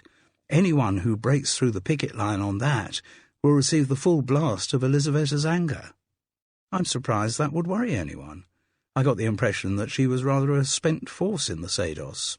A spent force she may be, but there are still a lot of members terrified of getting the wrong side of her. They might be excluded from the guest list for her famous drinkies things. Oh dear. Well, maybe Hester will make a full recovery and no replacement prompter will be needed." But as she said the words, Jude wasn't feeling as positive as she sounded. After all, what Hester Winston had said to her in the green room could have been interpreted as a confession to murder, whose consequences could make her unavailable for Devil's Disciple rehearsals as well as many other areas of her life. "Anyway, if Hester is ruled out," said Storm, "you wouldn't by any chance have a friend who might step into the breach as prompter, would you?" Jude could hardly prevent herself from giggling at the thought as she replied, "Yes, I think I might." Chapter 14. On the Monday, by arrangement, the police had come to Jude's house to take her statement. She had described, to the best of her recollection, exactly what she had witnessed the previous day at St. Mary's Hall. She had told the truth, but not quite the whole truth, omitting to report Hester Winston's words about the death being her fault. Jude had glossed over that, saying that Hester was too hysterical to say anything coherent. Her motives for telling the lie were instinctive and benign. She recognised Hester's mental fragility and didn't want to get her into any more trouble than she already was. But she decided not to tell her neighbour what she'd done. Perhaps because of her Home Office background, Carol strongly disapproved of lying to the police. Now that there was a corpse involved, Carol Seddon suddenly found the doings of Sados a lot more interesting. Her voice was full of suppressed excitement as she asked, "You say Richie Good was hanged, Jude. Was his neck broken?" "I don't think so." "Then it would have been a very painful death." "Oh?" "Humane hangmen usually arrange it so that the force of the drop breaks the victim's neck, then death, or at least unconsciousness, is more or less instantaneous. If the neck isn't broken, the victim dies slowly of strangulation. It can take 10 or in some cases up to 20 minutes. Pretty nasty way to go." Jude looked at her friend in surprise. "Is that something you learned at the Home Office? I know there's a lot of backstabbing there. I didn't know they went in for strangulation too." "Ha, ha, very funny." "No, it's just information I picked up," Carol replied airily. She had an increasing interest in the mechanics of crime, and had started filling directories on her laptop with the fruits of her research on the subject. But it was not a hobby she ever talked about, even to Jude. It was the Tuesday, 2 days after Richie Good's death. They were having coffee at Woodside Cottage. The two women hadn't seen each other for a few days. Carol's daughter-in-law Gabby had been struck down at the weekend by a particularly nasty bout of a sickness bug, and Granny had been summoned to the rescue in their house in Fulham. Since Carol absolutely worshipped her granddaughter Lily, this was no hardship for her, and with Gabby confined to bed, she even got over her customary unease at staying anywhere other than High Tor. She had taken Gulliver with her, and she was much entertained by the bonding between dog and granddaughter. Because of her absence from Fethering till the Tuesday afternoon, this was the first Carol had heard about the death in St. Mary's Hall. Jude recognised the sparkle of interest in her pale blue eyes as she asked, "So do you reckon that this Richie Good person was murdered?" "I really don't know. It's an odd one. I've been going through the facts, revisualising everything I saw on Sunday night, and it strikes me there are two major questions that need asking. First, who switched the safe noose with the Velcro joint in it for the real unbroken one? And second, why on earth did Richie allow the noose to be put around his neck? Are you sure he didn't put it there himself?" Why would he do that?" "To commit suicide. Come on, you saw more of him than I did, Jude. I just exchanged a few words with him in the Cricketers." "Did anything he said to you make you think he might have depressive tendencies?" "Absolutely not. I don't think I've ever met a man so armoured in self-esteem as Richie Good. He wouldn't want to deny the world the pleasure of his company. He would have regarded that as a terrible deprivation for everyone else on the planet. No, what happened to him is a complete mystery." "Intriguing, though," said Carol, and behind their rimless glasses there was even more sparkle in her pale blue eyes. "Hello, Mike Winstone." The voice answering Jude's call had its bonhomie firmly fixed in place. "Hello, it's Jude. Remember you came round with the champagne to say thank you?" Yes, of course. How the devil are you?" "Fine, thanks. And you?" "Never better." "I was actually ringing about Hester." "Oh, yes." For the first time there was a less welcoming tone in his voice. "When I last saw her on Sunday, she was in a terrible state." "Well, she's fine now," said Mike Winston curtly. "But it looked as if she was about to be taken away by the police. She did go with them to the station, where she made a statement, and then was allowed to come home." "So is she there now? Would it be possible for me to speak to her?" "No, I'm afraid that wouldn't be possible." "But she is there, is she?" No, she's not." He spoke as if he had just thought of the answer. "Hester's gone to stay with a friend." And that was all Jude got out of him, except for the impression that he was lying. Chapter 15. A text had gone round to all of the Devil's Disciple company to say that the Tuesday rehearsal was cancelled. The police were yet to finish their investigations at St. Mary's Hall, but there was a hope the Sados could resume their schedule on the Thursday. They'd receive a confirmatory text from Davina Vere-Smith if that proved to be the case. Jude was not surprised by the cancellation, but it did raise the question of what the police were investigating. An accident? or something more serious? She couldn't get out of her mind what Hester had said in St Mary's Hall after Jude discovered Richie Good's body. If only she could contact Hester, partly to find out what had happened to her at the police station, what she'd been asked, what she'd told them. But more than that, the healer in Jude was worried by the state in which she had last seen the woman. Though the incident in the car park had been almost too trivial to count as a suicide attempt, it still raised the possibility that, when faced with increased stress, the woman might try again. Jude hoped the friend that Mike had said Hester was staying with was of the sensitive and nurturing kind. And yet at the same time, the suspicion recurred to her as to whether the friend even existed. Was it just a covering lie from her husband for the fact that Hester was in police custody, or had she actually been at home with him when he had taken Jude's call? If so, she didn't think Mike Winstone would necessarily come out very well in the sensitive and nurturing stakes. Jude was seriously worried about Hester. Later in the day, after she had had coffee with Carol, she had a call from Davina Vere-Smith. "You got the text, did you?" "Yes, thanks. Any news yet from the police on whether Thursday's rehearsal's likely to be on?" "When they were last in touch, things were looking quite hopeful." "Good. And how are you going to replace Richie?" "Ollie Pinto will be playing Dick Dudgeon." "He'll be pleased." "What do you mean by that?" asked Davina rather sharply. "Just that Ollie seems to think he should have had the part in the first place." Maybe you're right. Yes, Ollie has served his time in supporting roles, and at least he is a member of Sados, which is more than Richie ever was." There was an undercurrent of resentment in these words. Jude was reminded once again of Richie's outsider status in the society. His behaviour had only been tolerated because of his talent. In the world of amateur dramatics, loyalty to an individual group counted for quite a lot, and there was a nitpicking punctiliousness about details like whether someone involved in a production had actually paid his subscription or not. With this came another thought, that Davina might actually relish working with Ollie Pinto more than she did with Richie Good. The younger man would probably be more malleable, more inclined to listen to the director's ideas about the play, and less likely just to follow his own agenda. Jude wondered how many more members of the Devil's Disciple Company might regard Richie's death as something of a bonus.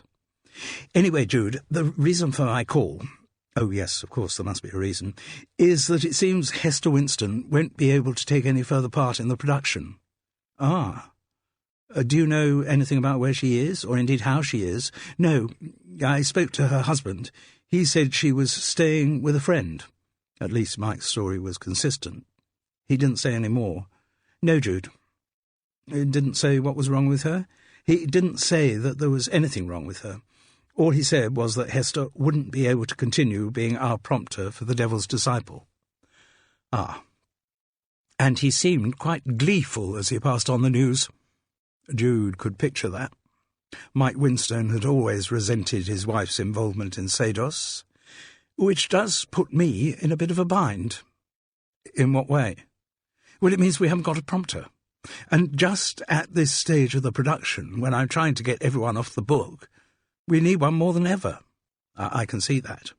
"And the trouble is that there are plenty of Sados members who might be happy to take on the role, but they're all friends of Elisavetta's." "Ah, yes. And since Elisavetta's boycotting the production, and incidentally being very shirty with me, none of them will help me out. They're all part of her inner circle, you know, the lot who are always going to little drinkies things at Elisaveta and Freddy's, which I used to be, but I've somehow blotted my copybook with Elisaveta. Anyway, if she makes it a 3-line whip on the potential prompters, none of them would dare go against her." "But I was talking to Storm Lavelle, who surprisingly now seems to be a fixture at Elisaveta's drinkies things." Jude found herself starting to grin as she realised which way the conversation was heading, "and she said you had a friend who might be prepared to step into the breach."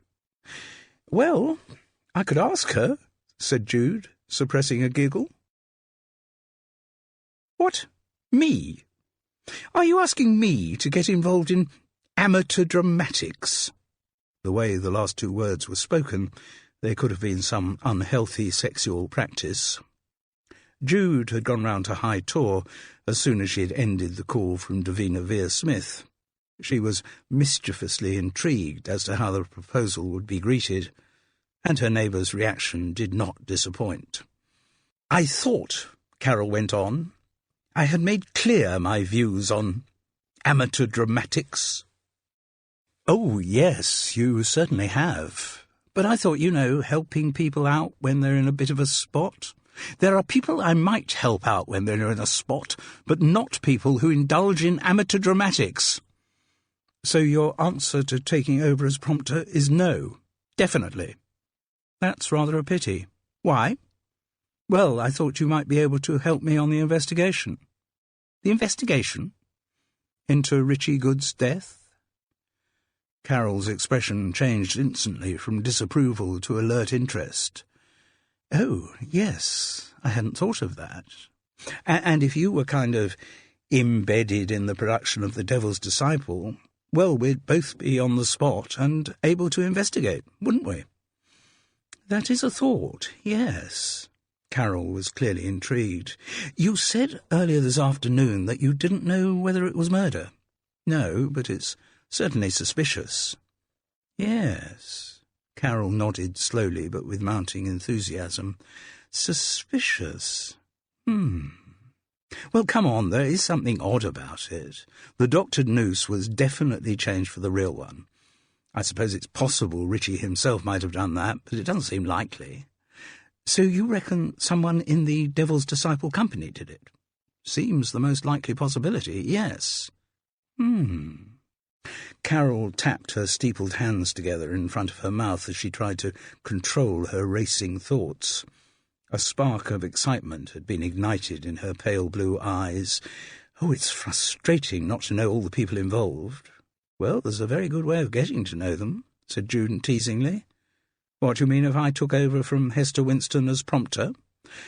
"Exactly." "Oh, I don't think that's for me," said Carol Seddon, in characteristically wet blanket mode. It was only half an hour later that the phone rang in High Tor. "Is that Carol Seddon?" It was a female voice she didn't recognise. "Yes," she replied cautiously. "Good afternoon. My name's Davina Vere-Smith." "Oh, yes. I gather Jude's asked you about taking over as prompter for the Sados Devil's Disciple?" "Yes, and I told her I'm afraid I can't do it." "I wonder if you could be persuaded." "I doubt it," said Carol. It was pure curiosity that had made her agree to meet Davina Vere-Smith in the Crown and Anchor that evening. Ted Crisp greeted her in his customary lugubrious style. "On your own, are you? No Jude?" Carol had been intending to have a soft drink, but Ted had already started pouring a large Chilean Chardonnay, so it seemed churlish to tell him to stop. "I'm meeting someone." "New boyfriend?" "No," came the chilling reply. Carol knew that Ted's words had reminded both of them of their brief and unlikely affair. The thought that it had happened still gave her a frisson of disbelief and excitement. "Do you know the best way to serve turkey?" asked Ted. Carol, not expecting a culinary question at that moment, replied that she didn't. "Join the Turkish army," said Ted heartily. It took Carol a moment to register that it was one of his jokes. "Oh, really?" she said with annoyance that was only partially feigned. "Excuse me, are you Carol?" She turned to face a short woman with blonde, almost definitely blonded, hair bunched into a pigtail. She wore grey leggings and a purple cardigan, unbuttoned enough to reveal an extremely well-preserved cleavage. A star-shaped silver pendant hung around her neck. "Yes, you must be Davina." "I saw you in the Cricketers when you brought over Jude Chaise-Longue, but we weren't introduced then, were we?" "No." Davina pointed to the wine-glass Ted Crisp had just placed on the counter. "Is that yours?" "Yes." "I'll pay for it." "Oh, there's no need for you to—" "Of course I will." Davina grinned at the landlord. "And I'll have a large G&T, please." When they were settled into one of the alcoves, the director said, "Feels odd to me, being here on a Tuesday." "Oh, why?" "Tuesdays are always Sados rehearsal days, but today— Well, did Jude tell you what had happened on Sunday?" "Yes, I was very sorry to hear about it." A conventional expression of condolence, though even as she said it, Carol wondered why she felt obliged to say the words. She had only met Richie Good once, and she hadn't taken to him then. It was a terrible shock for everyone. But Davina's response also sounded purely conventional. She didn't appear to feel any grief for her lead actor's demise. "And it's going to cause a lot of readjustment in my production of The Devil's Disciple. I'm sure it will. Which is why I wanted to meet you, Carol." "Yes, you said." The words came out more brusquely than intended. "Jude thought you would make a really good prompter." "I've no idea whether I would or not. I've never had anything to do with amateur dramatics." Still a bit frosty. But Davina Vere-Smith persevered. I'm sure you would enjoy it if you did agree to join us. The Sados are a very friendly bunch. Bunch of self-dramatising poseurs, was Carol's unspoken thought. What she said was, "As I told Jude, it's not really my sort of thing." "Then why did you agree to meet me, if you've already made up your mind to say no?" It was a good question. Carol was forced to admit to herself that she was more than a little intrigued by the whole Sados setup, particularly now there was an unexplained death in the company.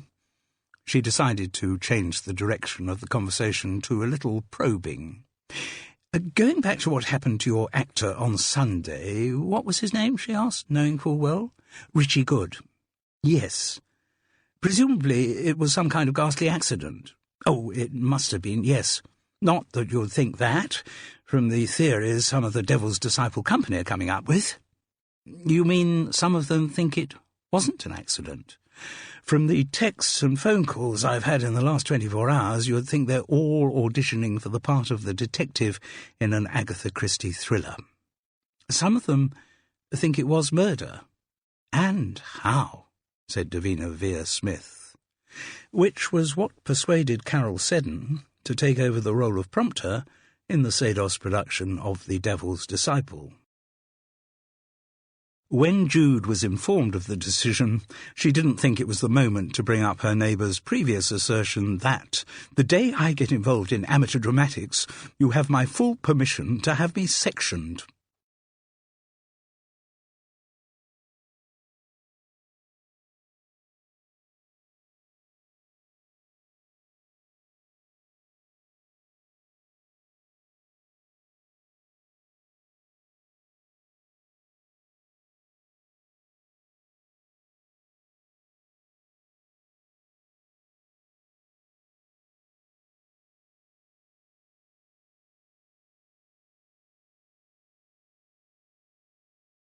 Chapter 16. It was striking to Jude how little Richie Good was mentioned after the Thursday rehearsal following his death. Carol hadn't been there that evening, but she noticed the same once she started attending rehearsals. The Thursday, only 4 days after the tragedy, had witnessed a lot of emotional outpourings, some of them possibly even genuine, as members of the Devil's Disciple company expressed their shock at what had happened. Very little actual rehearsal had got done that evening, which was annoying for the director because prurient interest had ensured that, for the first time, every member of her cast had turned up. But whenever Davina Vere-Smith tried to focus their attention on the play, someone else would have hysterics or go into a routine about how they couldn't do the scene without imagining doing it with Richie. Even Ollie Pinto did a big number about how dreadful he felt. This wasn't the way that he had wanted to get the part of Dick Dudgeon.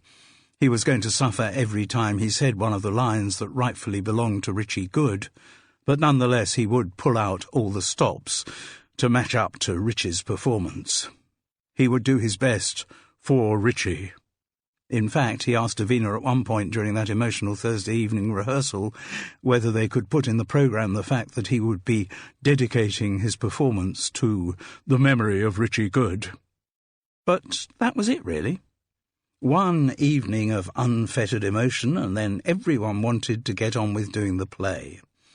The members of the Devil's Disciple Company returned to their default preoccupation, themselves. The surface of Sados had closed over as if Richie Good had never existed. Not much was said about him during the following Sunday's rehearsal, though they did get the news from Davina that Gordon Blaine had been questioned by the police. At what level this questioning had taken place she did not know, but they had been to his house rather than taking him to the station. This information caused a surprising lack of discussion amongst the Devil's Disciple Company. But there was a general view that Gordon's being questioned was logical. After all, he had built the structure which had killed Richie Good. As she was leaving St Mary's Hall at the end of her first rehearsal that Sunday, Carol was approached by Mimi Lassiter. "Oh, and now you're in the production, you must be a member of Sados." "Must I?" "Yes, nobody can be in a Sados production if their subscription's not up to date." "Unless they're Richie Good?" said Carol, who had heard from Jude about his non-membership. Mimi Lassiter's face darkened. "He wasn't a member, was he?" The membership secretary agreed that he wasn't. "And look what happened to him," she said with something like satisfaction. They were now out in the car park. Carol looked at Mimi Lassiter, dumpy with her dyed red hair, no wedding ring, postmenopausal, archetypal small-town spinster. Then she noticed that Mimi was carrying a Burberry raincoat, exactly like her own. Carol took out her car key and unlocked her clean white Renault. As she did so, she realised that parked next to it was the identical model, also white. "Well, there's a coincidence," she said. "Just what I was thinking," Mimi Lassiter agreed. "What, you mean that one's yours?" Yes." Carol Seddon felt very uncomfortable. The same Burberry raincoat, the same white Renault, both postmenopausal, and she had just mentally condemned Mimi Lassiter as an archetypal spinster. Was that how the denizens of Fethering saw her, too? But Mimi was not to be distracted from her cause. "Now, the subscription of acting member is—" "But I'm not an acting member," Carol objected. Unpleasant memories of the school nativity play welled up in her. "Ooh, that itchy ox costume." "You'll never catch me acting," she said with some vehemence. "I am the prompter." Yes, well, that's still covered by acting membership. Everyone who's actually involved in the production. Backstage as well. Yes, backstage as well. They're all in the category of acting members." "Well, it's a misnomer, isn't it?" "What?" "Acting member. Acting member implies that people in that category actually act. It should be active member. I think it's fairly clear that anyone who's involved in... Anyway, what other categories of membership are there? Well, there's supporters membership. That's usually for people who've got too old to continue as acting members but are still involved with the society. And then there's honorary membership, but that's really only set up for Freddie and Elisaveta, you know, because they actually started Sados and there needed to be some recognition of their enormous contribution to the... So, how much do I have to pay for an active membership? Acting membership. It really shouldn't be called that, said Carol. Well, it always has been called that. Mimi Lassiter was very worked up. Clearly she didn't like anyone questioning the way she operated as membership secretary. And the subscription for acting membership is... Carol paid up. Ollie Pinto, in the role of Dick Dudgeon, had just asked if Essie knew by what name he was known. "Dick," replied Janie Trotman in the role of Essie. He then told her that he was called something else as well. But before he could say, "The Devil's Disciple," he was interrupted. "That's wrong," said Carol. It was the Sunday rehearsal a fortnight after Richie Good's death. and she was beginning to feel at ease in her new role of prompter. "I'm sure it's right," said Ollie Pinto, on the edge of petulance. "No, you said you were called something else as well, whereas what George Bernard Shaw actually wrote did not include the words 'I am called.'" "Well, it means the same thing." "It may mean the same thing, but what you said is not the line that Shaw wrote." "All right," said Ollie Pinto, well into petulance now. "I'll take you back to where I asked Essie what they call me." And he delivered the line that Shaw wrote. "What?" asked Janie Trotman. "That was your cue. I was giving you your bloody cue." "Keep your hair on. I'm not the one who's cocking up the lines." "I am not cocking up the lines. Look, I've taken on the part of Dick Dudgeon at very short notice, and I'm doing my best to—" All right, said Janie, who had heard quite enough of Ollie Pinto's moaning. "Dick." "What?" he asked. "You gave me my cue. I'm giving you the line that comes next. Dick." "Well, I didn't know you'd started, did I?" "All right, well, I have started. Dick." Again, Ollie Pinto tried to get out the line where he mentioned he was called the Devil's Disciple. Again, Carol interrupted him. "You said as well. Shaw actually wrote two." "Oh, for God's sake," snapped Ollie Pinto. "As well, too? What's the bloody difference? They both mean the same." "They may mean the same, but George Bernard Shaw chose to write one rather than the other, and the play Sados is doing is the one written by George Bernard Shaw, not by members of the cast." Ollie Pinto looked as if he was about to take issue, but decided against it. Hester Winston had been very timid as a prompter. She wouldn't give the line until one of the actors virtually asked her for it, and she had seemed happy to accept any kind of paraphrase of George Bernard Shaw's words, whereas with this new one, blimey, it was like being back at school. Carol Seddon was surprised to find she was really enjoying her job as prompter. With the text of The Devil's Disciple in her hand, she had the advantage over the actors, and even the most flamboyant of them looked pretty silly when they couldn't remember their lines. Also, although she would never have admitted it to a living soul, she was glad to have the prospect of fewer evenings alone with Gulliver in High Tor, reading or watching television, even about convents and confinements. Carol and Jude's conviction that they were engaged on an investigation grew weaker and weaker. Whenever they tried raising the subject with members of the cast, asking for their ideas as to who might have switched the two nooses, nobody seemed to be that interested. Getting the Devil's Disciple on was much more important than Richie Good. He was already old gossip. Despite his problems with the lines, Ollie Pinto was really relishing his elevation to the role of Dick Dudgeon.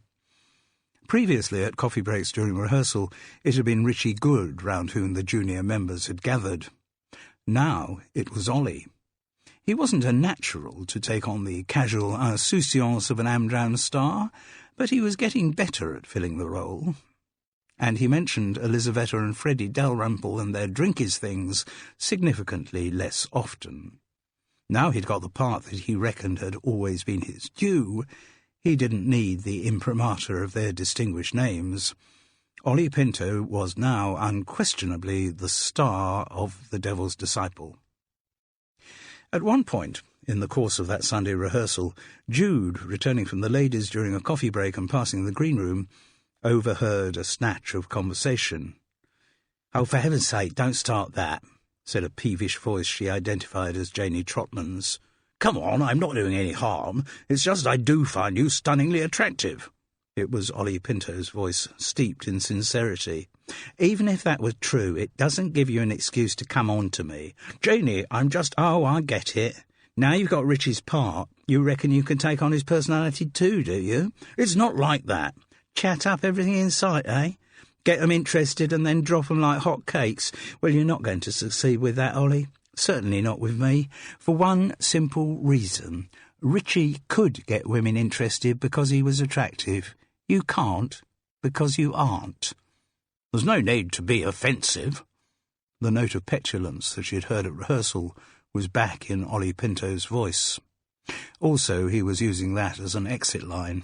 Jude hurried back to the main hall to avoid being caught eavesdropping.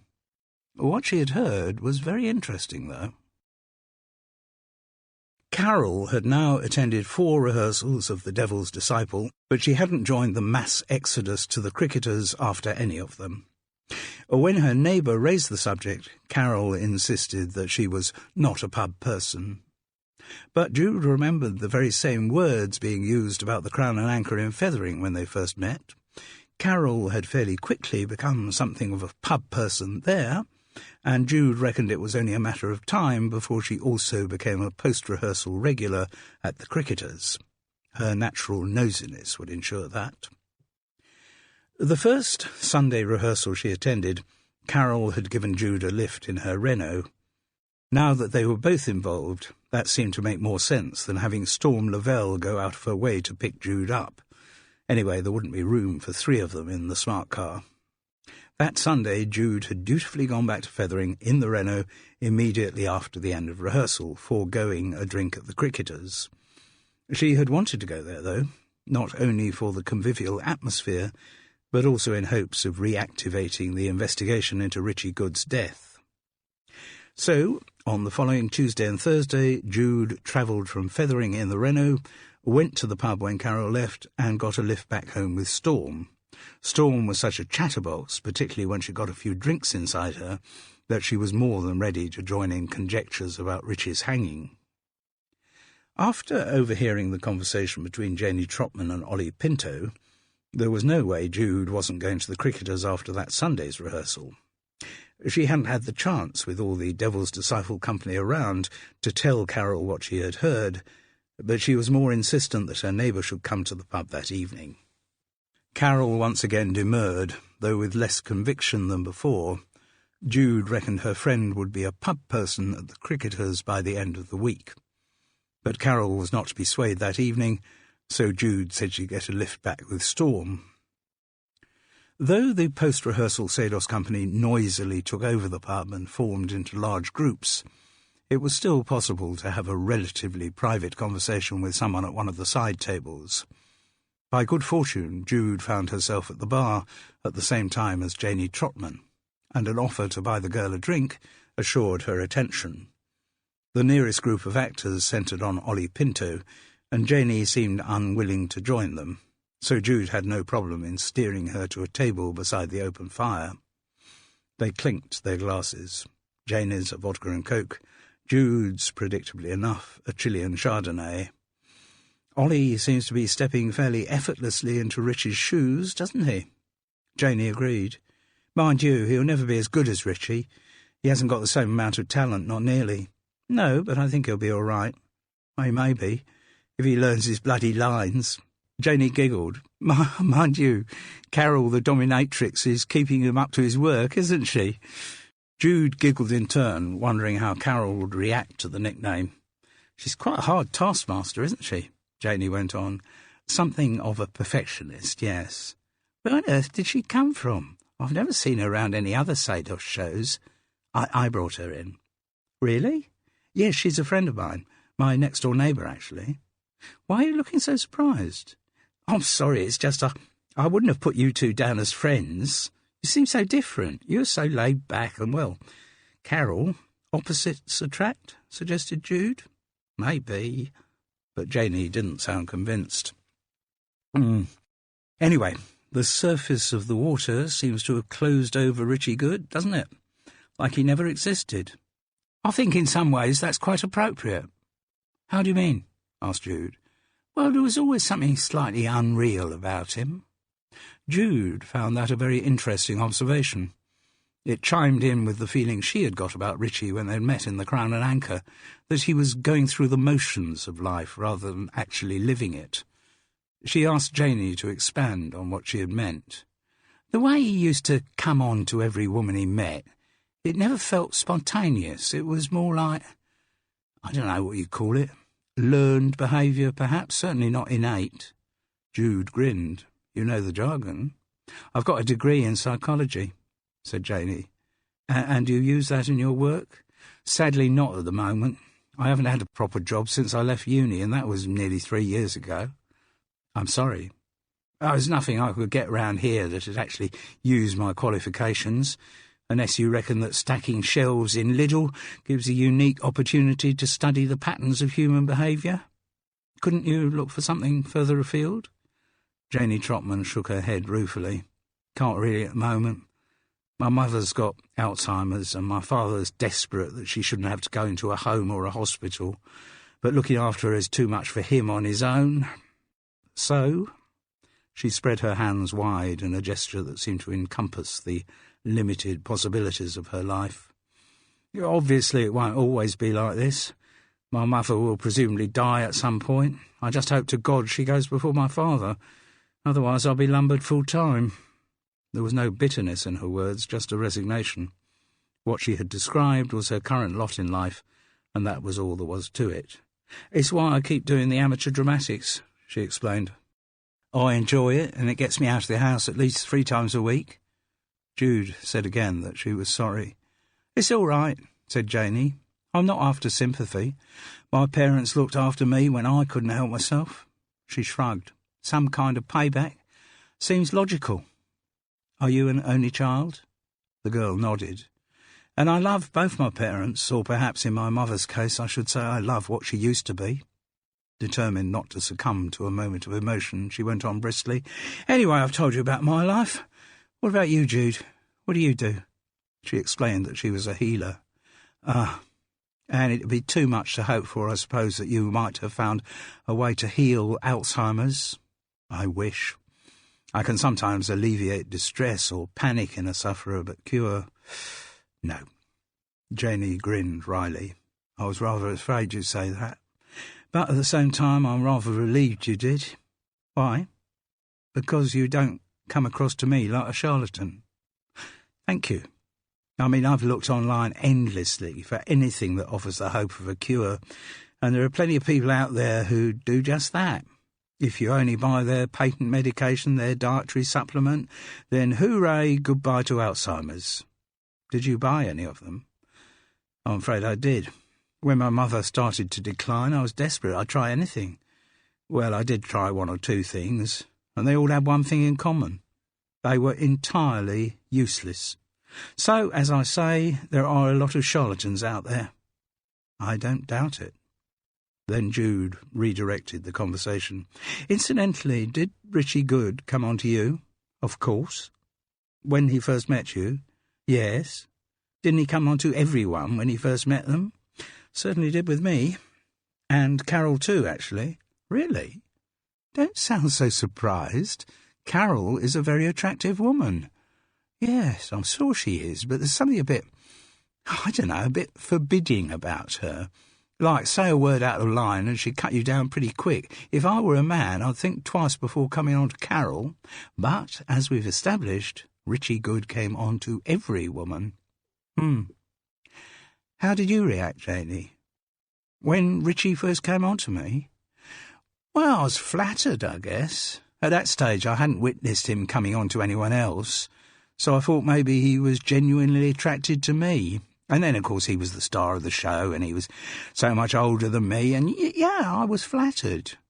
Also, at the time, I was in a rather low state about men." "Oh," Jude smiled sympathetically. "Relationship just finished?" Janie nodded.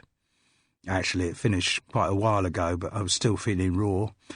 I had quite a lot of boyfriends while I was at uni, but there was this one boy I got together with in my 3rd year, and we kind of stayed together after we'd done our degrees. We had a flat together in Crouch End, but then Mummy got ill, and I was having to spend more and more time down here, and, I'd rush up to London for the odd night, but that made me feel guilty, and I don't blame him. I don't think I was much fun to be with at the time. Well, we tottered on like that for over a year it was, and then the inevitable happened. He met someone else." "Yep," replied Janie, trying to make it sound casual, as if the separation was something she had come to terms with. But Jude could tell that she hadn't. "So, anyway, having an older man, an attractive man coming on to me, telling me I was beautiful, even if he was married, even if he was Richie Good. Well, it gave me quite a boost. And yes, I did fall for him a bit. Did anything come of it?" "Like what? Are you asking whether we went to bed together?" "Well, yes, I suppose I am." Then he answers no. But it was odd. Odd in what way? Well, he kind of implied that we would go to bed together. He kept telling me how much he fancied me and trying to persuade me to say yes, and he said he'd book a hotel room for us, and, well, he persuaded me, I guess. I don't know how much I really wanted to, but, you know, it was the prospect of something different happening in my life, something apart from looking after my mother and attending rehearsals for The Devil's Disciple. So I said yes, and we fixed the date, and Richie said he'd booked the hotel room, and in the afternoon of that day, I had a text from him saying he'd decided he couldn't go through with it. Did he give any reason? He said he realised that he was just being selfish, and however much he fancied me, it wouldn't be fair to his wife. And how did he treat you after that, Janie? When you met him at rehearsals? Was he embarrassed? Not a bit of it. He behaved as if nothing had happened between us. I mean, he stopped coming on to me, but he didn't try to avoid me or anything like that. And certainly his confidence wasn't affected. In fact, I would have said he was cockier than ever after that. Pleased that he had avoided the pitfalls of sin, suggested Jude with some irony. I don't think that was it. It was almost as if for him the process was complete. He got what he wanted out of his relationship with me. He had persuaded me to agree to go to bed with him, and having achieved that, he'd lost interest. What Janie Trotman had said confirmed the impression Jude had got when she and Richie met in the Crown and Anchor. She didn't know if there was a word to describe a man who behaved like that, but had it been a woman, she would have been called a cock-teaser. Chapter 17. Is that Jude Nichol? She was surprised. So few people ever referred to her by anything other than her first name. It was only on official documentation that she used the surname she had gained from her second marriage. Yes, she replied cautiously. It's Detective Inspector Tull, said the voice from the other end of the phone. You remember you gave a statement to me and one of my colleagues after the death of Mr. Richie Good? Yes, of course I remember. And I said that I might be in touch with you again in connection with our inquiries. Yes. So here I am, being in touch, he said with some levity in his voice. Right, Inspector, what can I do for you? I just wanted to check a couple of details that you put in your statement. Fine, fire away. But Jude felt a small pang of panic. She had withheld from the police what Hester Winston had said to her in the green room that Sunday night. Maybe when interviewed, Hester herself had mentioned it, and Inspector Tull was about to expose Jude's lie. We've now spoken to all of the people who attended the rehearsal that afternoon, the inspector began smoothly, and they all seem to tell more or less the same story. That's not surprising, is it? Not necessarily, no. And the sequence of events that everyone agrees on is that before the demonstration of his gallows, Gordon Blaine was holding a real noose as opposed to the fake one. Would you go along with that, Mrs. Nichol? Please, just call me Jude. Very well, Jude. Yes, I would go along with that. Thank you. And then, when the stage curtains were drawn back to reveal Mr. Good, he had the fake noose around his neck. Yes. And he was standing on the wooden cart which Gordon Blaine moved away so that it no longer supported him. Exactly. And Richie then grabbed the noose so that the Velcro didn't give away immediately, and he did a bit of play acting as if he was actually being hanged. Play acting? Yes, playing to the gallery, showing off. And to do that would have been in character for Mr. Good. Completely. So, after the demonstration, everyone went off to the cricketers' pub opposite St Mary's Hall. Yes, I'm honestly not certain whether everyone went, but most people certainly. And within half an hour, you went back to the hall and found Mr. Good dead, hanging from the gallows with the real noose round his neck. As I said in my statement, yes. Yes. So, within that half hour, or however long it was exactly, someone substituted the real noose for the fake one. They must have done. The inspector was silent for a moment. When you went to the cricketers' pub that evening, Did you notice any members of the group missing, or did you see anyone leaving the pub to go back to the hall? I wasn't aware of anyone missing or anyone leaving, but that doesn't mean it didn't happen. You know, I was just having a drink with a bunch of people. I wasn't expecting ever to be cross-examined on the precise events of the evening.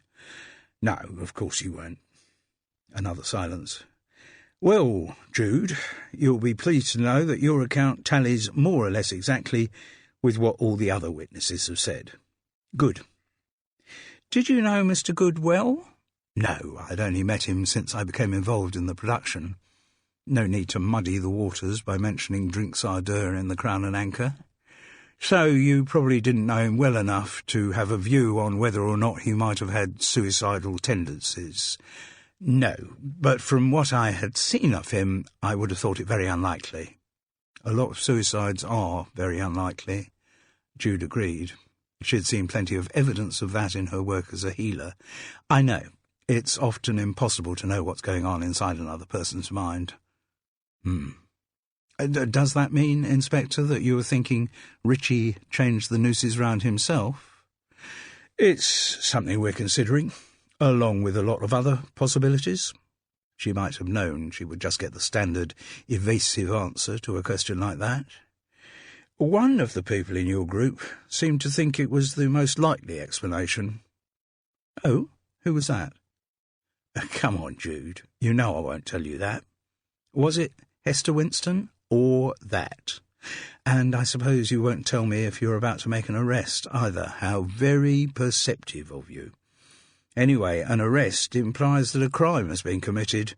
There seems to be a consensus among the people in your group that Mr. Good's death was just an unfortunate accident. Really? No one's mentioned the word murder? You're the first. Once again there was a note of humour in his voice. I'm amazed. I would have thought that self-dramatising lot would have all you're the first. Well, she was flabbergasted.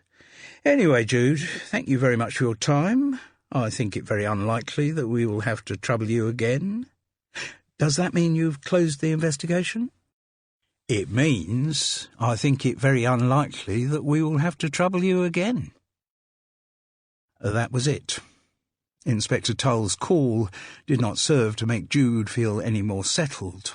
She still felt convinced that Richie Good had been murdered, and it was frustrating to have just been talking to someone who undoubtedly knew a great deal about the case, who had, quite properly, resisted sharing any of that knowledge.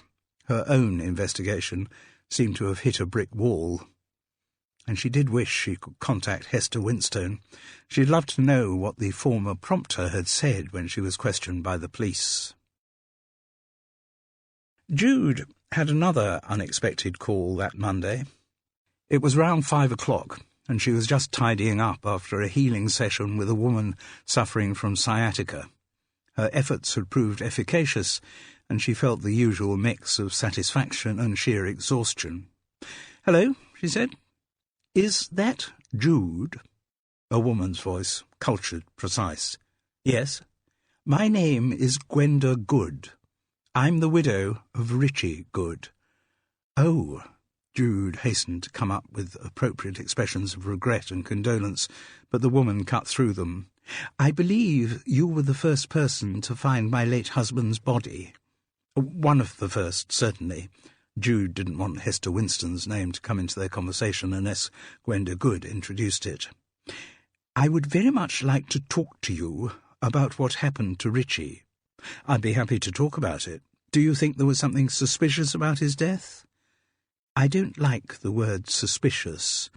I would prefer to say unexplained." "Very well." Jude felt a spark of excitement. She was a great believer in synchronicity. Earlier that day, after her phone call from Inspector Tull, her investigation seemed to have hit a brick wall. Now, out of the blue, she was being offered the chance to speak to the dead man's widow. "I'm afraid I don't go out much," said Gwenda Good. "I wonder if it would be possible for you to visit me at my home?"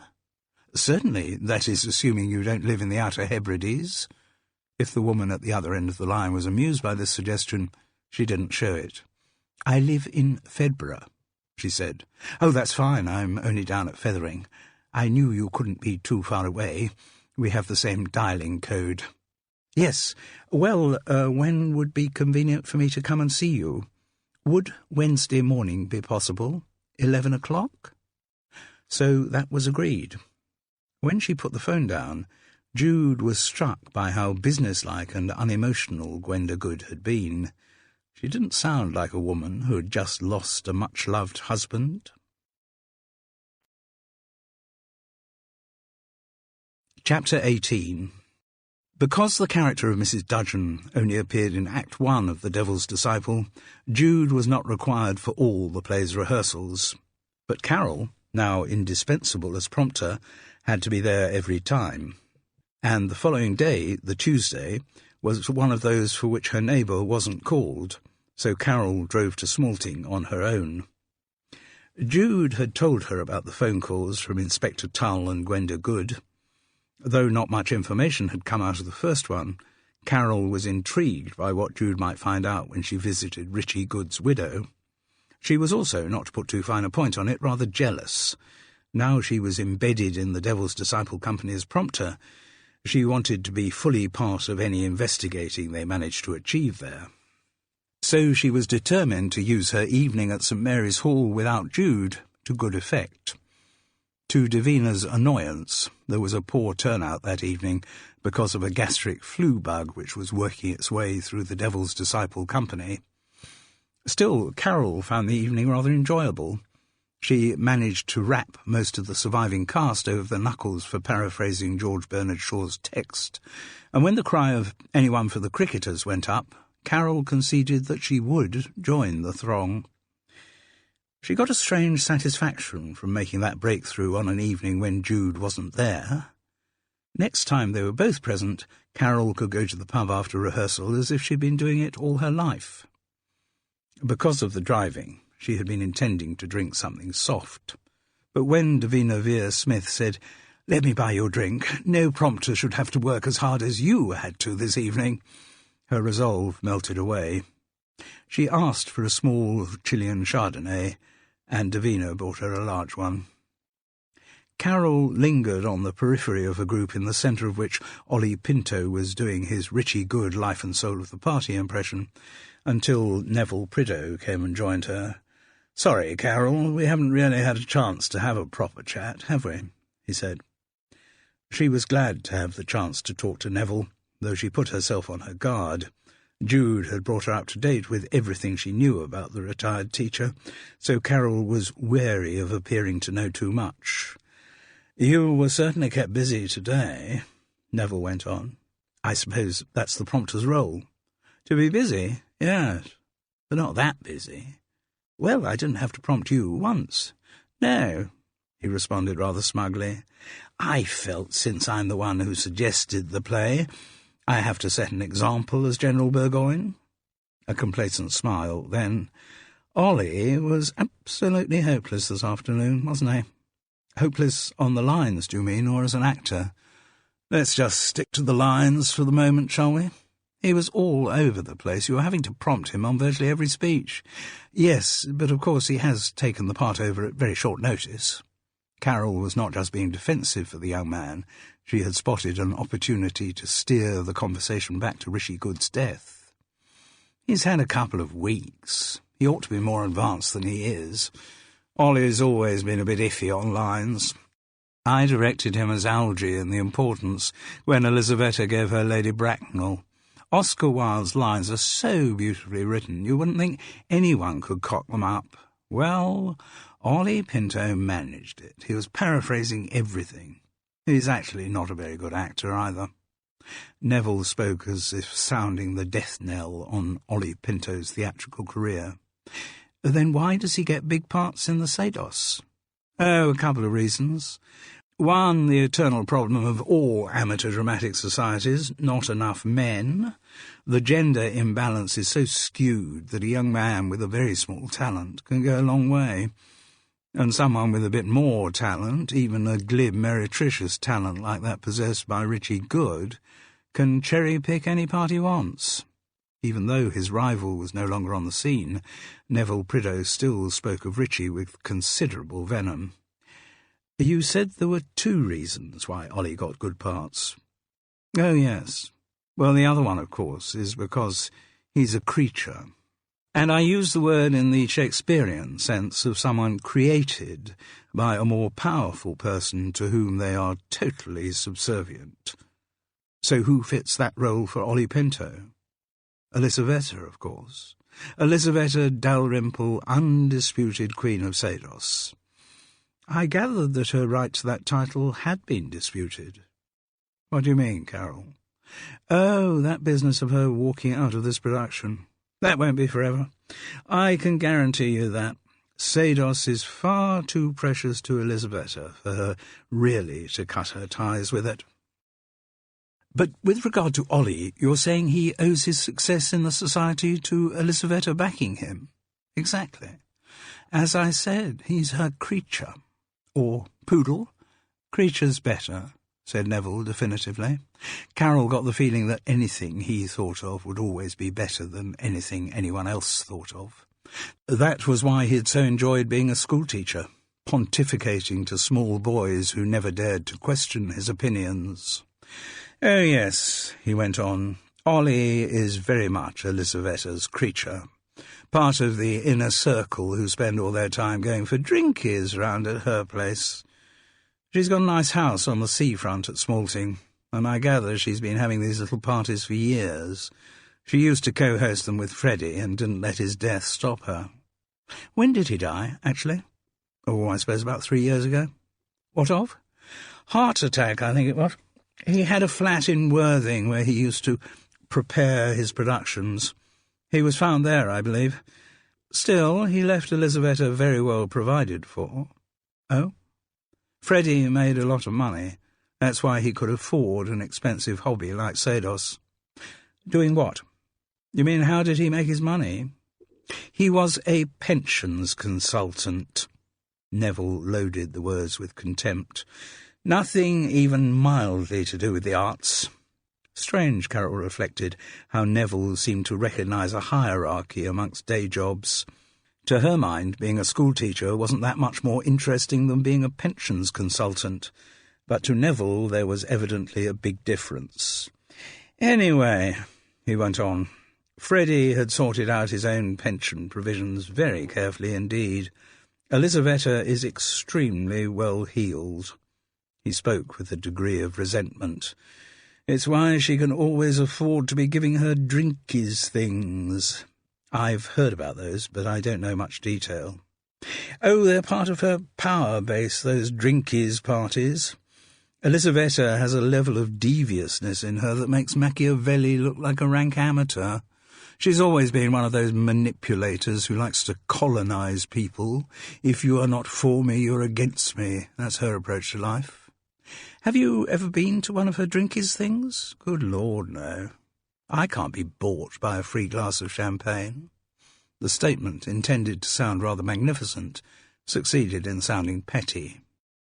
"But if Ollie Pinto is part of this charmed inner circle, then why didn't he join in Elisaveta's boycott of the production?" "Interesting point, Carol. I wondered that a bit myself. Then I decided it was for one of 2 reasons. He clearly liked dividing things into numbered sections, another schoolmasterly trait perhaps. Either it was just sheer greed. He saw a socking great part being offered to him and he thought, yes, I'm going to grab that. The other possibility, and I think the one I favour, is that Elisaveta encouraged him to take the part." "Why would she do that?" "Because she knows he's not a very good actor. I think what she had hoped for first didn't happen, that her walkout would stop the production stone dead in its tracks. Elisaveta's not used to playing small parts, you see. Most productions she's been in for Sados, if she had walked out, it really would have been the end. She didn't realise how easy it would be to find another Mrs. Dudgeon." "I'm sure Jude would be very flattered to hear you say that," Carol observed dryly. "Sorry, that didn't come out right." He was quick to come back with a smooth response. "I mean how easy it would be to find another and vastly superior Mrs. Dudgeon." Ha ha. But, Neville, are you saying Elisabetta encouraged Ollie to take the part of Dick Dudgeon because she thought he would ruin the production? I wouldn't put it past her.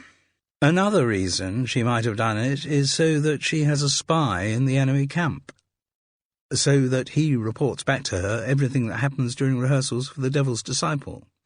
Once again, I wouldn't put it past her. Elisabetta Dalrymple is a woman of remarkable deviousness. She deeply loathed Richie Good for what he said about her past, particularly because he did it so publicly. She'd want to get her own back. Enough to arrange his hanging? Asked Carol, making the question sound more frivolous than it was. Ah, do I detect I'm with that contingent of the Devil's Disciple Company who believes we have a murder on our hands? I'd never rule out any possibility. Do I gather, Neville, that you do rule out that possibility? I think an accident is the more likely scenario. As to murder, he acted as though he were contemplating the possibility for the first time. Well, if it was, we wouldn't lack for suspects, would we? Was there anyone in Sados whose back Richie Good hadn't put up? I don't really know. Carol lied. Jude had kept her up to date with everything.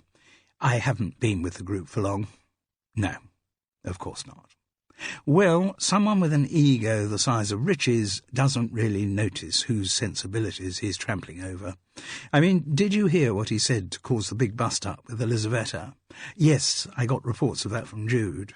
Ah, your pretty friend, yes.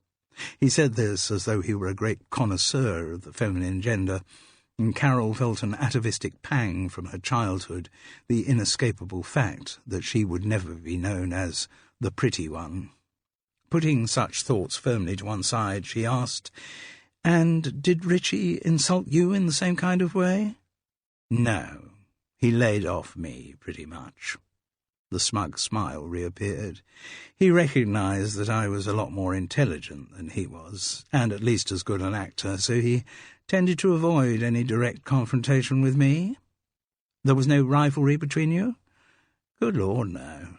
Well, certainly not on my side. I had no reason to be jealous of Richie. I suppose he might well have been jealous of me, though.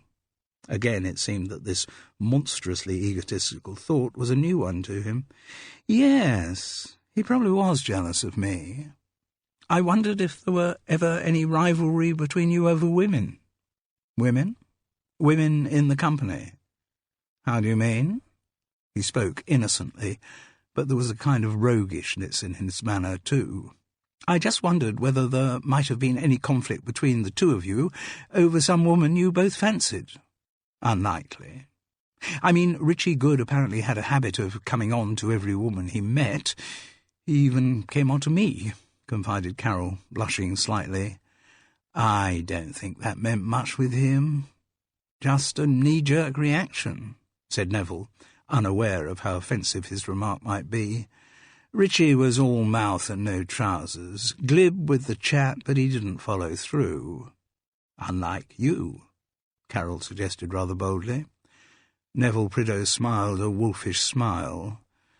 I generally get what I want.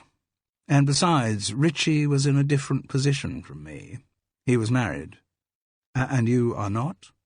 A thin smile answered the question. I got divorced when I retired.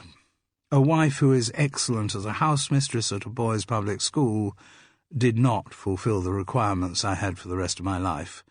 Now I am more of an emotional freelance. What does that mean? I am not looking for anything long-term in a relationship. As long as it's still fun, I will keep on with it. Once it ceases to be fun, I end it. Carol found that Neville Prideaux's charm was diminishing by the minute. Otherwise, she might not have pushed ahead with her next line of questioning. I heard someone chatting at rehearsals and saying that you had had a fling with my predecessor. Sorry? Hester Winstone? Huh. He looked displeased. You can't have any secrets with this lot. Then he looked defiantly at Carol. "So what if I did? We're both grown-ups." "But I'd heard that Richie Good came on to her too." "I thought we'd already established that Richie came on to anything in a skirt."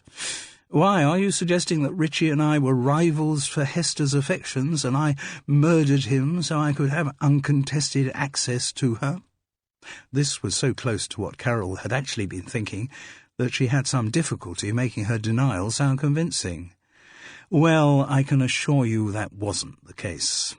Hester and I shared one night of what could hardly be described as bliss, and decided mutually that ours was not going to be la grande affaire. Mutually, I decided and told her. She didn't complain. Hester's a very unstable woman." Carol didn't disagree, nor did she think it was the moment to ask Neville whether he thought his behaviour might have contributed to her instability. "So," he went on, "if you're looking for someone who might have murdered Richie, I'm afraid you're very much barking up the wrong tree with me." "And who do you think might be the right tree?" "No harm in asking." "Well, actually, I think you're stuck in a whole forest full of wrong trees, because I firmly believe that Richie's death was an accident, that probably Gordon Belaine was playing about with his precious mechanism and left the wrong noose in place. But if I were going to waste my time playing amateur detectives, I think the question I would ask is, who has benefited from his death? Who is more relaxed? As if with his decease a huge weight has been lifted off their shoulders. And what would your answer be?" Davina Vere Smith. Chapter 19. On the Wednesday morning, Jude travelled by train for the 2 stops from Fethering to Fedborough. She felt no guilt in not including Carol in the day's mission. Jude, after all, was the one who had found Richie Good's body. Maybe that gave her some obscure right to meet his widow. On the train, she remembered Gwenda saying that she wasn't very mobile, and wondered about her level of disability. But the woman who opened the door of the terraced house in a road off Fedborough High Street showed no overt signs of illness, and seemed to move with ease as she hastened to close the front door once her guest was inside. "Sorry, need to keep out the cold," she said. Jude wouldn't have thought it was that cold, even a bit above average temperature for April. She herself was only wearing a cotton jacket over a T-shirt and skirt. The 2 chiffon scarves wound around her neck were statements of Jude's style rather than for warmth. And the minute she stepped inside the house, she was glad not to be wearing more. The place was incredibly overheated, but Gwenda Good was wearing a cardigan over a jumper and fleece jogging bottoms. Over this she had on a plastic apron with a Minnie Mouse image on it. Her hands were in yellow marigold gloves. She wore her greying hair in a thick plait and had unglamorous black-rimmed glasses.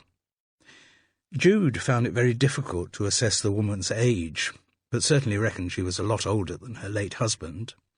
"Very good of you to come," said Gwenda Good, and led the way into a small sitting-room that faced out onto the street. Wooden Venetian blinds were half closed, and 2 standard lamps were on to compensate for the gloom.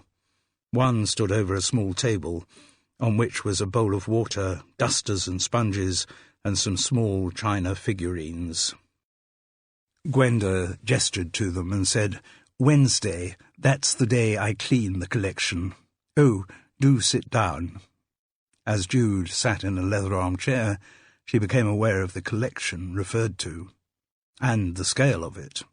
It was clearly no coincidence that Gwenda had a Minnie Mouse on her apron, because the image was reduplicated literally hundreds of times throughout the sitting-room. Shelves covered the 2 side walls, and on one of these stood rows of figurines of Minnie Mouse in a variety of costumes and poses, dressed as a ballerina, as Santa Claus, as a tennis player, as a doctor, as a schoolteacher, and many more. A glass-fronted set of shelves was full to bursting of stuffed Minnie Mouse toys, again in a wide range of liveries. Another section featured Minnie Mouse accessories, pencil cases, backpacks, lunchboxes, packs of cards, board games, jigsaws, and so on. Above these hung an opened Minnie Mouse umbrella.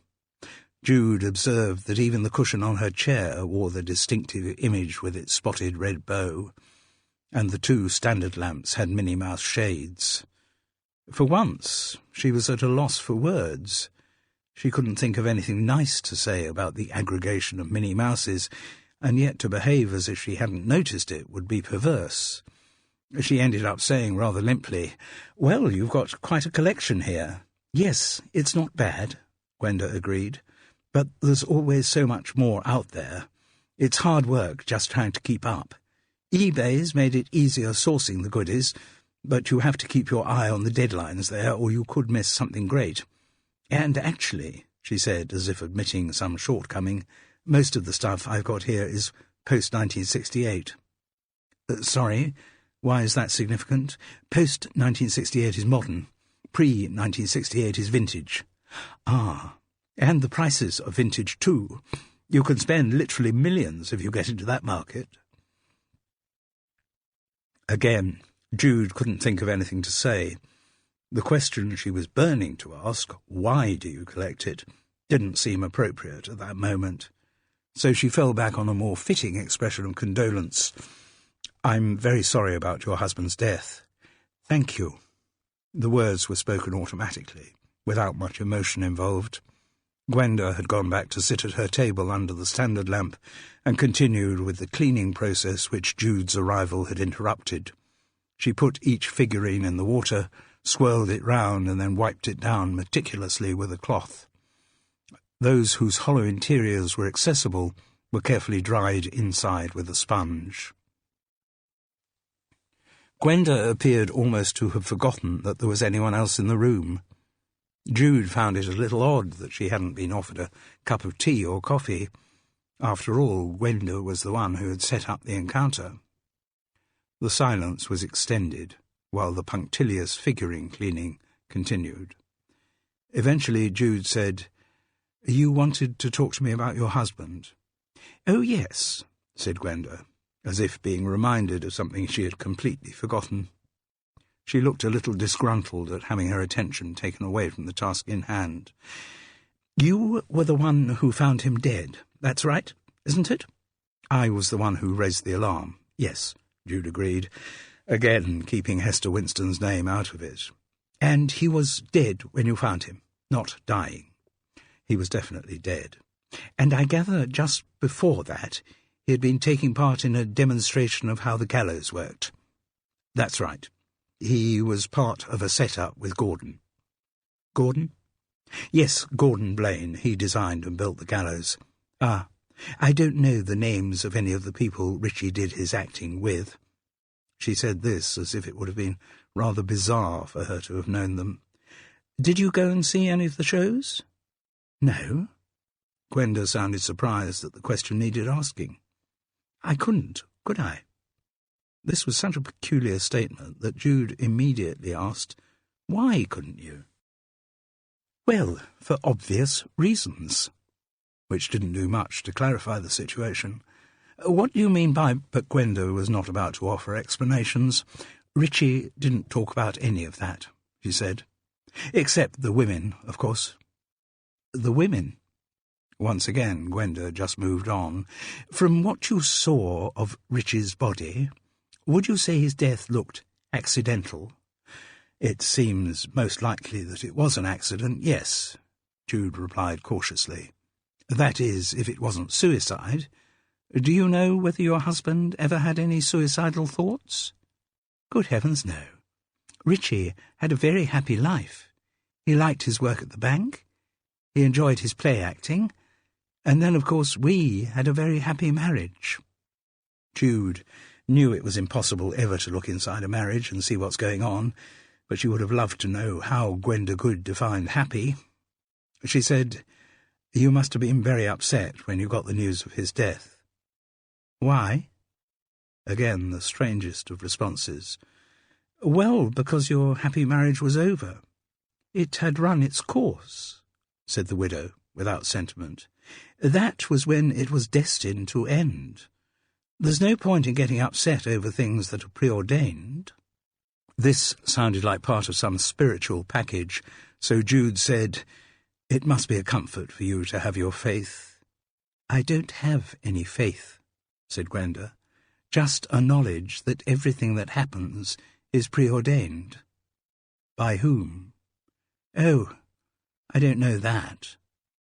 This was becoming one of the most bizarre conversations Jude had ever participated in, and yet Richie Good's widow did not sound at all unhinged. Everything she said seemed to be entirely logical, at least to her. Jude had heard that Richie Good's funeral had taken place the week before, and assumed that since the body had been released, the police investigation into the death had ended. So she asked, "Was there a good turnout for your husband's funeral?" "I believe so, yes." "You believe so?" "Well, obviously, I couldn't be there." "Why, obviously?" "I can't leave the house," replied Gwenda, as if this were something that everyone in the world knew. "Do you mean you're agoraphobic?" The woman dismissed the word with a shrug. "I'm not too bothered what people call it. I have no interest in psychobabble. I just don't leave the house." This was spoken without any anxiety or self-pity, as a simple statement of fact. Not leaving the house seemed very normal to her. "Not even to go to the shops. I have everything delivered. I order online. What with that and eBay, I spend quite a lot of time on the laptop." Again, this was made to sound like the most natural thing in the world. "A few minutes ago," said Jude, "you said that Richie didn't talk about his amateur dramatics, but he did talk about the women." "Yes." "Do you mind if I ask you what you meant by that?" "Not at all." Gwenda seemed pleased that the matter had been raised. "The thing is, Richie was a very attractive man." Jude was tempted to say, well, he certainly thought so, but restrained herself. "And so, obviously, he had lots of women throwing themselves at him." Gwenda looked straight at Jude for the first time in their conversation. "Did you throw yourself at him?" "Hardly." Throwing herself at men was not Jude's style, though she couldn't deny the initial attraction she had felt for Richie Good. "No, he didn't mention you." "Are you implying by that he mentioned others?" "Oh, yes. Richie told me everything. There are a lot of unattached women in amateur dramatic societies, and quite a lot of them came on to him." "Don't you think he did some of the coming on?" Jude couldn't forget his automatic, "Where have you been hiding all my life?" "Oh, no. He told me all about it. A lot of the women were very brazen. They would seek him out and try to get him on his own. Richie didn't give them any encouragement, and then most of them would quite shamelessly try to get him to go to bed with them." Jude, remembering how Janie Trotman had described her involvement with Richie Good, thought she could see a pattern emerging. She waited for more from Gwenda. "And then, of course, at that point, he had to disappoint them. He had to point out that he was happily married. To me." There was huge complacency in the way she said these words. And to Jude it all made perfect sense, explaining the gut feeling she had had when alone in the Crown and Anchor with Richie. He was, as she'd thought after her chat with Janie, the male equivalent of a cock-teaser. He would come on to women, chat them up, get them to the point where they would agree to go to bed with him, before suddenly announcing that he couldn't go through with it because of his undying loyalty to his wife. That was how he got his kicks, and then he would add the refinement of telling Gwenda exactly what had happened, or at least his version of what had happened, and their marriage would be strengthened. In fact, Jude suspected Richie's descriptions of his skirmishes with other women were the dynamo of his relationship with Gwenda. As she had frequently thought before, human imagination can hardly cope with the variety of what goes on inside marriages.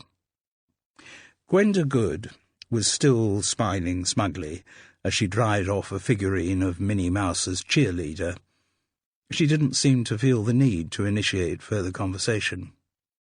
So, after a lengthy silence, Jude said, "I'm still not quite clear why you asked me here. Have we talked about what you wanted to talk about?" "Oh, yes," said Gwenda blandly. "Well, could you tell me what it was?" "Of course. I just wanted to know that you agreed Rich's death was an accident." A part of Jude wondered why that question couldn't have been asked on the telephone, but a more substantial part of her wouldn't have missed the morning she had just experienced for the world. "Why was that important to you, Gwenda?" "Because of the life insurance. I didn't want there to be any delay on the life insurance, and that could have happened if there was any doubt about the circumstances of his death." "Yes, I suppose there could have been. And if there were a question of suicide, the cover would be invalid." "Well, I just asked you about that, and you said that there was no chance that Richie would ever have committed suicide." "Oh, yes, I know that. But I wondered if anyone had been spreading contrary rumours around. From everything that I've heard discussed at rehearsals, nobody seems to think there was any question of suicide." "Oh, good." The smug smile grew broader. "Richie worked in life insurance, you see, and so he himself was very well insured. He used to say to me, quite often, it was one of our little jokes, 'I'd be a lot more valuable to you dead than I am while I'm alive.'" And Gwenda Good laughed. "So, I think, when it all comes through," she said, "I'll be allowing myself a real splurge on eBay for more of my precious minis." Chapter 20. As she travelled back on the train to Fethering, Jude went over in her mind the conversation she had just shared. And the more she thought about it, the more bizarre it seemed. Through her work as a healer, Jude had come across mental illness in many forms, but she had never met anyone who behaved like Gwenda. And indeed she wondered whether mental illness was the right diagnosis. Though undoubtedly agoraphobic, the woman did not seem distressed at any level. But there was something definitely odd about her. The glee with which she had talked about the life insurance windfall about to come her way made Jude wonder for a moment whether Gwenda could have had a hand in her husband's death. Killing someone for their insurance is one of the oldest plot lines in the history of crime, and in its fictional version. On the other hand, if the woman really never left the house, she couldn't have arranged the murder without the help of an accomplice. The more Jude thought about it, the less likely it seemed that Gwenda had been involved. Still, she had plenty of news to share with Carol, so on her way back from Fethering Station, she called at High Tor to invite her neighbour round for coffee. And once inside Woodside Cottage, because it was so near lunchtime, opening a bottle of Chilean Chardonnay seemed simpler than the palaver of making coffee. After the exchange of their news, Carol asked, "What do you think of Neville's idea that Davina had a motive to kill Richie?" "Well, he's certainly right that she's more relaxed without him around. He totally destroyed her confidence as a director. She just kowtowed to him, whereas with Ollie as Dick Dudgeon, she orders him about all over the place. And, of course, after you, she was the first one into St. Mary's Hall to discover Richie's body. Maybe she was checking up that her little ploy had worked. Possible." Sceptically, Jude screwed up her face.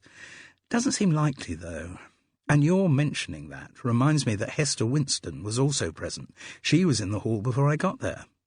Alone with Richie. Alive or dead. And tell me again, Jude, what was it exactly that Hester said?" "It's my fault. I'm the reason why he's dead." Which could be an admission that she had killed him. It could, except for the fact that the police released her after interviewing her. I can't imagine Hester was in robust enough emotional state to lie convincingly, so she must have provided an explanation for her presence in St. Mary's Hall that let her off the hook. Carol sighed. "It's a pity we can't contact Hester. I think she could provide answers to many of the questions that are troubling us. I agree. I tried ringing her home again yesterday. Once again, the phone was answered by Mike, not very pleased to hear from me. Once again, he said Hester was staying with a friend. Do you think that's true? Jude shrugged. Could be. No way of finding out. I think we should keep an eye on Davina at rehearsal tomorrow night, see if she gives anything away. What, like confessing that she murdered Richie? I don't think it's very likely she'll provide chapter and verse on... Don't be trivial, Jude. You know what I mean. Well, yes, I do, but Jude was again interrupted, this time by the phone ringing. She answered it, and heard an elocuted female voice ask, "Is that Jude?" "Yes." "How nice to hear you. This is Elizaveta Dalrymple." "Oh, that was a surprise. I gather I have to congratulate you, Jude." "On what?" "On taking over from me as Mrs. Dudgeon, and from all accounts being rather splendid in the part." "Well, I'm doing my best." "I'm sure you are. And also I gather you've got a friend of yours involved too in the role of prompter? Carol Seddon, is that right?" "Yes, it is." For someone who was boycotting the production of The Devil's Disciple, Elizaveta Dalrymple seemed very well informed about it. Jude wondered who was reporting back to her. Ollie Pinto seemed the most likely candidate.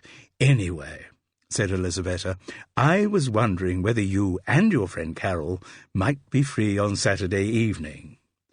"Well, it's just for a little drinkies thing at my place. Totally informal. Say about 6 o'clock. Would you be free?" "Well, I know I am. I'm not sure about Carol." At the mention of her name, Carol looked puzzled. "But actually she's here. I'll ask her." "Oh, she's there. I didn't realise you two cohabited." "No, we don't. Don't worry. Your secret's safe with me." Jude suppressed a giggle. It wasn't the moment to put Elizaveta right to say no. In fact, she and Carol were not a lesbian couple. She wondered whether the misapprehension would lead to interesting misunderstandings on the Saturday night. That is, assuming Carol was free. Jude looked across at her neighbour and said that they were being invited for drinkies at Elizaveta Dalrymple's, and was able to relay the glad news to their hostess that Carol Seddon would be able to come too. "Interesting," said Carol when Jude had put the phone down. "I agree. Neville Prideaux told me that these drinkies sessions of Elizaveta's have been going on for years, something she started when the much-adored Freddie was around. He described them as part of her power base. So why have we been invited?" "Well, Jude, I'm sure it's not just for the charm of our personalities. According to Neville, Elizaveta Dalrymple always has an ulterior motive. So we just have to find out what it is." "Yes," agreed Carol. "We do." They were both at rehearsal on the Thursday evening, and, as agreed, they kept a watching brief on Davina Fear-Smith. It was undeniable that since the death of Richie Good, she had relaxed considerably in her directorial role, and she enjoyed having Ollie Pinto as a punchbag. He still wasn't on top of Dick Dudgeon's lines, so Carol was once again kept busy as prompter. And the further he got into rehearsal for his leading role, the more clearly his inadequacies as an actor were exposed. He just didn't convince on stage. While he should have been projecting the sardonic insouciance of Shaw's anti-hero, he looked insecure, uncertain not only about his lines, but also in his whole demeanour. Increasingly, Carol wondered if what Neville Prideaux had suggested might be right. That, in spite of her boycott, Elizaveta Dalrymple had encouraged Ollie to take part because she knew he would ruin the production. There was only one confrontation during that evening's rehearsal which caused Carol and Jude to exchange covert looks. Davina Fear-Smith was working on a scene in Act 2, the first time Dick Dudgeon and Judith Anderson are left alone together. Storm Lavelle, who by then had her words indelibly fixed on the interior of her cranium, was being very patient as Ollie Pinto stumbled and paraphrased as ever, and even when he got the lines right, he managed to get the intonations wrong. Every time they had to go back on the scene, the tension in Davina increased. Eventually she could stand it no more and burst out, "Oh, for God's sake, Ollie! Don't you have any idea of the basics of acting?" "Yes, of course I do. I'm just used to working with more sympathetic directors." "Oh, are you? Well, let me tell you, I can be a very sympathetic director when the talent of the people involved justifies my sympathy. Come back, Richie Good, all is forgiven." "You weren't sympathetic to Richie," objected Ollie. "You were just afraid of him." "I was certainly not afraid of him." "Yes, you were. You never argued with him. Whatever he suggested, whatever he wanted to do, you just went along with it." "That was because I trusted him. Because I'd worked with him many times before on other productions, and I respected his instincts. I knew he was a good actor, and it was worth putting up with a few disadvantages, like his ego, for instance, because a really good performance would emerge at the end of the process. Why else do you think I put such effort into persuading him to be in the production?" It was at this moment that Carol and Jude exchanged looks. Somehow they'd both thought that Richie Good had been foisted onto Davina Vere-Smith by the power brokers of Sados. But if it was she who had brought him into the Devil's Disciple Company, that rather changed their views on the situation. The last thing Davina would have wanted would be to lose her original Dick Dudgeon. Jude had a call the following morning from a friend she hadn't heard anything of for a long time. They had first met when Isabel, known universally as Belle, worked as a nurse in one of the big London hospitals. It had been on a course about healing. Belle, increasingly disillusioned by the shortcomings and iniquities of the NHS, had a growing interest in alternative therapies, but she found there was still a scepticism about them amongst the more traditional medical practitioners. Her ambition was to see the alternative integrated with the professional. The two women had seen a lot of each other when, both between marriages, they had lived in London. But since Jude had moved to Fethering, their contact had reduced to the occasional phone call. So when Belle rang on that Friday morning in April, they had a lot of catching up to do. They checked up first on each other's love lives. Both were currently unattached. Belle's second marriage having come to as sticky an end as the first one. God, men are bastards. She asked whether her friend had had any recent skirmishes, but, normally very open to her intimates about such matters, Jude didn't mention her recent involvement with a real tennis enthusiast called Piers Target. Even though months had passed since she had last seen him, it still hurt. "Anyway, what about work?" she asked. "Oh, big changes," said Belle. "I've left the NHS." "Really?" "Yes, it was just getting so dispiriting. They kept bringing in new schedules. I wasn't being allowed to spend the kind of time with patients that I wanted to. I was leaving every shift feeling totally frustrated by the fact that I hadn't achieved as much as I wanted to. Anyway, the one good thing that came out of my second divorce was that I got a bit of money from the bastard. Not much, but enough for me to take some time out from being employed, so I gave him my notice at the hospital. Not early retirement. God, no." Belle was about the same age as Jude. "I like to think I've got a few more useful years in me, but I took the opportunity to do a couple of courses, like the healing one when we first met, though I've decided I haven't really got what it takes to be a healer." "I thought you were very good." "I was okay, but I ain't got the magic, not like you have." Jude did not demur at the compliment. She knew when it came to healing, she was blessed with the gift, and she was no believer in false modesty.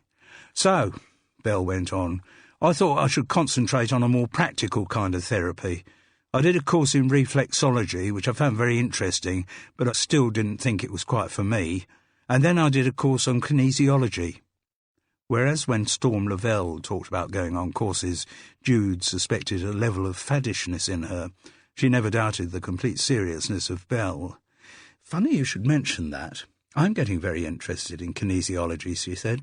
"Been reading up about it. I think it really works." "Me too." The enthusiasm grew in Belle's voice. "No, the further I got into the subject, the more I realised it fitted me like a glove." "So, have you put a shingle on your door and set up on your own as a kinesiologist?" "No, I'm not quite ready for that yet. And when my money from the bastard ran out, I needed a regular income, so I got another nursing job." Not back in the NHS. By no means. Private sector. In a convalescent home. I've been there for 5 months, and I've been intending to ring you all that time, but I've got waylaid by, starting the job and getting my new house, well, old house but new to me, vaguely habitable. But the reason I wanted to ring you is that we're practically neighbours. What? The home where I'm working is in Clincham. Wow! And I'm living in a little village called Weldisham. Oh, goodness me. Just up on the edge of the downs. It's lovely up there.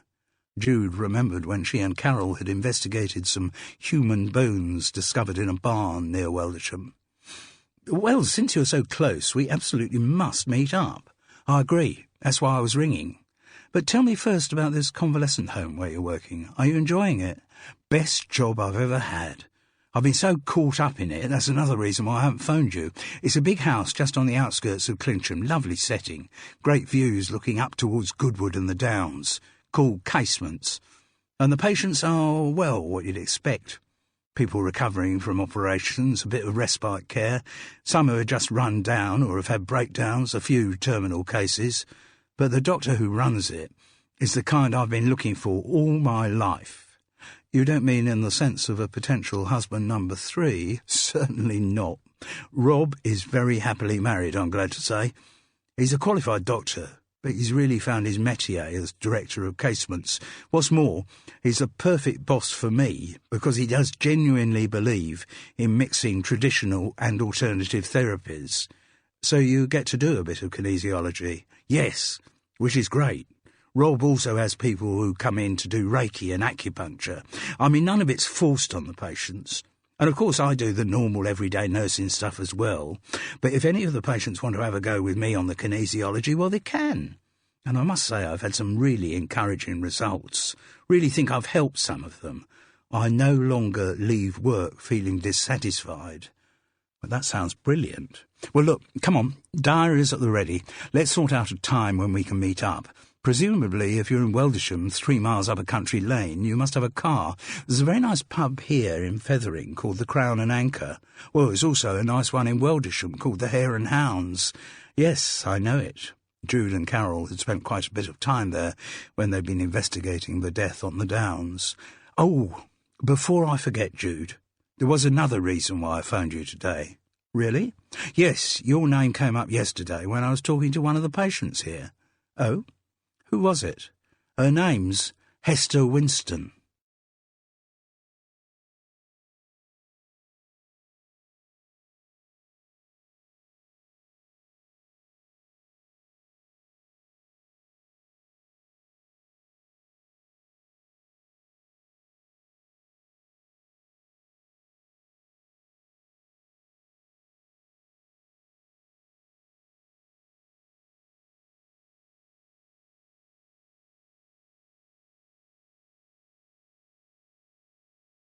Chapter 21.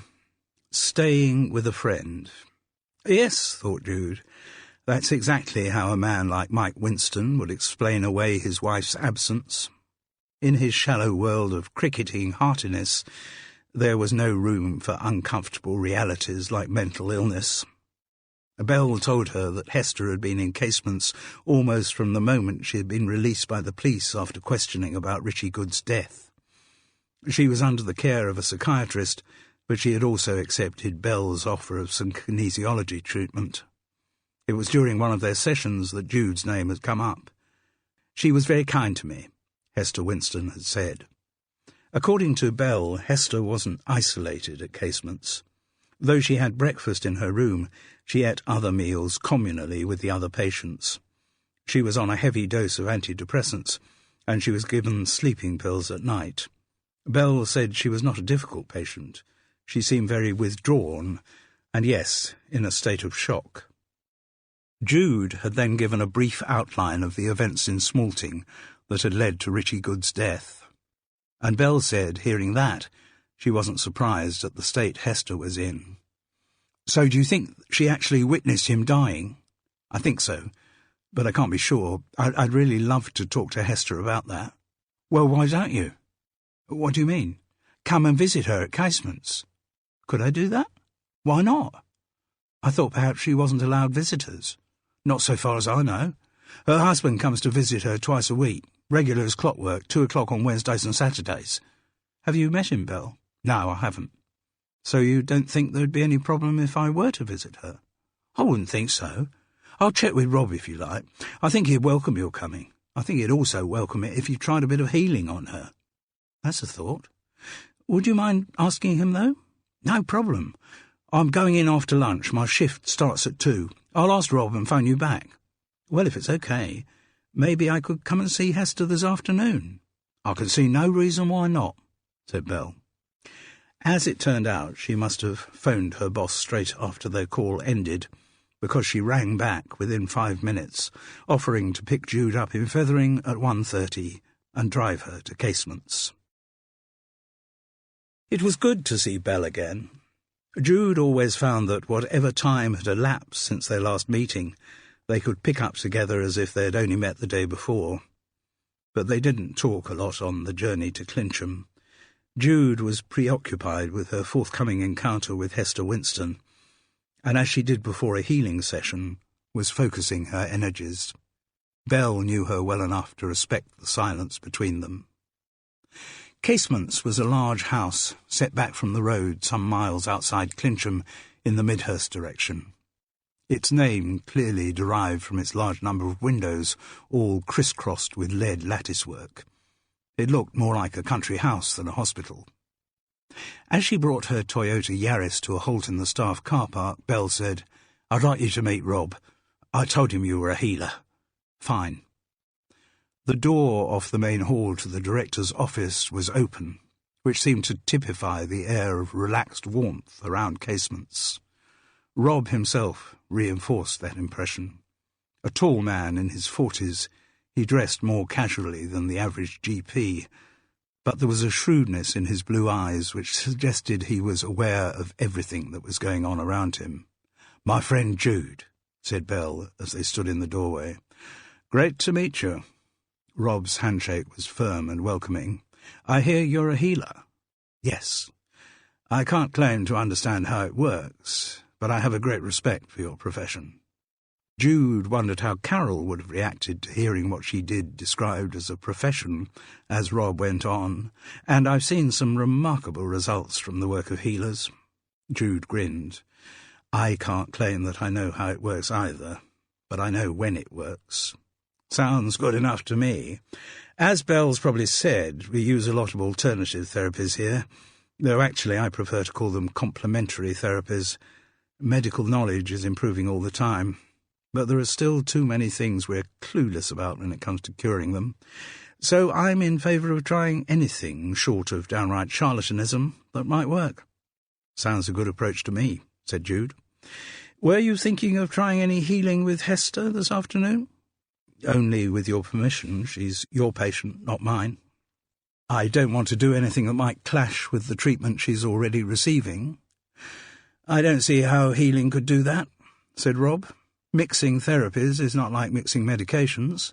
No, if you think you can help her, and Hester herself doesn't object, you have my permission to use your healing powers on her.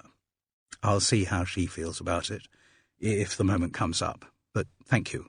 And I wish you good luck." "Oh?" "The psychiatrist who's working with Hester is finding it hard work. Not that she doesn't cooperate. She's very polite, very accommodating. But there's a whole lot of stuff she's holding in, things she won't talk about. But she's not pretending there's nothing wrong with her. No, she recognises there's something wrong. She seems almost relieved to be here, but in terms of getting her better, well, until she opens up a bit about what's really traumatised her, it's uphill work. I'll see if I can get her talking, though I'm really just here as a friend, not in any professional capacity." "I understand that. Anyway, let me know how you get on with her. Drop in here when you're leaving." "Of course. There have been quite a few cases in the past where I've thought healing might have some effect." Rob focused his blue eyes on her.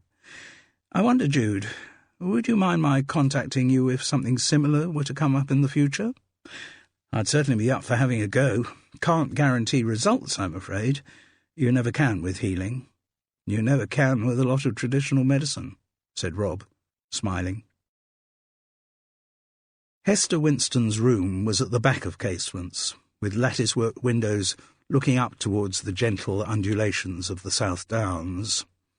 It was comfortably furnished, more like an upmarket hotel room than anything to do with the hospital.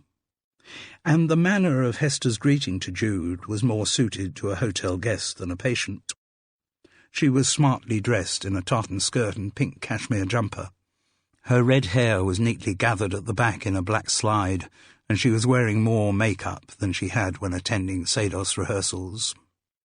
Bell had gone ahead to check that Hester felt up to the visit, and the patient was prepared for Jude's appearance, which meant that she must have agreed to their meeting. Her behaviour was that of a well-brought-up hostess offering her visitor tea or coffee. "The staff are very good at catering for our every need." Jude opted for tea, thinking that having a drink might extend the length of her stay. There were a great many things she wanted to ask, but she recognised that she had to be gentle and circumspect in her approach. Beneath Hester's brittle politeness, Jude knew there was a lot of pain, and she did not want to be responsible for aggravating that pain. Given Mike Winstone's unwillingness to have anything potentially unpleasant in his life, having his wife hospitalised, even if it was covered up by the bland lie about staying with a friend, must have meant that there was something seriously wrong with her. But in their first few exchanges, the woman's mask of middle-class gentility did not crack at all. The only discordant sign was a slight detachment in her manner. Her eyes were not glazed, but they looked distant.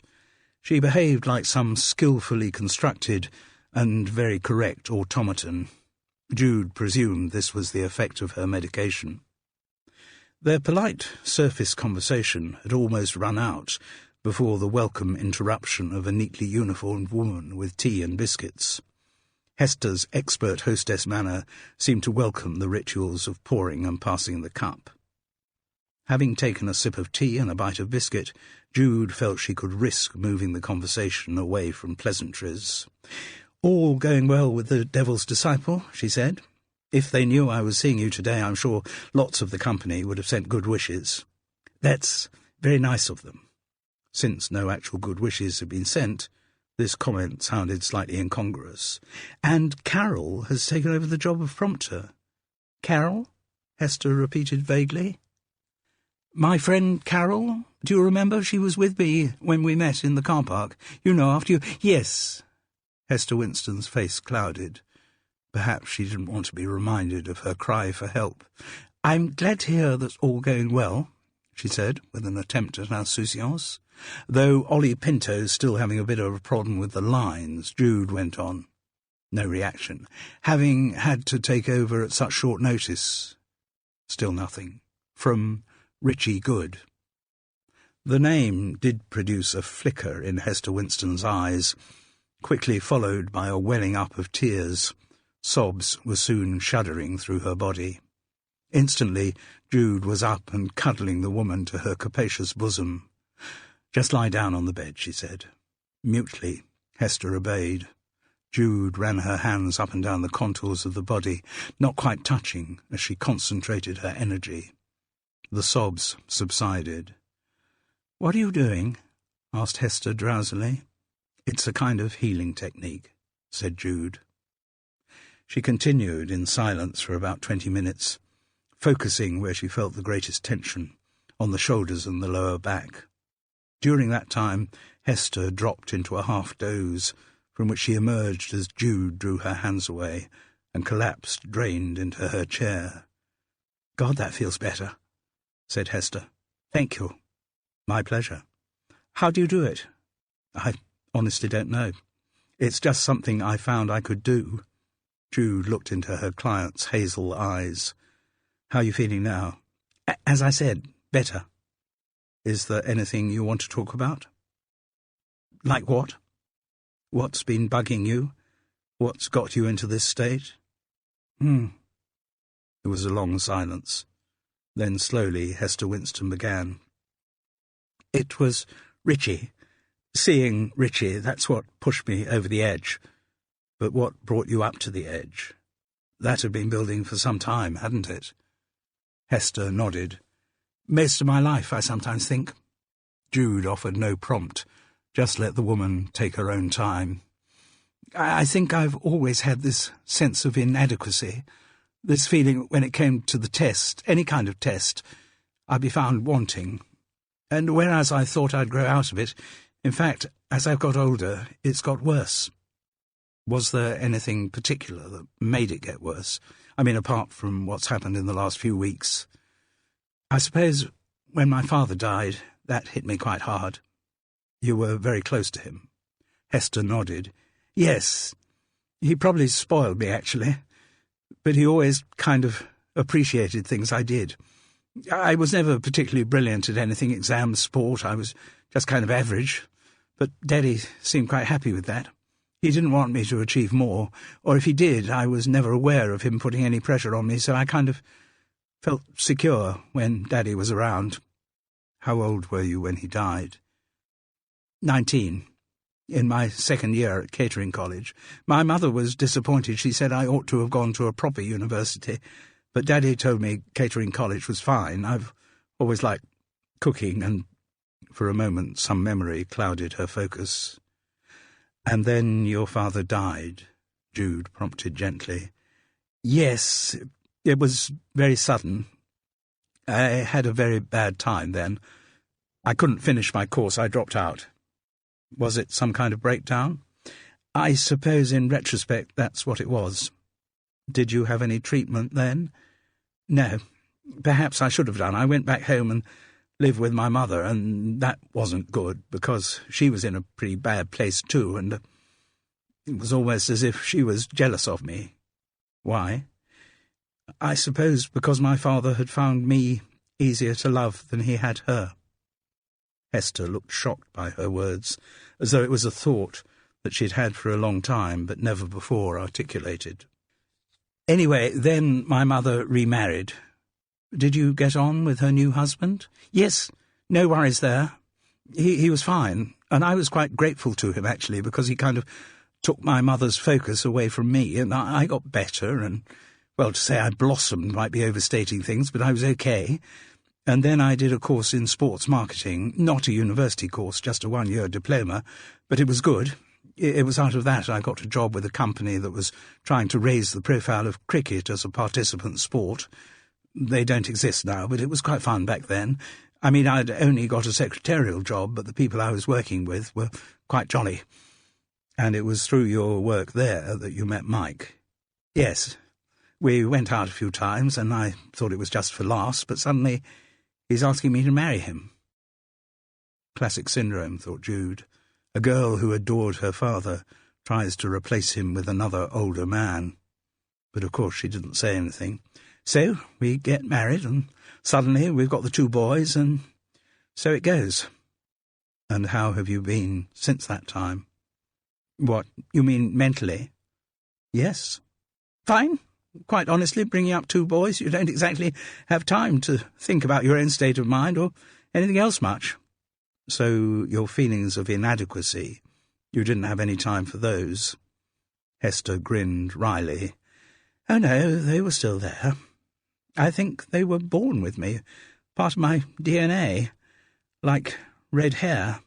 By instinct, her hand found the hair at her temples before she said tellingly, "And Mike does have very high standards." Chapter 22. "You mean," asked Jude, "you feel under pressure to keep up with those standards?" "I suppose so, yes. Mike likes things done a certain way, not unreasonably," she hastened to add, lest her words might sound like criticism. "But he and the boys, well, they're a lot more efficient and organised about things than I am." Her words confirmed the impression of the Winstons' marriage that had been forming for some time in Jude's mind. Hester cast in the role of the slightly daffy woman in a chauvinist household of practical men, her fragile confidence being worn away by the constant drip-drip of implied criticism. But again, Jude didn't say anything about that. "You once told me that you joined the Sados because you had time on your hands." Yes, well, with the boys both boarding at Charterhouse, there was so much less ferrying around to be done.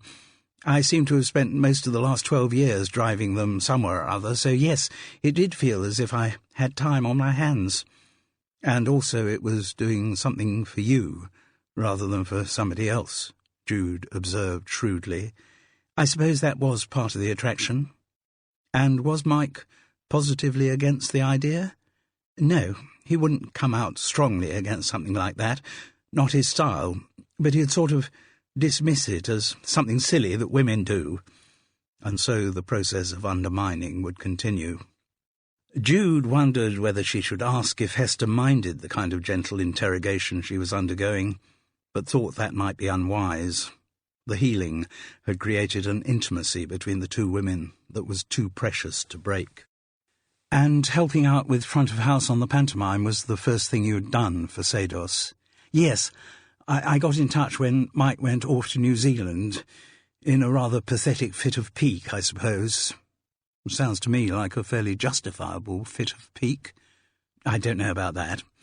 Anyway, I said I'd help out with the panto.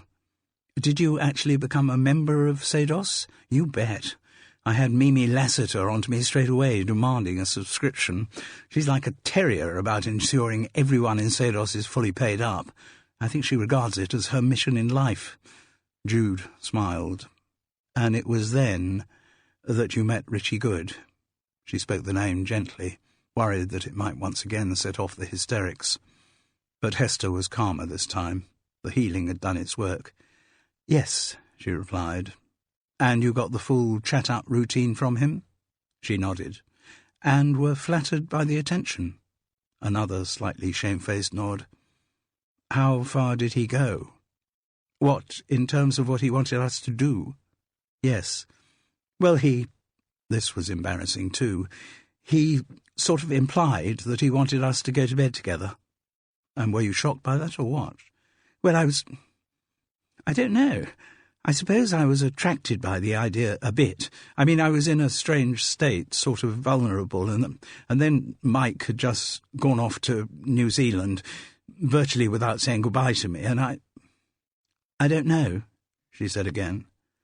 And when Richie had virtually got you to agree to go to bed with him, he then went cold on the idea, saying that he couldn't cheat on his wife. Hester Winston's eyes widened. Jude, how on earth do you know that? You weren't there in the cricketers, were you? No. Let's just say there seems to be a pattern in Richie Good's chatting-up technique. Oh. Hester still looked bewildered. And I dare say that left you feeling pretty bad. Well, yes, I mean the fact that I'd even gone along with the idea, that I'd even contemplated betraying Mike, made me feel even worse about myself. It made me feel stupid and unattractive. And weak when Neville Prideaux came on to you. Yes. Hester looked vague again. I told you about that, did I? Jude nodded. Yes, Neville was much more practical about the whole business than Richie. He really wanted you to succumb to his charms. She spoke with slight distaste, though I didn't know whether it was me he wanted or just a woman, a conquest. But you allowed him to conquer you? A quick nod. Really, once I'd agreed to have a lift home with him, well, he seemed to take it for granted that I'd agreed to everything else, and he kept saying he'd really fallen for me and that I was beautiful, and I suppose I behaved like a classic inexperienced teenager, and Neville behaved like a classic experienced seducer. Yes. I felt terrible afterwards. I mean, while I could convince myself there was some love involved, well, it was sort of all right. But when it had happened and I realised he'd just taken advantage of me and I'd done God knows how much harm to my marriage, and Neville didn't want to see me again. He didn't want to have any more to do with me, and at the read-through for The Devil's Disciple, he behaved like nothing had happened between us. And that's what made you feel so miserable that in the car park you took the nail scissors out of your bag and... Hester nodded again. She looked very crumpled, very downcast. Jude let the silence last. Then she said, Can we talk now about the Sunday rehearsal when Gordon Blaine and Rishi Good demonstrated the gallows? A shudder ran through the woman's body. That was what pushed me over the edge. I can't talk about it. Don't you think talking about it might help? No, it could only make things worse. You must have talked to the police about it, Hester. What makes you say that? The fact that they released you. How do you mean? When I saw you that afternoon, you said that it was your fault, that you were the reason he was dead. By the way, I didn't tell the police you had said that. Why not? Because, heard by the wrong people, it could sound as though you were confessing to having killed him. What do you mean by the wrong people? I mean people who thought Richie had been murdered. And at least at first the police must be included in that number. But you must have told them something which stopped them being suspicious of you, something that let you off the hook. Yes, I suppose I did. Are you happy to tell me what you told the police? There was a long silence. Then Hester said, I've tried to blank it out of my mind. I'm sure you have. I don't like going back there. But you must know that your mind's going to have to come to terms with it at some point. And I think you'll feel better when you face it, face what actually happened. Maybe. But she didn't sound convinced. Jude waited. She sensed that to push further at this point might break the confidential atmosphere between them. The silence became threateningly long. Jude was just reconciling herself to having reached the end of any revelation she was going to get, when Hester said in a thin, distracted voice, What I said to you was true. I was the reason why Richie was dead. In what way? If I hadn't been there, he still would have been alive. Jude didn't prompt, just waited. I wasn't in the hall when Gordon and Richie did their demonstration of the gallows for everyone. I'd gone to the loo. I was finding it increasingly awkward just hanging out with people during rehearsals because of Neville. He seemed so cold and unaffected by what had happened between us. And also, by then, he seemed to be coming on to Janie Trotman. It was painful for me. So as soon as the rehearsals finished, I tended to rush off to the loo to avoid socialising. And I stopped going on to the cricketers.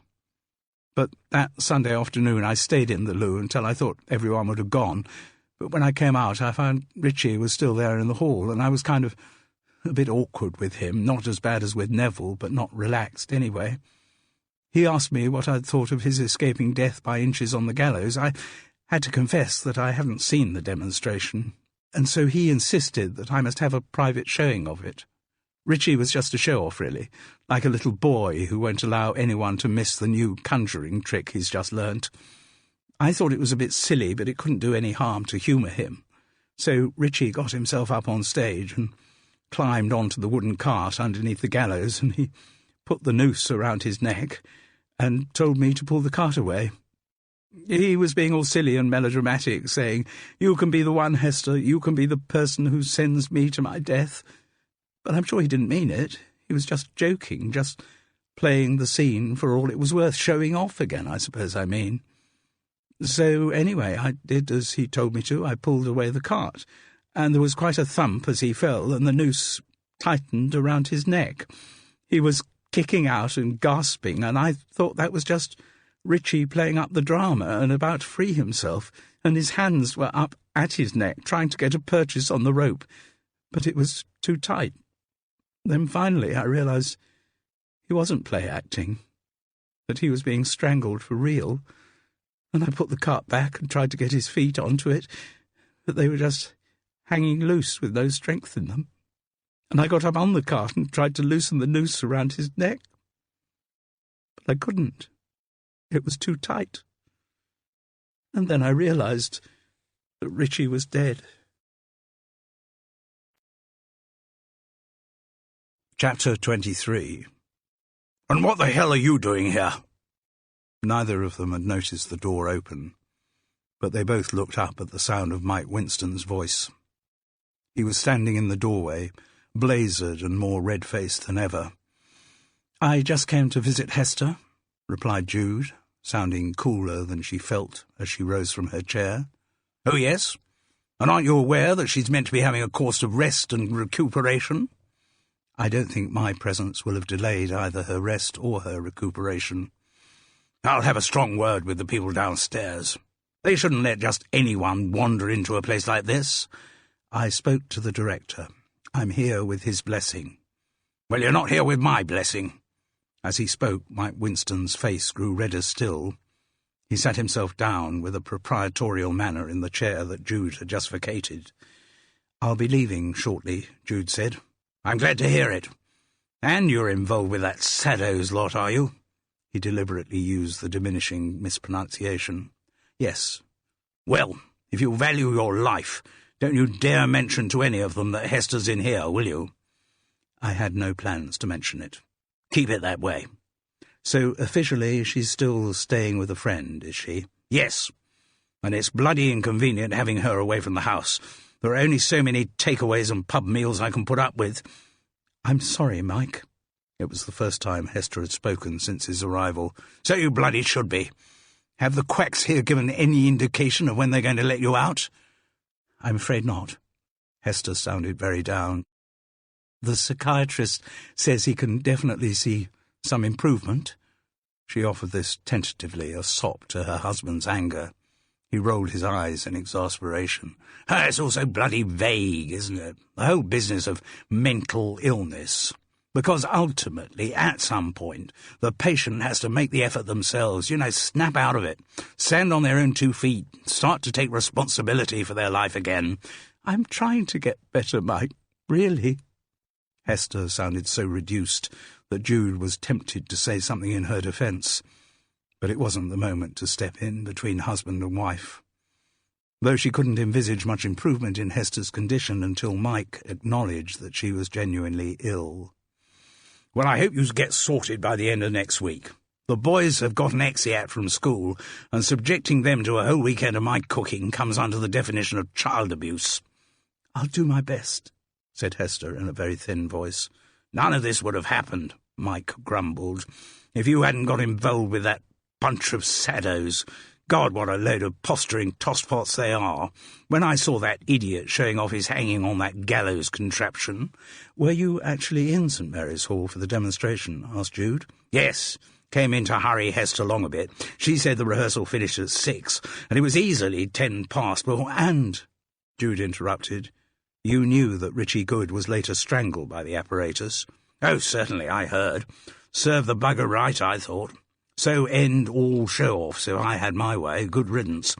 As I say, except for his bloody stupidity, my wife wouldn't have been traumatised, or whatever other fancy word the shrinks use for it, and she wouldn't be locked up here in a loony bin." Clearly, Mike Winston was never going to score any points for political correctness. His bluff cricketing bonhomie had completely evaporated. Jude didn't think there was a lot more she could do. She didn't want to create any further cause of discord between Hester and her husband. Sorting out what was already wrong with their relationship would involve going back many years into the past, and might only serve to make things worse. So she said she'd better be on her way. "But I've got your mobile number, Hester, so I'll give you a call when—" "My wife doesn't have her mobile phone with her," Mike Winston announced. "Oh, don't the authorities here at Casements allow clients to—" "I don't allow it. Hester's here for rest and recuperation, not for chattering endlessly to all her woman friends." "But surely talking to her friends—" "Will you allow me to know what is right for my own wife?" The words were almost shouted. Jude left. In spite of Mike Winston's clear disapproval, she gave Hester a hug and a kiss. Then she went downstairs to Rob's office. He was interested to hear that Jude had done some healing on the patient and wanted to know how it had gone. "Maybe you should try some more with her," he suggested. Jude grimaced. "I don't think I'd better until it's been cleared with her husband." "Ah, yes. I saw him coming in. Apparently he was just passing. Maybe I should try to persuade him of the efficacy of another healing session?" "Good luck," said Jude. Well, we have made one big advance," said Carol, when Jude had finished reporting her encounter with Hester Winstone. Assuming that Hester was telling the truth, and there doesn't seem to be any reason why she shouldn't be, we know that Richie Good caused his own death. He just wanted to show off the gallows to her." "Yes, which is quite a relief in a way." "In what way?" "Well, trying to create a scenario in which someone actually persuaded him to put the noose round his neck, or manhandled him into doing it, or made him do it at gunpoint. Well, none of those ever sounded very convincing, did they? But the idea that he put his head in the noose of his own volition, that makes a lot more sense." Jude nodded. "And then there's only one thing we have to find out. Who switched the Velcro noose for the real one? Exactly. And why they did it." Chapter 24. It was clear to Carol and Jude, the moment they were admitted by Elizaveta Dalrymple on the Saturday evening, that the seafront house in Smalting was a shrine to her late husband Freddie. The hall was dominated by a top-lit large portrait of him in the purple velvet doublet of some undoubtedly Shakespearean character. The pearl earring and the pointed goatee beard were presumably period props. Except, as Elizaveta led them up a staircase lined with photographs of Freddie, it became clear that the beard, at least, was a permanent fixture. Whatever part he was playing, the presence of the goatee was a non-negotiable. His wife's hair was the same. Jude remembered the scene reported by Storm Lavelle of Elizaveta not wanting to have her head covered by a shawl when she was still going to play Mrs. Dudgeon. In some of the earlier photographs on the wall, before she had needed recourse to dyeing, her natural hair did look wonderful, though not always of the same period as the costume that she was wearing. The flamenco dancer look was fine for proud Iberian peasants, but it didn't look quite so good with Regency dresses or crinolines. But clearly that was another unwritten law of Seidos. Freddie and Elizaveta Dalrymple had set up the society, so it was as if everyone else was playing with their ball. Whatever the play, Freddie and Elizaveta would play the leads, he with his pointed goatee, and she with her long black hair. There was further proof of this at the top of the stairs, in one of those large framed photographs which are textured to look like paintings on canvas. Their crowns, Freddie's dagger and the tartan scarf fixed by a brooch across Elizaveta's substantial bosom, left no doubt that they were playing Macbeth and Lady Macbeth, with, of course, the goatee and the long black hair. The space into which Carol and Jude were led showed exactly why the house's sitting room was on the first floor. It was still light that April evening, and the floor-to-ceiling windows commanded a wonderful view over Smalting Beach to the far horizon of the sea. The sitting room demonstrated the same decorative motif as the hall and stairs. Every surface, except for the wall with the windows in it, bore yet more stills from Seidos Productions, again with the goatee and the black hair much in evidence. Presumably the plays in which Freddie and Elizaveta Dalrymple took part featured other actors in minor roles, but you would never have known it from the photographs. "Welcome," Elizaveta said lavishly, as she ushered Carol and Jude into the sitting room, "to your first, but I hope not your last, visit to one of my drinkies things. Now, I'm sure you know everyone here." They did know everyone, except for a couple of elderly ladies who had retired from the stage but as founder members were still massive supporters of Seidos. Otherwise, Carol and Jude greeted Ollie Pinto, Storm Lavelle, Gordon Blaine and Mimi Lassiter. All had glasses of champagne in their hands.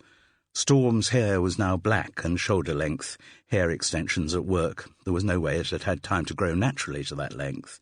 "Now," said Elizaveta, "Ollie's in charge of drinks this evening, so you just tell him what you'd like." On the wall facing the sea, space had been made among the encroaching photographs for a well-stocked bar. Ollie apologised that there was no Chilean Chardonnay. He knew their tastes from the cricketers, but wondered if they could force themselves to drink champagne. They could. A lot of glass raising and clinking went on. Then Elizaveta said, "Now, Carol and Jude, the agenda we have for my drinkies things is that we have no agenda. We're just a group of friends who talk about whatever we want to talk about, though more often than not we do end up talking about the theatre. In fact, just before you arrived, volunteered Ollie Pinto, we were discussing the wonderful private lives the Sados did a few years back, with Freddie and Elizaveta in the leads. Oh, we're talking a horribly long time ago, said Elizaveta coyly. Sadly, I never saw it, said Ollie, but I did hear your Amanda was marvellous. One did one's best. This line was accompanied by an insouciant shrug, and, of course, I was so well supported by Freddie. So sad that Noel Coward was never able to see the Sados production. He would have seen the absolutely perfect Elliot. The part could have been written for Freddie. I think it was actually written for Noel Coward, Carol ventured to point out. The information was something that had come up in a Times crossword clue. He played the part himself. Elizaveta Dalrymple was only a little put out by this. Yes, but Noel Coward was always so mannered. I'm sure Freddie brought more nuance to the role. Not to mention a goatee beard, thought Jude, and a barrel-load of impregnable self-esteem. It was a very fine performance, said Gordon Blaine, as if he wanted to gain a few brownie points. And, of course, your Amanda was stunning. Thank you, kind sir, said Elizaveta with a little curtsy. Freddie always had such a touch as a director, too. Very subtle he was, not one of those bossy egotists. He let a play have space, let it evolve with the help of the actors, a gentle hand on the tiller. That's how Freddie described the business of directing. Did he always direct the plays he was in? Asked Jude. Invariably. Freddie was always very diffident about it, said he'd be very happy for someone better to take on the role, but there never was anyone better, so yes, he directed all the shows we did together. Carol and Jude exchanged the most imperceptible of looks. Both of them were realizing to what extent the Sados was the Dalrymple's private train set. Other children were allowed to play with it, but only under the owner's strict supervision. They also realized how painful relinquishing total control of the society must have been for Elizaveta. Freddie often designed the shows too, Gordon chipped in. I mean, he didn't do elaborate drawings of what he wanted, but his ideas were very clear. I was more involved in building the sets when Freddie was around. This was said in a slightly accusatory tone, as though there might be someone present who had caused the limiting of his involvement. And Freddie would always say to me, I have this image in my mind, Gordon, and I'm sure you can turn that image into reality. And did you build lots of stage machinery, special effects, that kind of thing? Asked Carol, like the gallows for the Devil's Disciple. Oh, yes, that sort of thing was always my responsibility. Freddie would come up to me and he'd say, No, I may be asking the impossible, Gordon, but it seems to me that the impossible has always rather appealed to you. And then he'd say what his latest fancy was. Do you remember, Elizaveta, when we were doing As You Like It, and Freddie asked me if I could make those thrones for the palace, which were trees when they were turned round? Oh, goodness me, yes, Gordon. Such a coup de théâtre they were. Suddenly, with just the turning of a few chairs, we were right there in the Forest of Arden. It got a round of applause every night. Wonderful, Gordon, wasn't it? He positively glowed beneath his ginger beard. All my own work. Yes, so I say it myself. But from Elizaveta Dalrymple's point of view, Gordon was now taking too much credit on himself. Though, of course, it was Freddie's concept, she said quite sharply. Oh, yes, a chastened Gordon Blaine agreed. It was very definitely Freddie's concept. And the Fethering Observer gave a real rave of a review for my Rosalind, which was rather one in the eye for those Sados members who suggested I might be a bit old for the part. I remember, Mimi Lassiter chimed in, the Fethering Observer actually talked about you moving with the cultish grace of a teenage girl. But that's what acting's about, Elizaveta enthused. "You think yourself into the character you are playing. You become that person. Considerations like age and size and shape become totally irrelevant once you're caught up in the magic of the theatre." "And Gordon," she said, feeling that the technician should now be thrown some kind of magnanimous sop, "your chairs that turned into trees were part of the magic of that As You Like It." He grinned, his good humour instantly restored. "Anyway, Gordon," said Carol, eager to steer the conversation round to Richie Good's death, "you've also done a splendid job on those gallows for the Devil's Disciple." "Oh, relatively straightforward, they were." He started to laugh. "Certainly compared to the palaver I had with that balcony on wheels Freddie wanted for Romeo and Juliet." Elizaveta Dalrymple laughed theatrically at the recollection, while Jude winced inwardly, visualizing a Juliet with flamenco hair and a Romeo with a pointed goatee beard. "But the gallows," Carol insisted, "they seem to work very well, possibly even too well," she dared to add. Her words did actually prompt a brief silence. Then Gordon said rather defensively, "I created a set of gallows that were completely safe. Everyone saw that. If they'd been used properly, Richie Good would be alive today. I can't be held responsible if people mess around with the equipment I've made." "By messing around, you mean changing the doctored noose for the solid one?" suggested Carol. "Exactly." "Can I ask something?" said Jude innocently. "Why did you have a solid noose when the one that was going to be used would always be the one with Velcro?" Gordon appeared pleased to have been asked the question, as it gave him an opportunity to provide a technical explanation. "I was determined to make the gallows look real, so I needed to see what it would look like with a proper noose attached. Then I'd know what the doctor's one had to look like." "But why did you bring it with you to St. Mary's Hall that Sunday when you were demonstrating it?" Well, he coloured slightly. "The fact is, I had planned to have the stage curtains open during the rehearsal, with the gallows there with a proper noose. Then anyone in the company who had a look at it would see a real business-like noose there, and they'd be even more surprised when Richie appeared to have it round his neck." "What, and you would have switched the two nooses just before the demonstration?" "Yes, we'd have drawn the curtains for a moment and done it. I thought that'd be more dramatic. But Richie didn't. He said we'd get the maximum effect if the curtains were closed right through the rehearsal, and then when we opened them we'd get a real coup— What was that thing you said, Elizaveta?" "Coup de théâtre," she supplied. "Exactly. One of those." Gordon looked grumpy. "I still think my way would have been better." "Well, it was quite dramatic," said Jude. "Of course you weren't there, were you, Carol?" "No, but you told me about it. So after the demonstration, Gordon, someone must have switched the two nooses round." "Yes." "But you don't know who?" "I know it wasn't me," he said huffily. "Oh, I wasn't suggesting." "Mind you, I can think of one or two people in Sados who might have—" "I'm not sure," Elizaveta Dalrymple interrupted magisterially, "that I want my entire drinkies thing taken up with talk about that ill-mannered boor, Richie Good." "I'm sorry," said Jude meekly. "But I've spent a lot of time," Gordon continued, "thinking about how the two nooses got switched, and I've come to the conclusion that—" "Nor," Elizaveta steamrollered on, "do we want to spend the whole time talking about your wretched gallows, since you've already spent one entire evening telling us all about them." "Have I?" asked Gordon, puzzled. "Yes," said Ollie Pinto.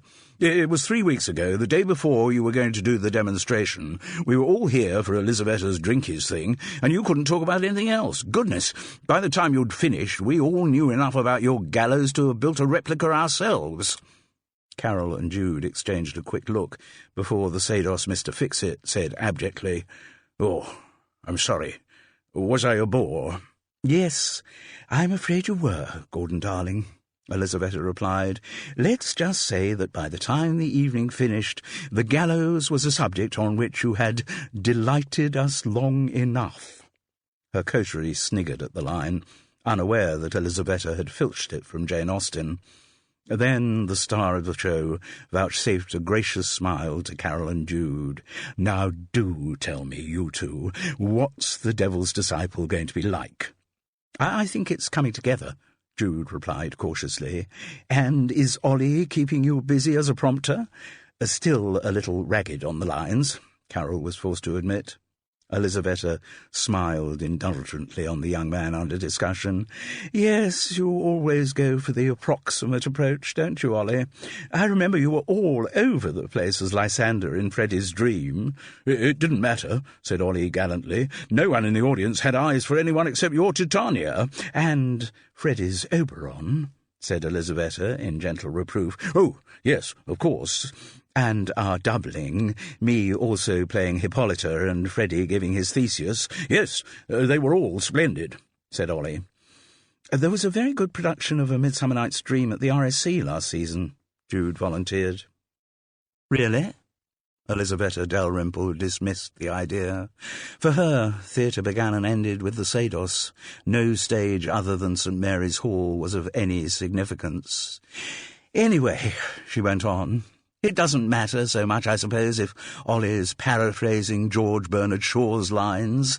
They are at least in prose, but with Shakespeare's blank verse it was a complete disaster." Ollie grinned winsomely, as if already enjoying the chastisement he was about to receive. "Doesn't the boy have any sense of rhythm?"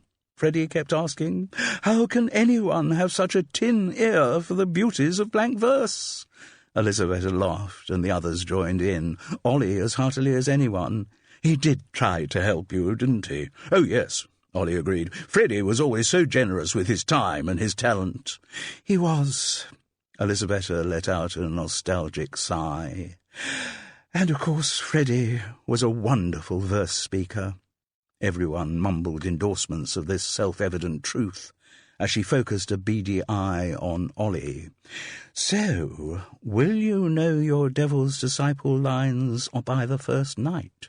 "Of course I will. Sheer terror will keep me going." "Oh, yes. When a man knows he is to be hanged in a fortnight, it concentrates his mind wonderfully." The coterie greeted Elizaveta's latest bon mot with more laughter, unaware that she was quoting Dr. Johnson. Then she turned sharply to Jude and asked, "How's Davina doing?"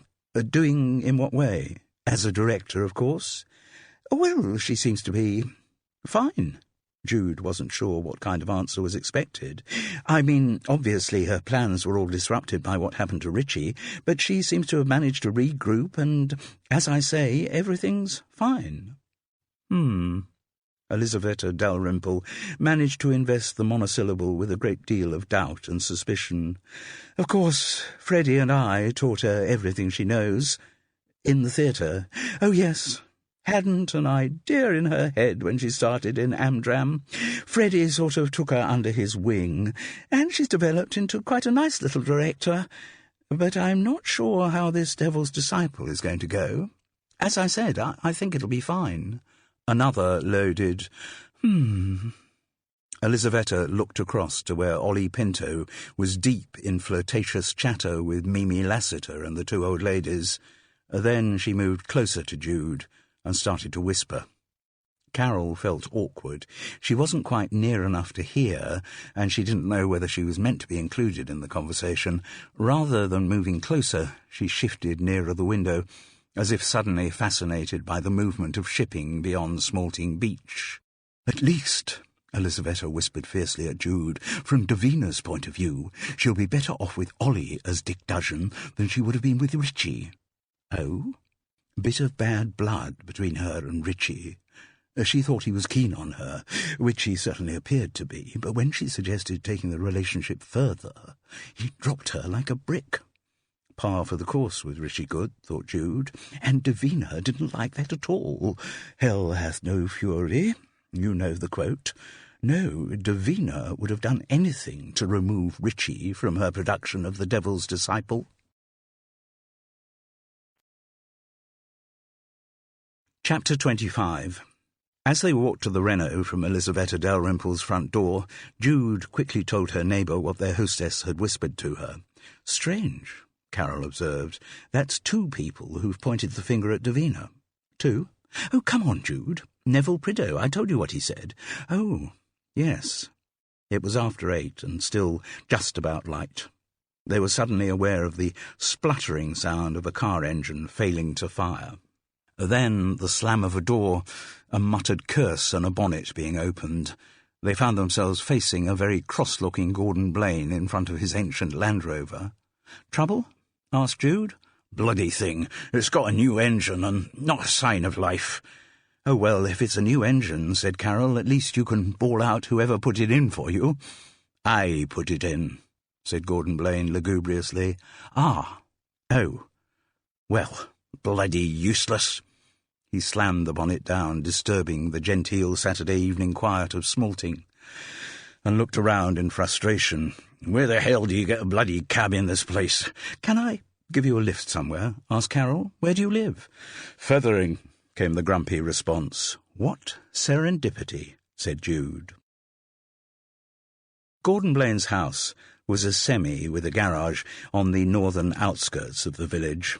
A couple of streets further along, and he'd have been in Downside, regarded by people like Carroll as the common part of Fethering.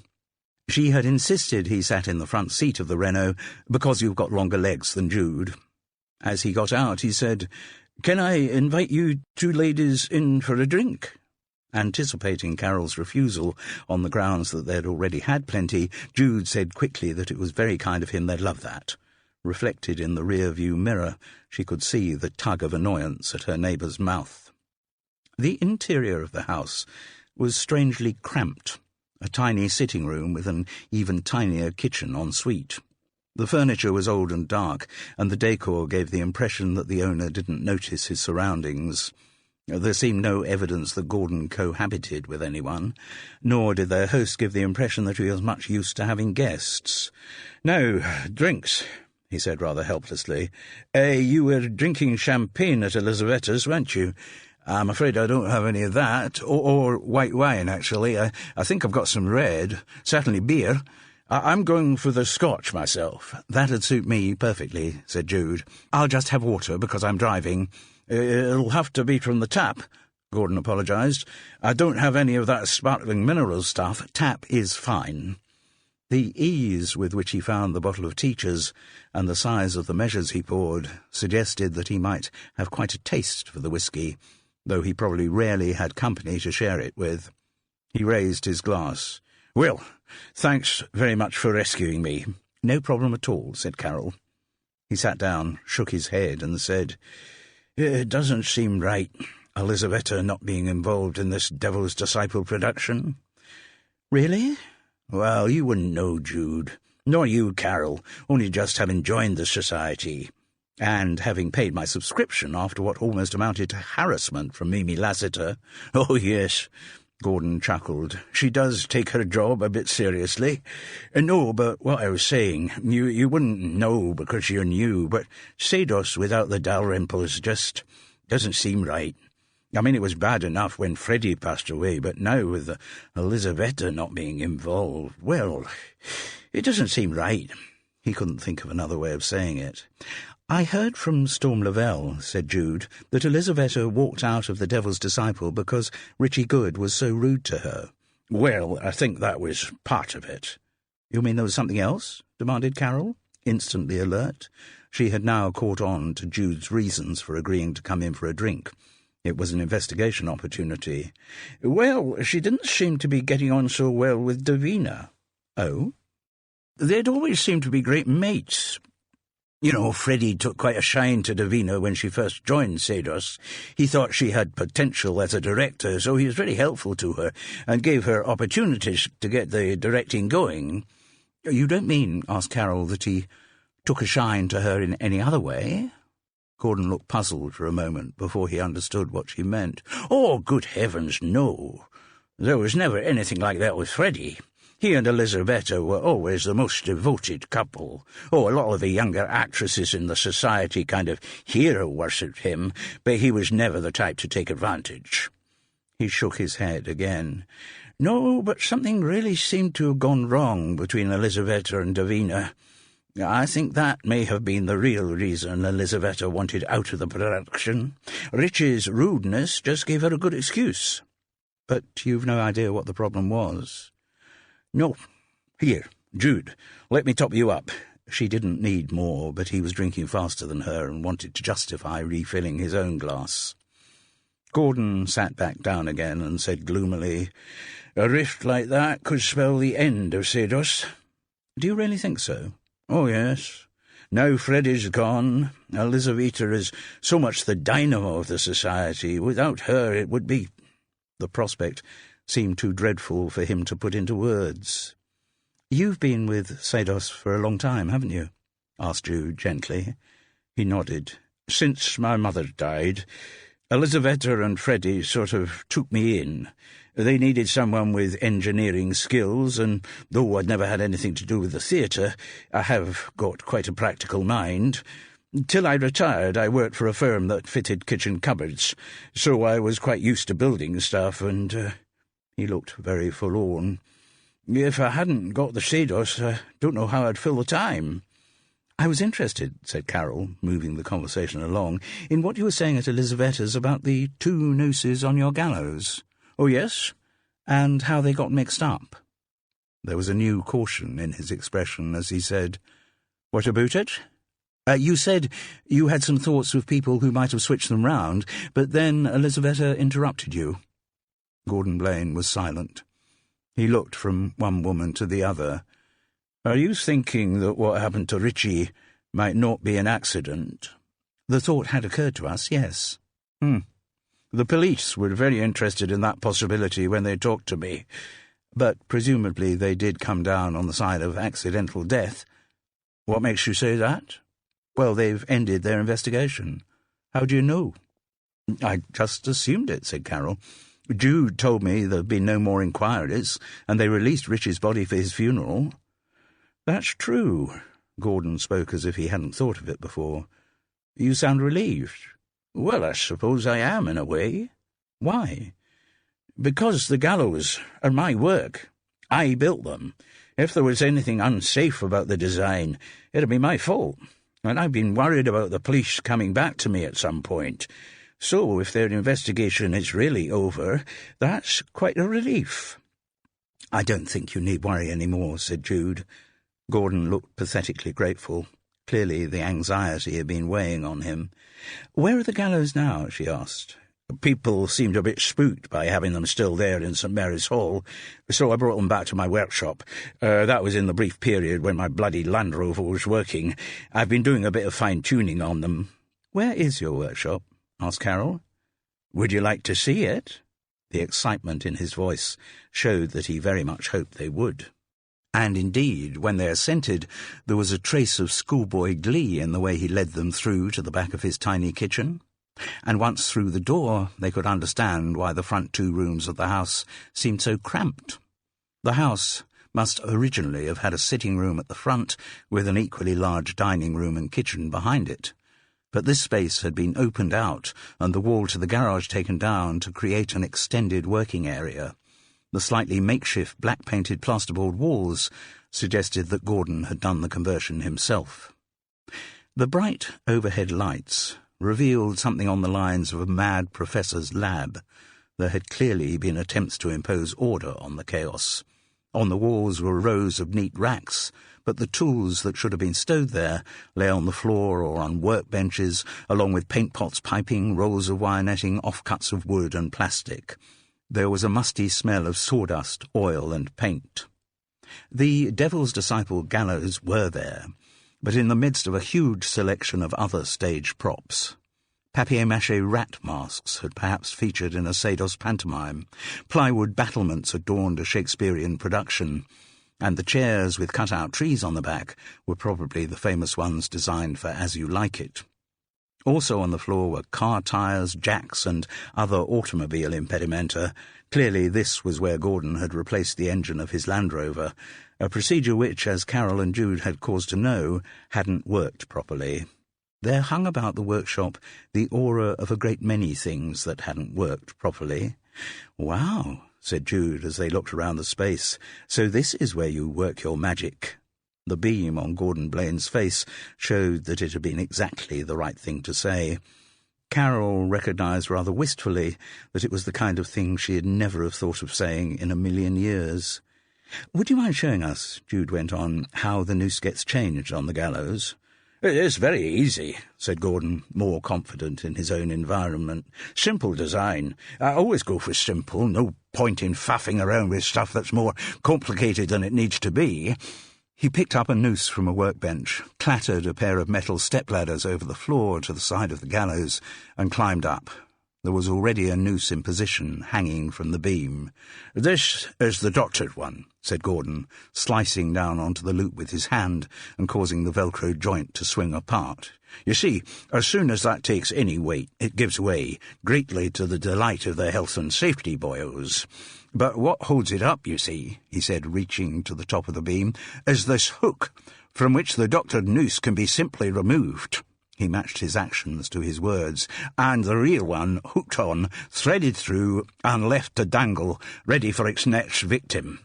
"So the whole process," said Carroll, "takes less than 30 seconds. "Yes," Gordon agreed, as though accepting a compliment. "And anyone could work out how to do it?" "I would think so. Certainly anyone who had watched me do the switch." "Or someone had heard you describe how to do the switch," said Jude. "Sorry?" He looked down in puzzlement from the ladder. "Don't know what you mean." "Well, we just heard earlier this evening at Elisavetta's how you described the workings of your gallows in meticulous detail at another of her drinkies things." "Oh, yes, I remember that. Elisaveta seemed very interested in it, which was unusual. Usually she shut me up when I got onto the details of the technical stuff. 'Gordon, darling,' she'd say, 'I am an actress. I deal with the emotional side of putting on a play. I can't be expected to understand the nuts and bolts of the business.'" "And that particular drinkies thing," said Jude, "was 3 weeks ago." "Was it really? I can't remember." 3 weeks to the day. The day before Richie Good got strangled," said Carroll.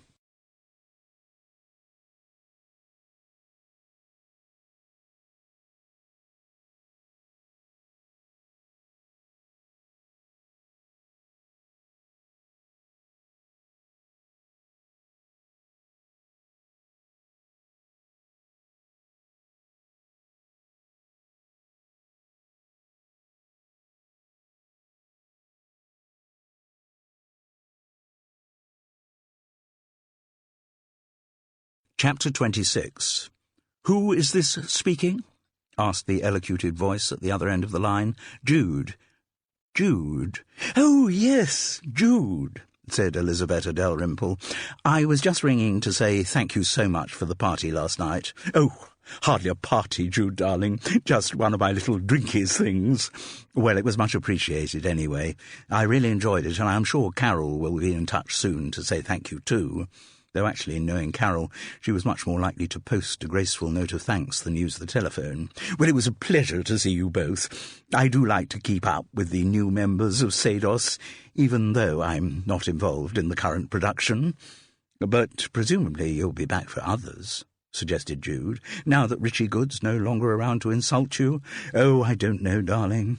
I'm not as young as I was." "You're still looking very good," said Jude, shamelessly ingratiating. "Yes, well, of course, I am lucky to have the bone structure. If you have the bone structure, the ravages of time are not quite so devastating.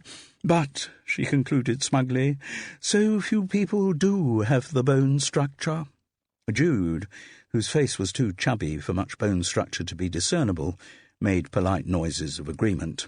Then she said, "Carol and I took Gordon Blaine back to his place yesterday." "Really?" Elisabetta sounded affronted. She didn't like people in her coterie doing things she didn't know about.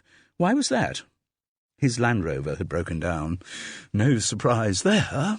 I must say, for someone who's supposed to have engineering skills, dear Gordon is astonishingly inept." "He showed us his workshop." "Oh, that glory hole.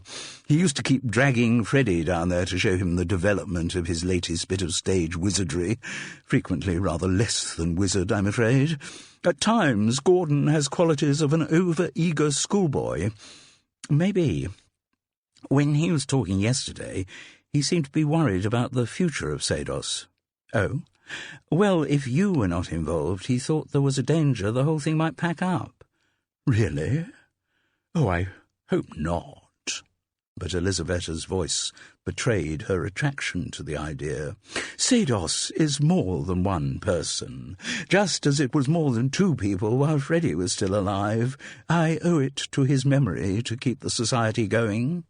Gordon seemed worried that with you having walked out of the Devil's Disciple, there might be— I did not walk out of the Devil's Disciple.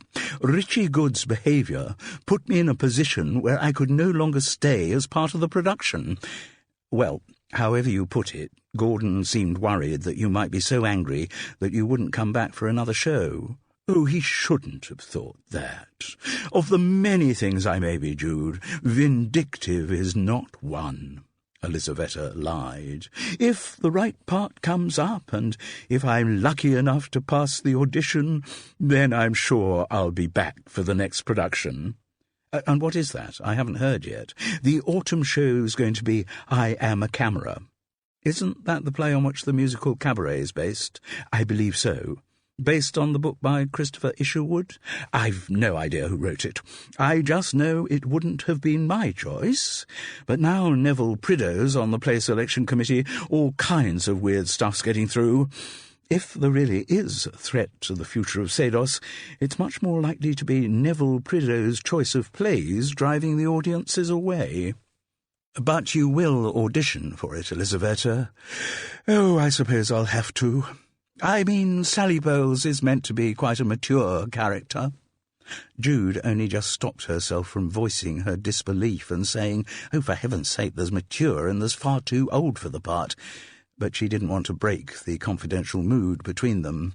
Last night, Gordon was talking about his gallows and what had gone wrong with them. Oh, I'm sure he was. Gordon can be a very tedious little man. We were discussing how the two nooses might have got switched. Incompetence on his part, I would imagine. I wonder, what do you mean by that, Jude?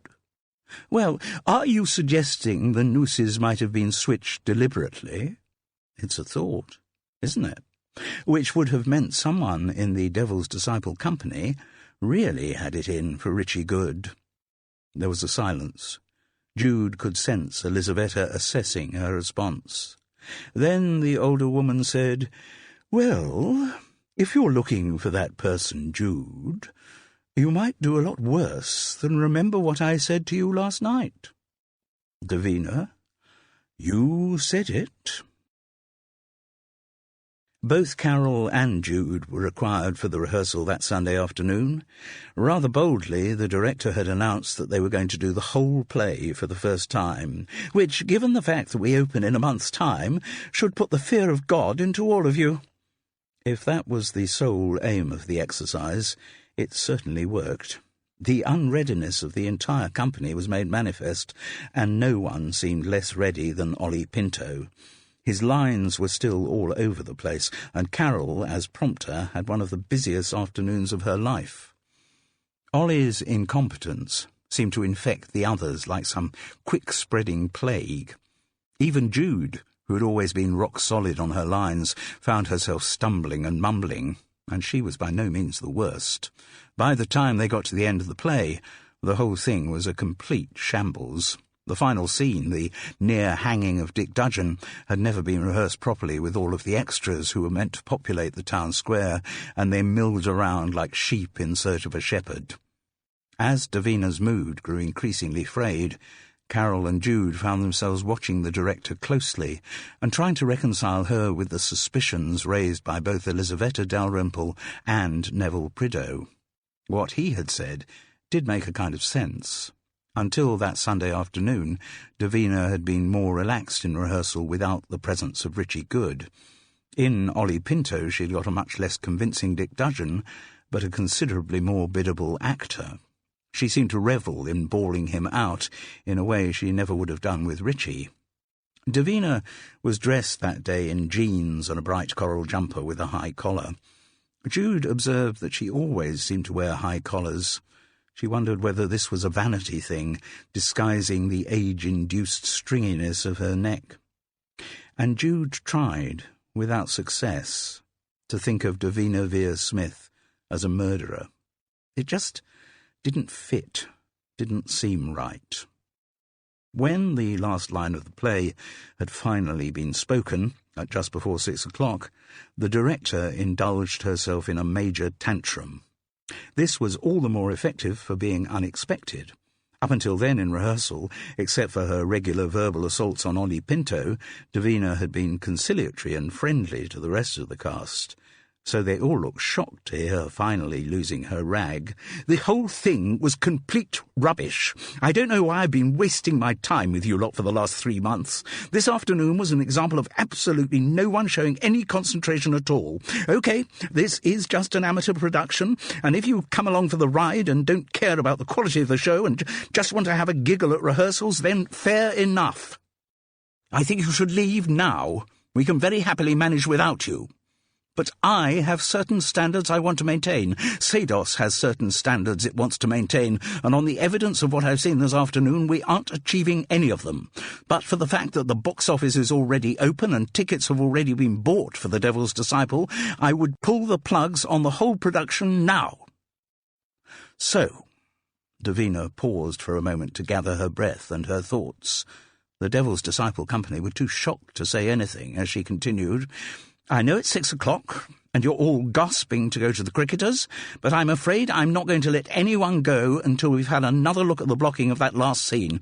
It's a complete dog's dinner, and we need to do a bit of basic work on it. So those of you who aren't involved can go. Jude, obviously, since Mrs. Dudgeon is long dead, and Carol, you can go. I'll be concentrating on the movements, not the words, for this bit. But the rest of you, will you please all pull your bloody socks up and concentrate for the next half hour?" It was a measure of the effect Davina's unwonted outburst had had that nobody moaned about being kept from their liquid refreshment in the cricketers. All of the company looked very chastened as Carol and Jude slipped out to the pub. "I was idly thinking about Davina's neck," said Jude, as they settled down with their large Chilean Chardonnays. The pub was virtually empty, just Len behind the bar reading the Mail on Sunday. Again she wondered how the cricketers would keep going without the regular custom of Sados members. "Davina's neck? What on earth do you mean?" asked Carol. "Well, every time I see her at rehearsal, she's wearing these high collars. I assume it's because, as happens at our age, her neck is getting a bit stringy and her cleavage a bit wrinkled." "What do you mean, as happens at our age?" Carol was quite put out. "I don't believe I'm getting either stringy or wrinkled. No, but you're so thin no wrinkle would dare to sully your skin." Carol looked beadily at her neighbour, unsure whether she was being sent up or not. Eventually she decided that what she'd just heard was probably a compliment. "As a matter of fact," she said, "Davina's cleavage is in very good condition." "Oh? When have you seen it?" "First time I met her. The first time I met her properly, that is. In the Crown and Anchor, when she tried to persuade me to take over as prompter. She not only tried to persuade you, she succeeded in persuading you. Well, all right. Anyway, on that occasion, she was wearing a purple cardigan, unbuttoned to show quite a lot of cleavage. And, as I say, the cleavage in question was in very good condition." "I'm glad to hear it. Then I wonder why she always wears high collars at rehearsal. Up to her, I would have thought." "Sure. Incidentally, I don't want you to get the impression that I make a habit of staring at other women's cleavages." When Carol made remarks like that, Jude could never be quite sure whether she was serious or not. Deciding on this occasion she probably was, Jude said, "Thought never occurred to me.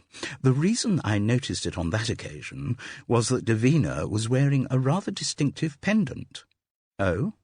Silver, shaped like a star." This prompted a much less casual "oh." Jude's brown eyes sparkled with excitement as she asked, "Was it like the one Elisabetta wears?" "I've never noticed Elisabetta wearing any particular jewellery." "But she showed it that first evening in here, after we'd delivered the chaise longue." "What? I've no idea what you're talking about, Jude." "Oh, of course, you weren't in the group with Elisabetta, were you? You were being bored to death by Gordon Blaine. I still don't understand a word you're saying. But Jude was already out of her seat, crossing to the bar and snatching the landlord's attention away from his Mail on Sunday. "Len, do you remember the silver pendant that got left here after a pantomime rehearsal?" "Oh, yes. What about it?"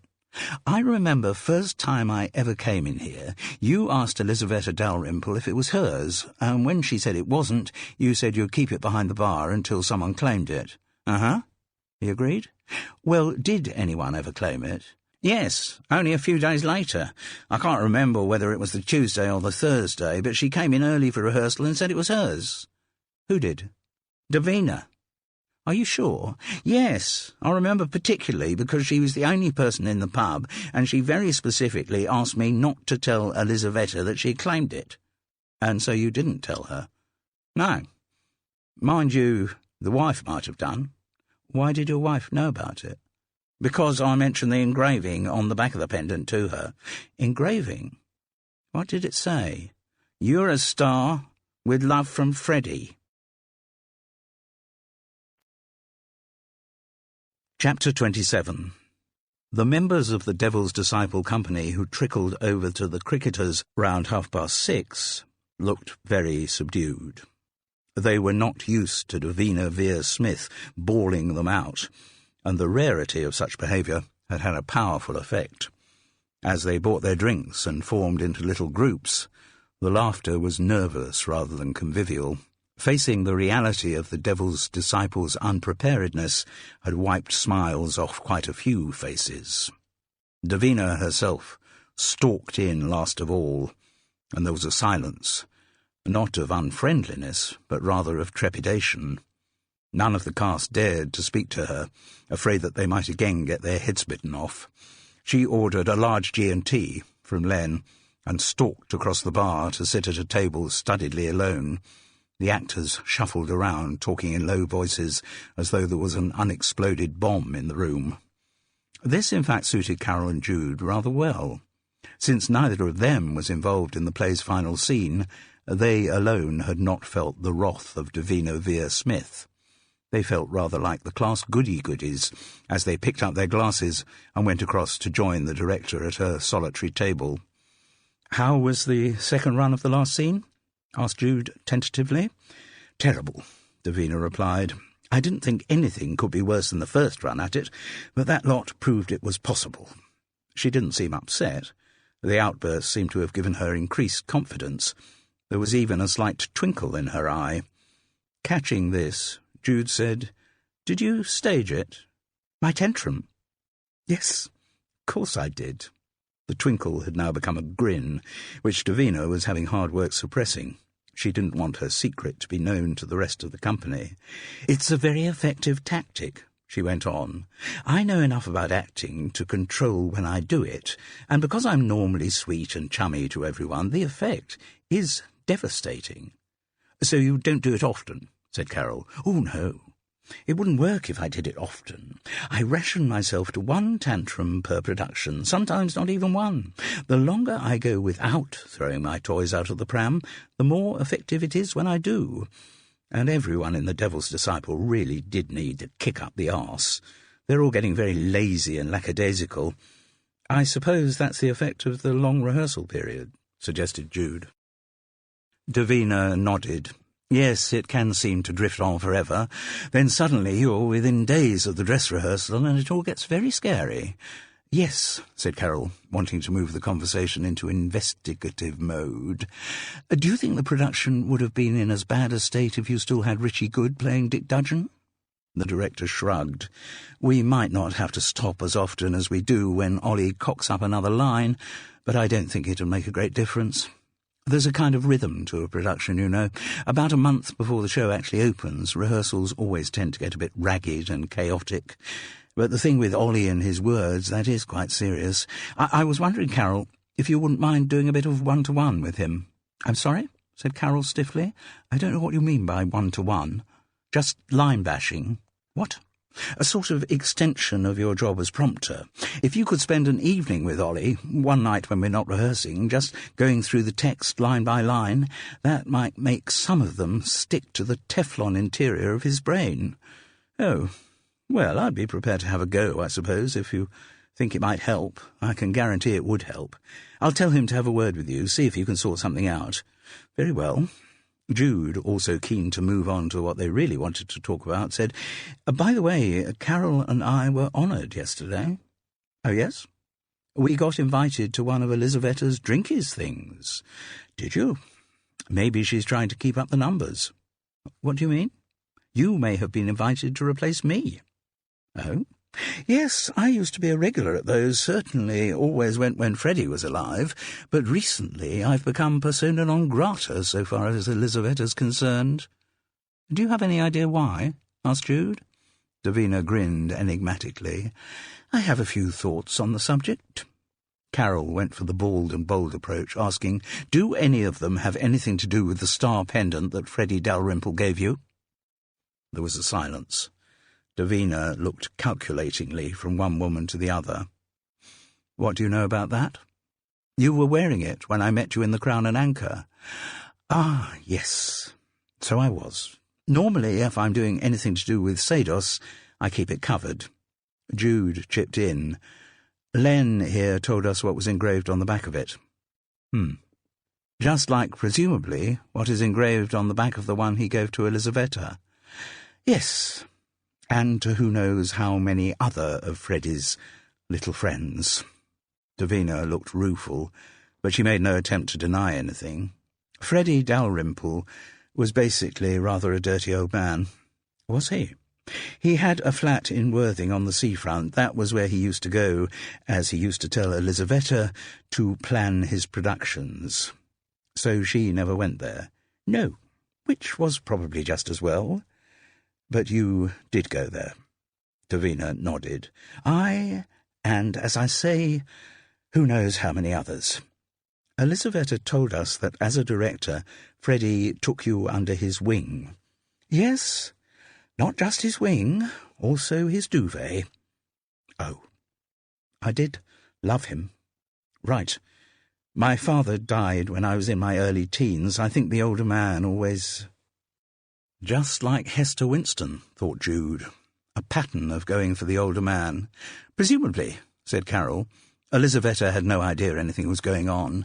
"No, I really think she didn't. She was wedded not only to Freddie, but to the image of the perfect marriage that she and Freddie shared. I think it suited her not to know what Freddie got up to in Worthing."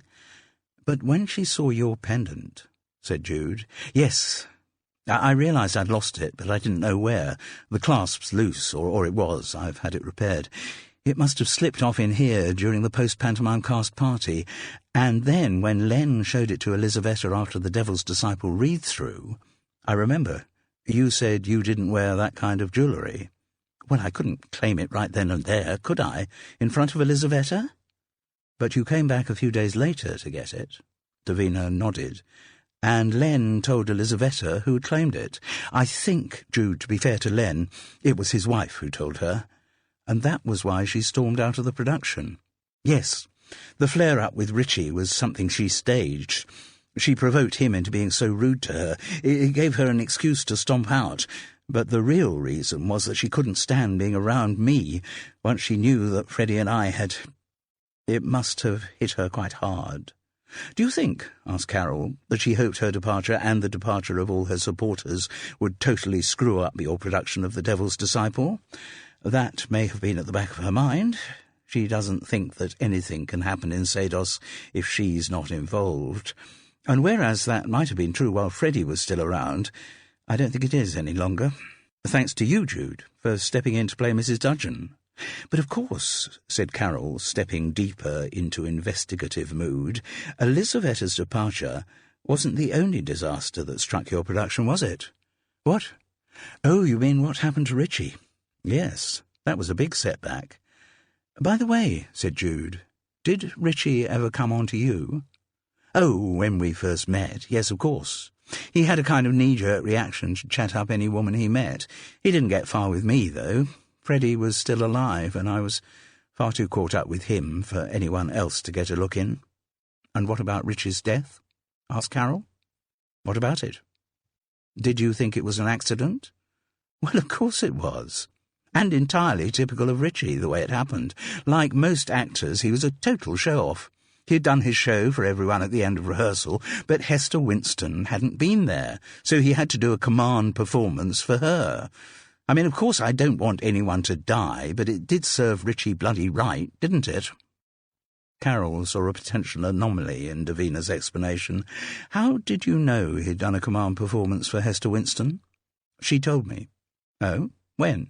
A couple of days later she rang to say that she couldn't continue as prompter, and she told me exactly what had happened. Before she had her breakdown, asked Jude. I didn't know she'd had a breakdown, though she certainly sounded in a pretty bad way when she rang me. But what about the noose? Carol insisted. Someone had switched the noose between the first and second times Richie had done the routine. Oh, I assumed Gordon had done that. Why? Davina shrugged. Just so his precious gallows would look good. Or because he was making some adjustment to them. I don't know. I detect you aren't part of the group within the company who believes Richie was murdered. Good God, no, Carol. I know there are lots of feuds and backstabbings in Amdrams, but I don't think anyone takes it that far. Davina let out a healthy chuckle, and both Carol and Jude were struck by how normal she seemed. In fact, amidst all the posturing of the Sados crowd, she was a veritable rock of sanity. But there was still something that, to Jude's mind, required an explanation. Davina, you remember the evening Richie Good died? Hardly going to forget it in a hurry, am I? No, nor me. I was just thinking, though. I was the first person to find his body, that is, the first person after Hester Winstone who'd actually witnessed his death. I went back because I'd left my bag in the hall. And then you came in. Yes. And moments before, I'd seen you in the Cricketers working your way through a large gin and tonic. Sounds like me, yes. So I was just wondering why you had come back into the hall. Oh, I suddenly remembered a note I'd meant to give one of the actors. Normally I write my notes down, but I hadn't and didn't want to forget it. I looked around, but couldn't see him in the pub, so I thought maybe he might still be in the hall. Who are we talking about, Davina? Ollie Pinto. Chapter 28. Maybe he'd just gone home early, suggested Carol in the Renault on their way back to Fethering. Decided to forego the session at the Cricketers. It would have been out of character for him if he did. Anyway, I saw him afterwards while everyone was waiting around for the police to arrive. So you're thinking that Ollie switched the nooses? It's a possibility, Carol. He very definitely stood to gain from Richie's absence. Getting the part of Dick Dudgeon. Exactly. For which he still doesn't know the lines. No, that's true. An idea came to Jude. I think you should set up your line-bashing session with Ollie as soon as possible. Davina Vere-Smith's eruption at the Sunday rehearsal had had the desired effect of putting a rocket up at least one of the Devil's Disciple cast. When Carol rang Ollie Pinto later that evening and suggested he might benefit from a run-through of his lines, he was almost pathetically eager to set up the encounter as soon as possible. It was agreed that he would come round to High Tor the following day after work. He was employed in one of Fethering's many estate agencies. Carol said she thought it had helped to have Jude there too, so that she could read the other parts. The real reason for this proposal was that, given the way her suspicions were currently veering, Carol didn't want to be alone with Ollie Pinto. She had only just put the phone down after her conversation with Ollie when it rang. Her son, Stephen. Gabby was laid low with another stomach bug. Could Granny possibly drop everything and come to look after Lily in Fulham for a couple of days? Carol apologised that she couldn't. She might be able to come up for a couple of hours during the day on the Monday, but time would be tight as she had to be back for a line-bashing session in the early evening. And then, of course, she had a regular rehearsal on the Tuesday. Stephen said not to worry, he'd sort out one of Gabby's friends to drop in. But he did sound a bit bewildered by his mother's reaction. Normally, if it was something to do with Lily, Carol in granny mode would be in the Renault and on her way the minute the phone call had ended. Carol herself was a bit surprised at her reaction. She didn't love Lily any the less, but she couldn't let Sados down. It was a measure of how much she had come to embrace amateur dramatics. Ollie Pinto arrived at High Tor about 6:15 on the Monday, not wearing his customary rehearsal garb of jeans and a fleece, but in his work livery of pinstriped suit and something that looked like a club tie but probably wasn't. Ollie accepted Carol's offer of coffee and replied to her polite inquiry as to the state of the housing market. Maybe picking up a bit. We usually see an upsurge in inquiries round Easter time. This year's better than last year at the same stage, though we're still way off where we used to be before the financial crash. Jude was once again struck by the contrast in the lives of these people, plodding through monochrome jobs by day and transforming into the variegated butterflies of amateur dramatics in the evenings. The sitting room at the front of High Tor was not actually cold, but the austerity of its furniture always made it feel chilly. The pictures had all been inherited from distant Seddon aunts and put up on the walls out of duty rather than enthusiasm. The only positive colour came from a bright photograph of Carol's beloved granddaughter Lily on the mantelpiece. Still, the sober appearance of the room seemed to fit the seriousness of the evening's task in hand. Ollie Pinto had brought his copy of The Devil's Disciple with him, but Carol very soon confiscated that. "No cribbing," she said in a voice that had silenced many committees at the Home Office. "Jude'll give you the cues, and I'll prompt you when you get things wrong." Carol's lack of confidence in the actor's memory was emphasised by her use of the word when rather than if. "Shall we start at the beginning?" asked Ollie hopefully, because, allowing for a bit of paraphrase, he knew Act 1 pretty well. "No," Carol replied implacably. "It was Act 3 you were worst on. We'll start there, then go back to the beginning." He didn't argue. As Jude patiently fed him the lines, it occurred to her that, beyond the fact of his working for an estate agent, she knew virtually nothing about Ollie Pinto's private life. And maybe for some participants that was the appeal of amateur dramatics, the opportunity to be someone other than your mundane self, rather like the appeal of acting itself. The line-bashing was a hard and tedious process, but it did work. The one-to-one concentration, and perhaps the embarrassment of showing himself up in front of the two women, actually improved Ollie's grasp of George Bernard Shaw's words. In rehearsal, when he cocked up a line, he could sometimes get a laugh about his incompetence from his fellow actors. No such levity was allowed in the sitting room of High Tor. The world did actually lose a good dominatrix when Carol Seddon decided to forge a career in the Home Office. It took them an hour to get through Act 3 to the end, and then Carol offered more coffee.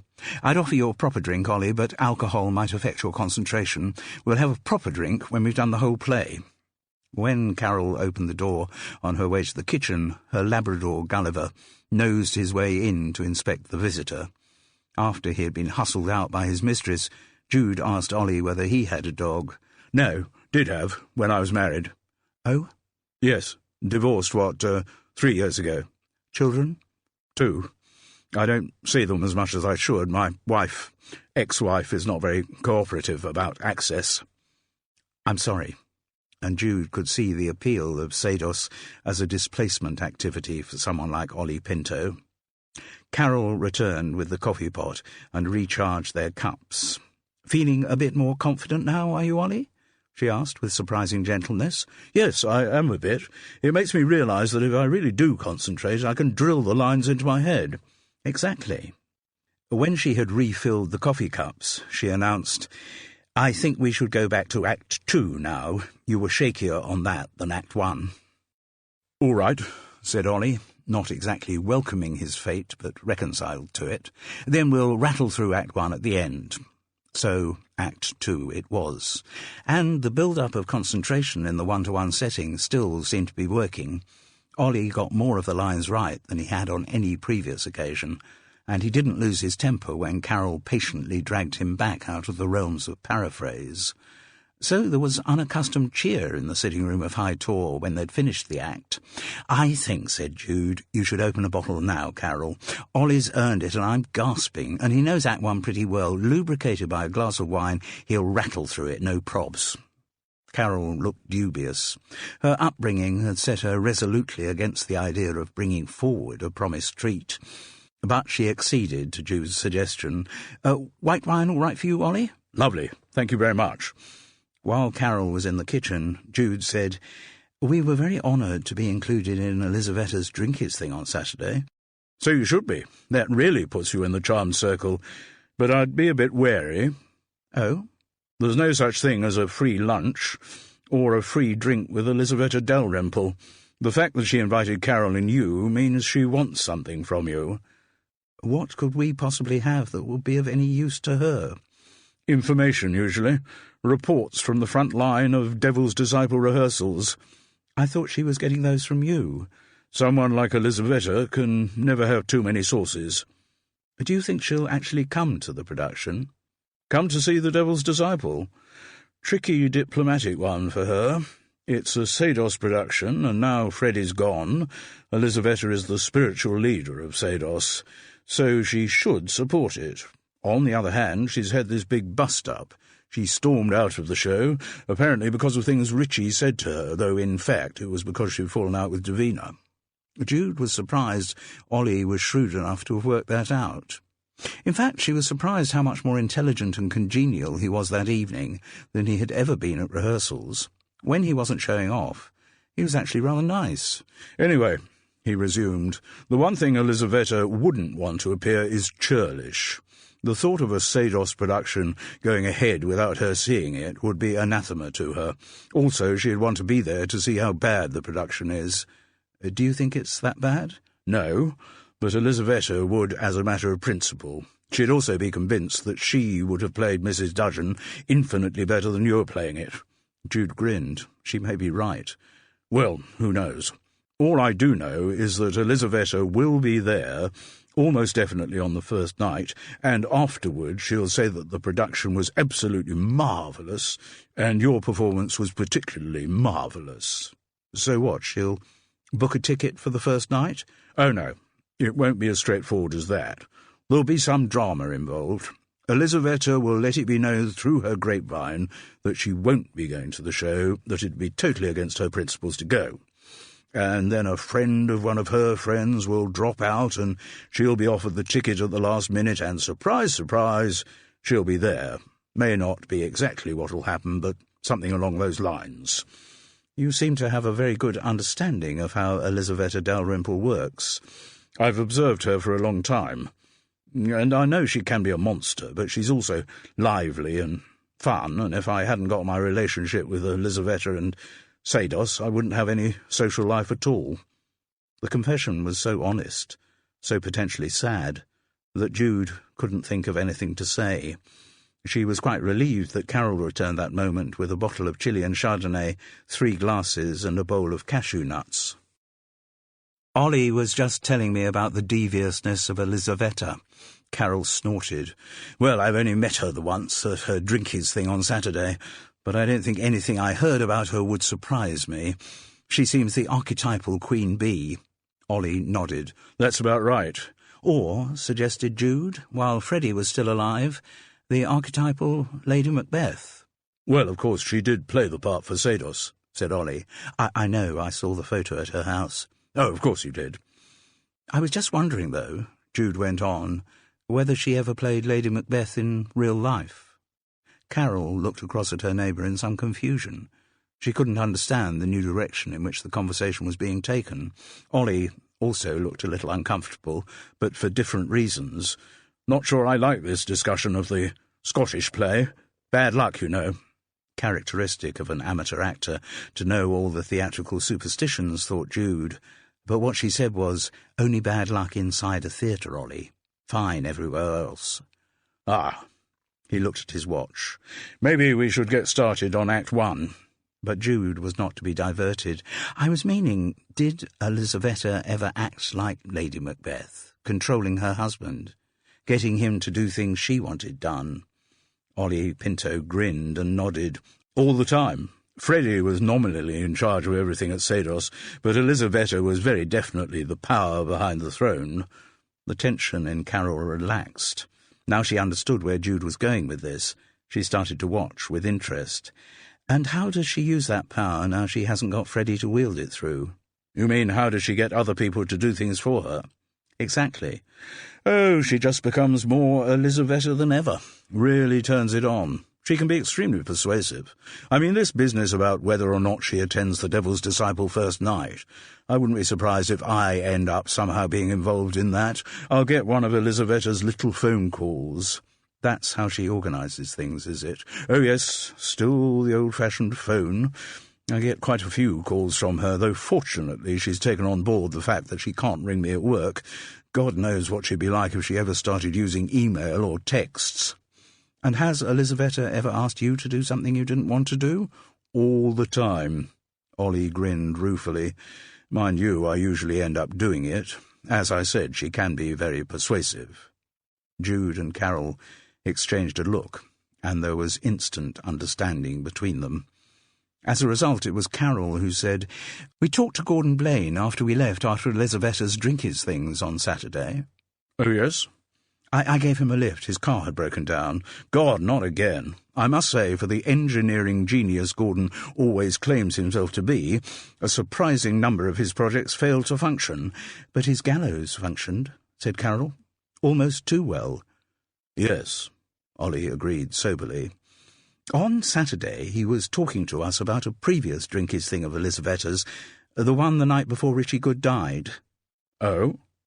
"And he said he had described to everyone exactly how his gallows were going to work." "I remember that. Elizaveta was very intrigued, again regretting that she wouldn't be at the next day's rehearsal and so miss the demonstration. She was quite incapable of being hands-off with anything to do with Sados." "And Gordon described how easily the noose could be switched, did he?" "Certainly did." "So did Elizaveta make any comment on that?" "Only a joking comment." "What?" asked Carol sharply. "She said, so if one wanted to get rid of a member of the Devil's Disciple Company, one would have the means readily to hand." "And that was a joke?" "Well, I assumed so at the time," replied Ollie, starting to look a little uncomfortable. "Did she say anything else?" asked Jude. "Yes, she said, I wouldn't be at all upset if someone were to engineer a little accident between Richie Good and those gallows." "Did she?" said Carol. "Yes, but I mean it was a joke. At least everyone laughed. Elizaveta had been bad-mouthing Richie all evening in her customary, very bitchy, funny way. What she said about the gallows just continued in the same vein, which was why we all laughed." "And you don't think anyone took it seriously?" asked Carol. "Oh, God, no." "Who will rid me of this turbulent priest?" murmured Carol. "I'm sorry. What on earth are you talking about?" "It's what King Henry II said about Thomas à Becket, and some listening knights thought they saw a way of getting into the king's good books, so they went straight down to Canterbury and murdered Becket." "Are you suggesting that's what Elizaveta was doing? She hoped someone would pick up the hint, swap the nooses on the gallows and cause Richard's death?" "It's a possibility, wouldn't you say?" "It's a possibility in one of those stage thrillers Sados used to keep doing. I wouldn't have said it was a possibility in real life." Carol shrugged. "Stranger things have happened." Ollie let out a chuckle which stopped halfway. Then he looked anxiously from one woman to the other. "You're not suggesting I followed through Elizaveta's suggestion, are you?" "Well, you weren't around in the cricketers after the rehearsal ended. Davina went back to St. Mary's Hall to find you." "Yes, but—" "And," Jude chipped in, "you did benefit quite directly from Rich's death. No other way you'd have got the part of Dick Dudgeon, was there?" Again, Ollie Pinto looked from one to the other. Then, with considerable dignity, he said, "Well, I can assure you I did not do what you're suggesting. I've allowed myself over the years to be manipulated in many ways by Elizaveta, and I've been persuaded into doing a good few things that I didn't want to do because of pressure from her. But I would never do anything criminal."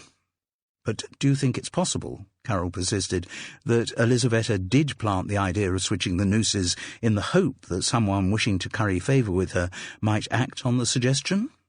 "The thought hadn't occurred to me, but though it seems pretty unlikely, I wouldn't put it past her.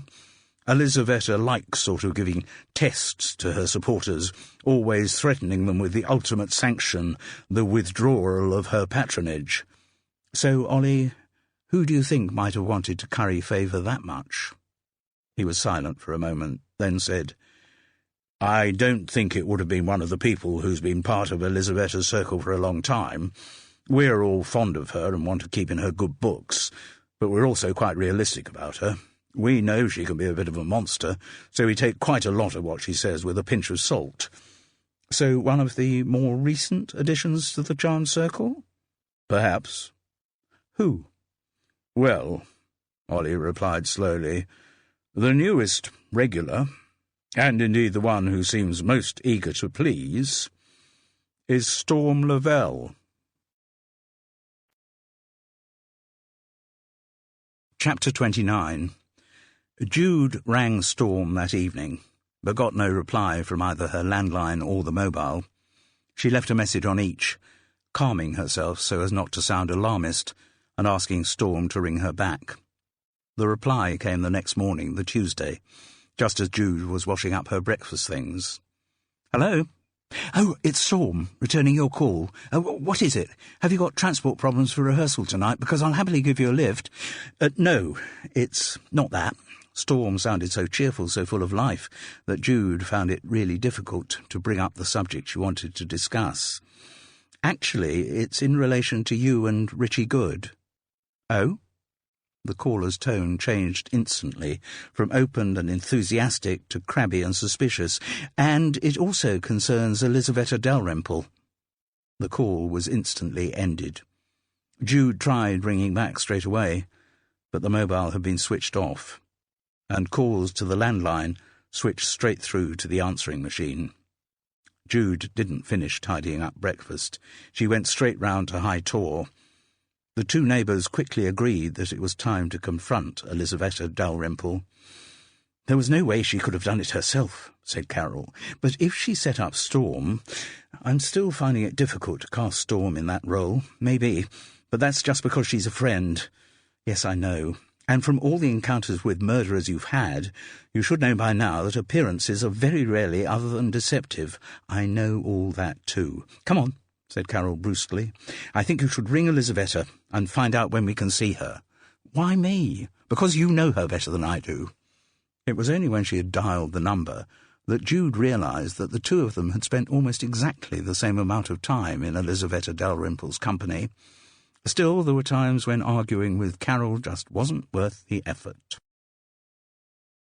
The late April weather, particularly benign that morning and with a promise of summer, had brought a surprising influx of tourists to Smalting.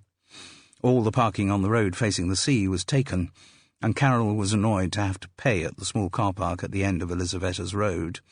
"Will we be out within the hour?" she asked, as she took her change purse out of her neat and nearly empty handbag. "I'd pay for two," said Jude. "Never know how long something like this will take." Huffily, Carol paid for the requisite ticket, placed it prominently on the dashboard and locked the car. The two women were both rather tense as they walked along. "I wonder if she'll be on her own," Jude mused. "Why shouldn't she be? Did she say there was anyone with her when you rang?" "No, she didn't. But I'll bet from the moment I put the phone down, she's been ringing round all her cronies to tell them about our visit." "Do you think so?" "I'm sure so. Maybe some of them will have rushed round to give her support." "You don't think any of them will be armed, do you?" asked Carol. Jude giggled. "No, I don't think any of them will be armed." The doorbell was answered promptly. Dressed in another ample caftan, Elizaveta once again led them to the upstairs sitting room. Once again they took in the memorabilia of past Sados triumphs on the walls. Jude looked particularly at the canvas effect print of the Macbeths. The beauty of the day meant that the view over Smalting Beach was better than ever. One of the high windows was raised a little to let in a soft, salty breeze. On the sand they could see parents and grandparents playing with preschool-aged children. Both Carol and Jude found themselves instinctively looking over towards the rows of beach huts and remembering a previous investigation that had focused on one of them. Elizaveta sat them down. They refused her offer of coffee, and so she sat facing them. Her chair had pretensions to being a throne. There was another identical one in the room, presumably his and hers when Freddie had been alive. Elizaveta looked as if she expected some major confrontation, and it was a prospect that excited rather than frightened her. "So," she said rather grandly, "to what do I owe the honour of your visit?" They hadn't planned any particular approach, so Carol decided to open the proceedings. "We're here to talk about Richie Good's death." Are you really? Elizaveta let out a long-suffering sigh. If you were listening when you were here on Saturday, you should have realized I do not particularly wish to talk about Richie Good. But I think we have to talk about him. Do you? I must say I think it's a bit rich that I should be being told what to talk about by a mere prompter. The fact is, said Jude, that we are not convinced that Richie Good's death was an accident. I imagine that is a subject on which there has been a great deal of fevered conjecture among the Sados members. Now I'm no longer with the society. I cannot, obviously— Oh, come on, Elizaveta. You get reports from your personal grapevine about everything that goes on there. Perhaps I do.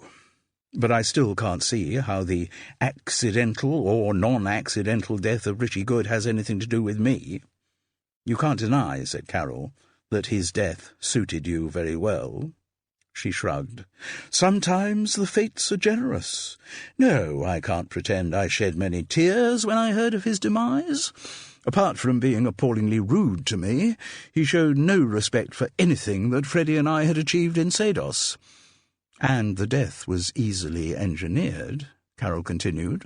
All that was required was for somebody to change the doctored noose on the gallows to the real one. I'm not quite sure what you're talking about. I think you are, because Gordon Blaine explained the workings of his gallows in exhaustive detail at your drinkies thing the night before Rich's death. Goodness me, you have been doing your research, haven't you? Do you deny it? No, of course I don't. One thing I would like to know, though, if either of you think I was responsible for Rich's death, I'd love to know how I did it. The hanging, or strangulation, happened, I gather, in St. Mary's Hall. Now, I have not been in St. Mary's Hall since I was forced to leave the production of The Devil's Disciple, neither to sabotage a gallows nor for any other reason. I'd be intrigued to know how I am supposed to have engineered this fatal accident. You planned it, said Jude. You got someone else to switch the nooses for you. How remarkably clever of me. What, so I had a private meeting with someone, did I? I took them on one side and said, "Oh, I wonder if you'll be kind enough to bump off Richie Good for me." And they said, "Terrific idea, Elizaveta. Regard it as done." Is that how it happened, roughly? No, it wasn't as overt as that, said Carol. At the same party— she couldn't bring herself to say Drinky's thing— when Gordon Blaine described the mechanism, you said to everyone how pleased you'd be if Richie Good was accidentally hanged. Well, I may have said that, but only as a joke. But did everyone present realize it was a joke? I assumed so, but— She seemed rather attracted to the idea as she articulated it. Do you really think there was someone who took what I said seriously enough, who cared enough about me to take the hint and do what I'd asked for? I think that's what you were hoping, said Carol. Really? Elizaveta was still intrigued. But who might have done it? A few years ago I would have thought it was Ollie Pinto. When he first joined Sados, he was, I have to say, totally besotted with little moi. Then he would have done anything for me. Now I don't know what's happened to him, but whatever he once felt for me has been, well, to put it mildly, diluted. Now I think he only comes to see me because he's lonely. Jude was surprised to see a tear gleaming in Elizaveta Dalrymple's eye. I think that's why most of them stay around me, the old woman went on, because they're lonely.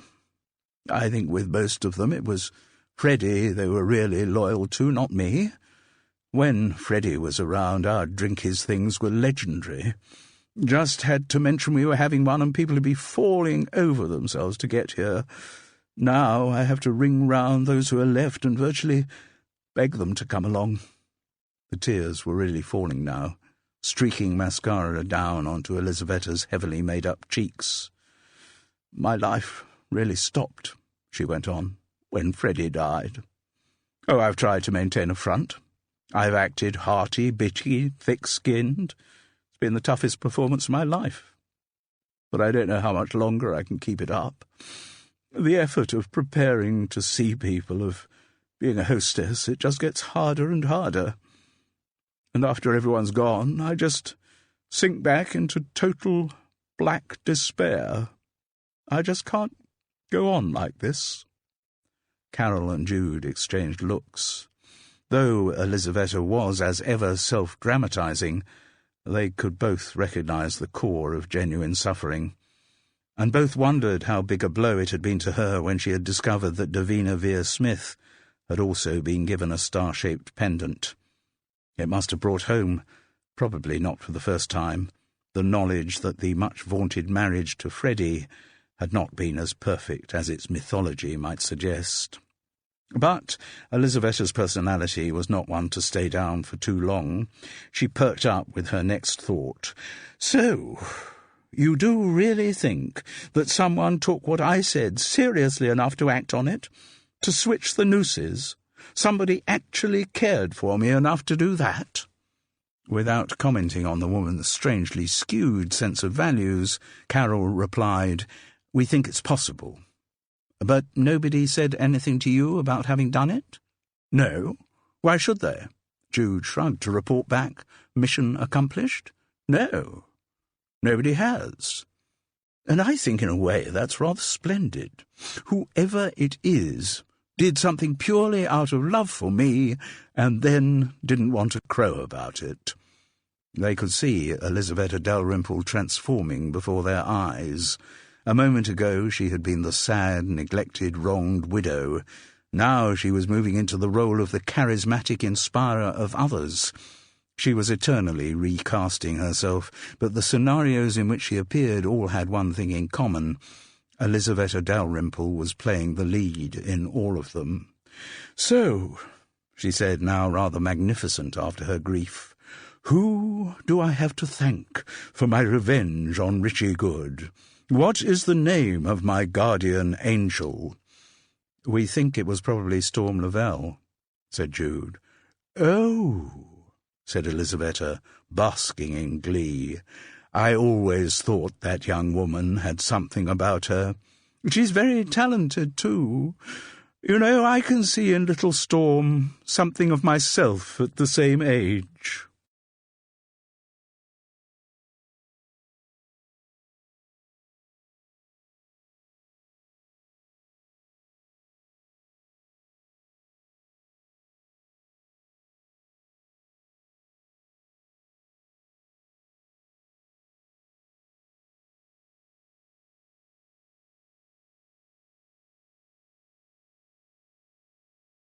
Chapter 30.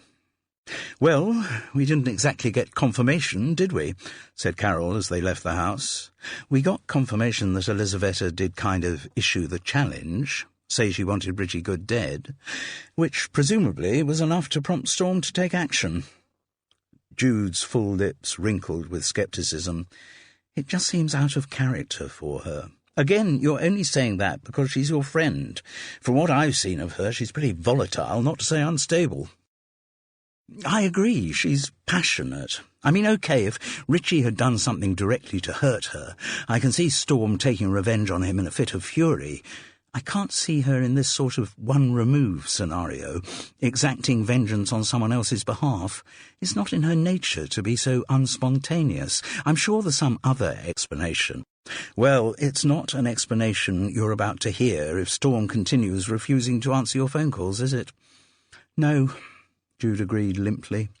Then suddenly, noticing they were passing a little general store, "Ooh, I've just remembered, I haven't got any eggs. Could you pick me up here when you've got the car?"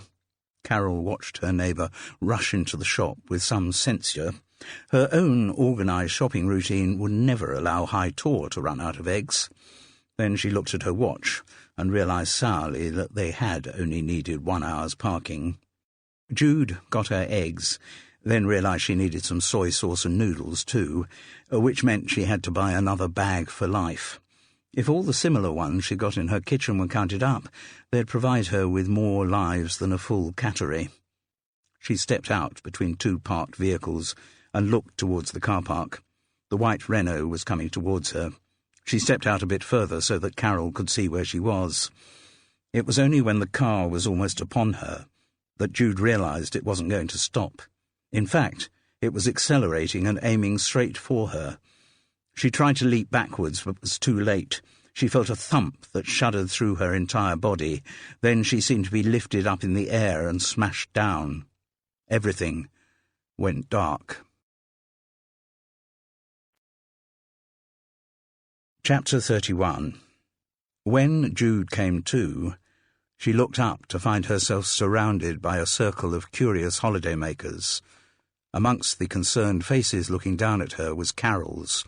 A confusion of voices commented on what had happened.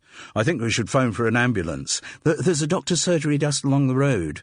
Should be the police we call for. That car was going way over the speed limit." But it was Carol's voice saying, "How do you feel?" that cut through the others. "Not too bad, I think," said Jude, trying to assess the extent of her injuries. "Give me a hand and I think I could try standing up." Ignoring opinions from the growing crowd that she shouldn't be moved until the ambulance is here, Carol's thin arms hooked themselves under Jude's chubby ones and got her first to a sitting position, then upright on her two rather tottery legs. "Are you all right?" "Think so, Carol. Just a quick check for damage." There was quite a bit.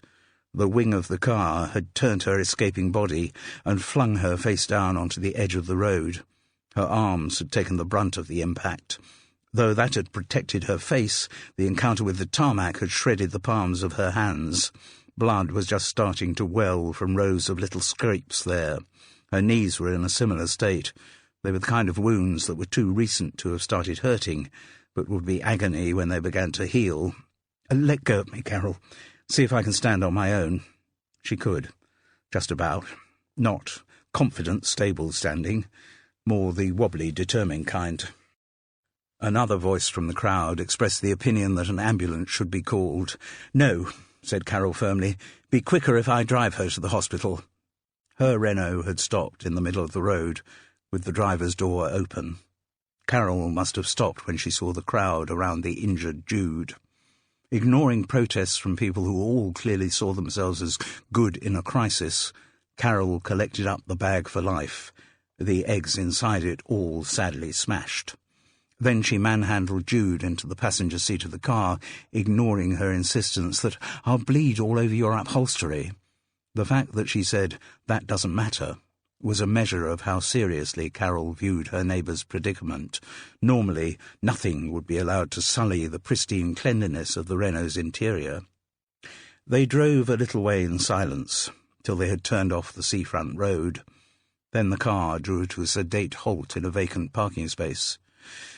"We're not going to the hospital, are we, Carol?" "No, of course we're not.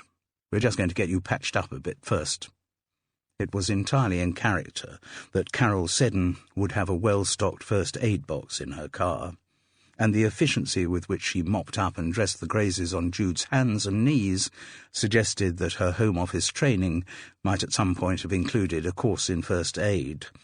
"Right," she said. "You'll do. Sure you didn't suffer any blows to the head?" "No. I was lucky in that respect. Just the hands and knees and the general feeling of a rag doll who's just been thrown against the wall by a particularly belligerent toddler." "You'll survive," was the unsentimental response from Carol. "Yes, I've no doubt I'll survive. Now, who are we going to get the address from?" "Elizaveta would know it, undoubtedly, but I'm not sure how good our credit is there." "What about Davina? Do you have her number?" "It's in the contacts in my mobile, but you'd better ring her. I don't think I can manage the keyboard with my hands like this." Carol got through to Davina, and the required information was readily supplied. "It's in Fethering," she told Jude. The house was one of the oldest in the village, in a row of small cottages whose original owners had worked in what was then the only industry, fishing. Once regarded as little more than hovels, they were now highly sought-after second homes for wealthy Londoners.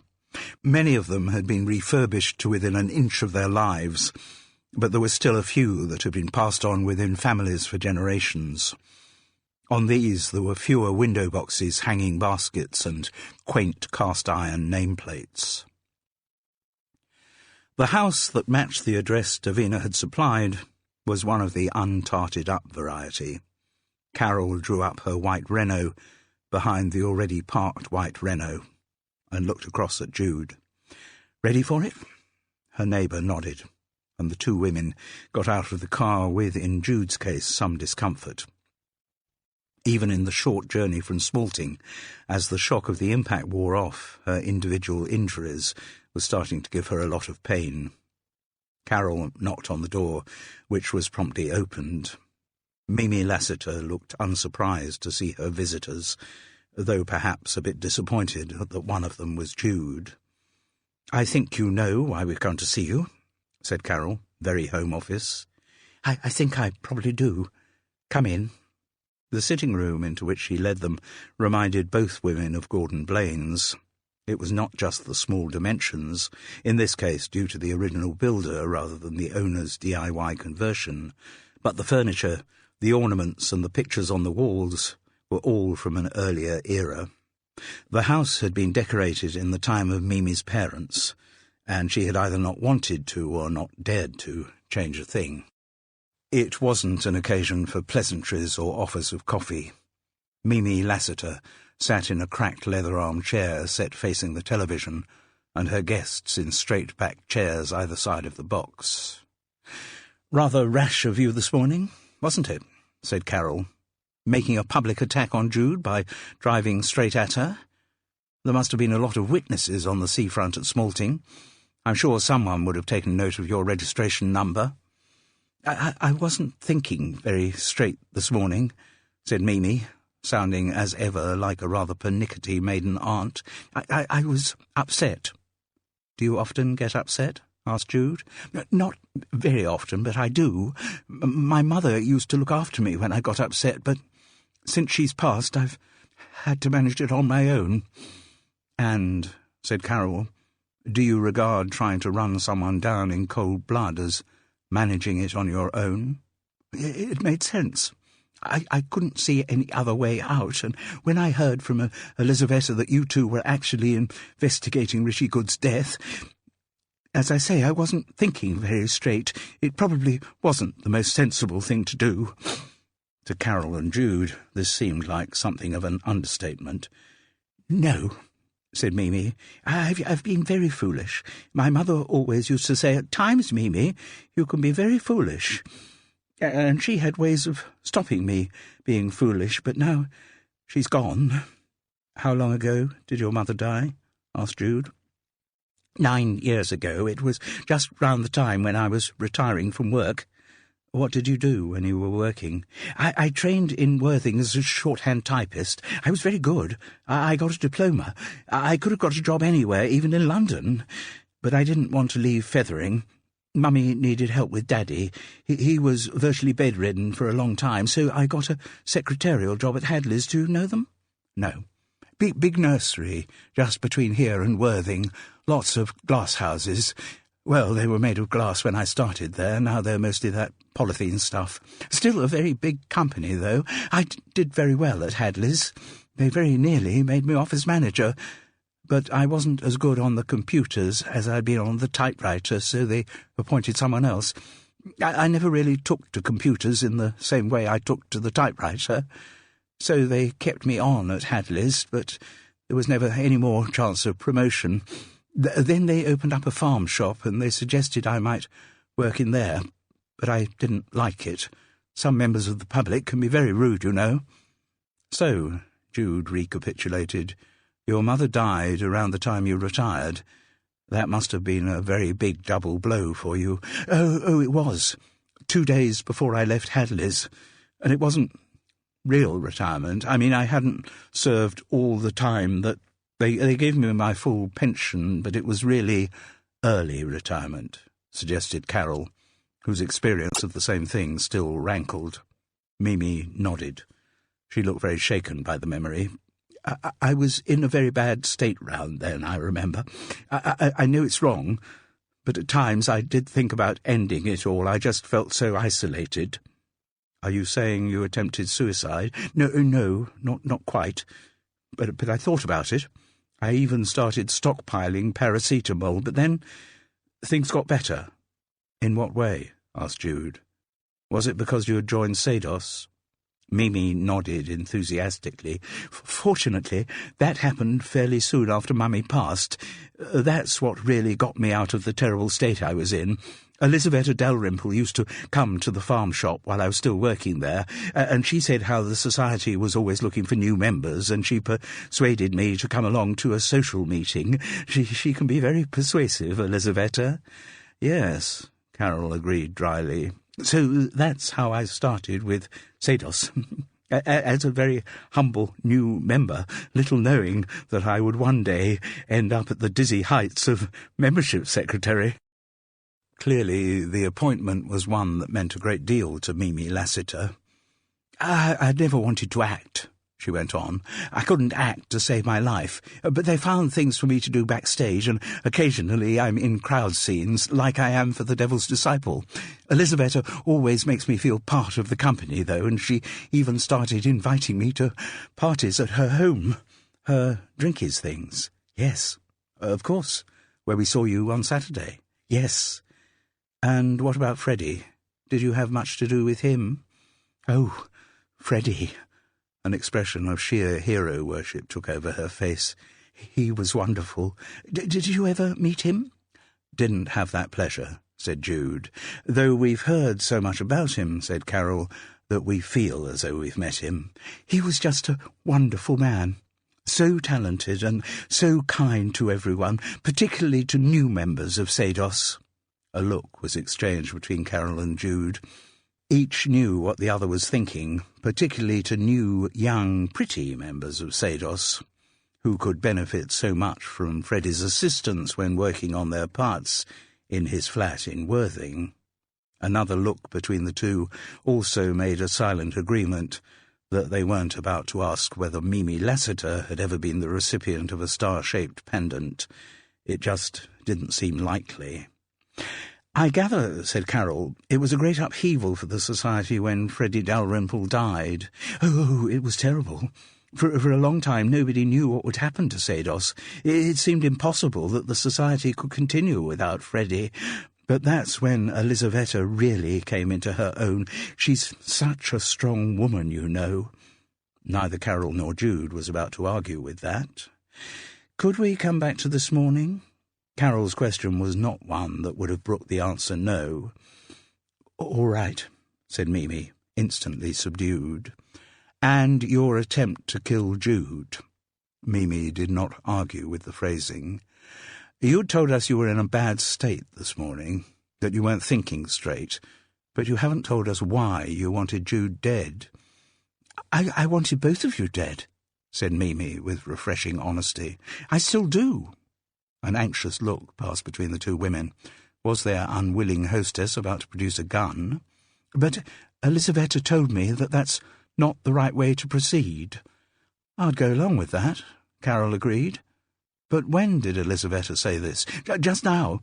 The phone was ringing when I got back from Smalting. And she had rung you earlier in the morning as well. Yes, she told me you were both coming round, and she said you were coming because you thought Richie Good's death might not be an accident. Which is why you were waiting for us in your Renault, to run us down. Yes, Mimi replied quietly. Jude took over. Elizaveta said just now on the phone that what you'd done wasn't the right way to proceed. Did she tell you what would have been the right way? Elizaveta had seen what had happened in the street outside her house. She knew that I had tried to kill you, and she said that I shouldn't try to do things like that ever again. She made it sound like a child being chastised by a parent for not making her bed. And Jude was struck by the fact that Mimi Lassiter was childlike. There was something emotionally undeveloped about her, the little girl who could not make her own decisions, who had to be directed by a stronger woman, like her mother, or Elizaveta Dalrymple. Tell us about Richie Good's death, said Jude gently. What about it? You switched the real noose for the doctored one, didn't you? Yes. Once again there was pride in her voice. And had you planned to do that, asked Carol, after you had heard Gordon Blaine describe the mechanism the previous day? That planted the idea in my head, yes. So, what actually happened after the rehearsal that Sunday afternoon? Well, it was very lucky, actually. Mimi was now talking with enthusiasm, and clearly not a vestige of guilt. Most people had left St. Mary's Hall, but I was gathering my bits together, my bag and what have you. I'd left them in the green room, so I was near the stage, and I heard some people come in, and I recognised Richie Good's voice and Hester Winston's, and he was saying how she'd missed a really good show when he'd used the gallows, and she must have what he called a command performance. Well, Hester didn't sound very interested, and Richie was trying to persuade her, and I thought, I'm never going to get a better opportunity than this. So I went on stage, and the curtains were drawn, and it was easy to get onto the cart and switch the two nooses around, and then I slipped out of the hall without them seeing me, and I went to the cricketers. She smiled beatifically. It all worked remarkably well, didn't it? There was a silence. Then Carol asked, "And did you do it because the night before you heard Elizaveta say that she wanted Richie dead?" Mimi looked at her curiously. No, it was nothing to do with Elizaveta. Then why did you do it? Asked Jude. Well, obviously, because Richie Good was in a Sados production while not being a member of Sados. He hadn't paid his subscription. Chapter 32. "What do you think we do about her?" asked Carol, as she drove her white Renault the short distance back to High Tor. "Do you mean, do we shop her to the police?" Yes, I suppose I do. Her voice took on its Home Office tone. It would be the proper thing to do. Jude grimaced sceptically. Pretty difficult case for them to bring to court and secure a conviction. Also, what I always think in situations like this is, does a person like Mimi represent a danger to anyone else? Might I remind you, Jude, that we're talking about someone who only this morning tried to kill you by running you over? Yes, I know. I really do think that she's got all that out of her system, though. She virtually said as much. But do you believe her? Yes, I do, actually. What about you? Carol was forced unwillingly to admit that she couldn't see Mimi Lassiter as a public danger either. I'm more worried, said Jude, about the threat she might pose to herself. Oh? She told us she got near to suicide when her mother died, or passed, as she insisted on saying. Well, this morning she seemed far from suicidal, positively gleeful at having got away with killing Richie Good. And, Jude, you made her fix that appointment with her GP to talk about her issues with depression. Jude nodded. In the circumstances, I don't think there was a lot more you could have done. Over the next few months, Carol's words came back to haunt Jude. She felt an ugly tug of guilt. Perhaps there was a lot more she could have done. But during the run of The Devil's Disciple, both she and Carol had kept a cautious eye on Mimi Lassiter, and neither had seen anything untoward. They didn't think there was anything significant about her absence from the last night cast party.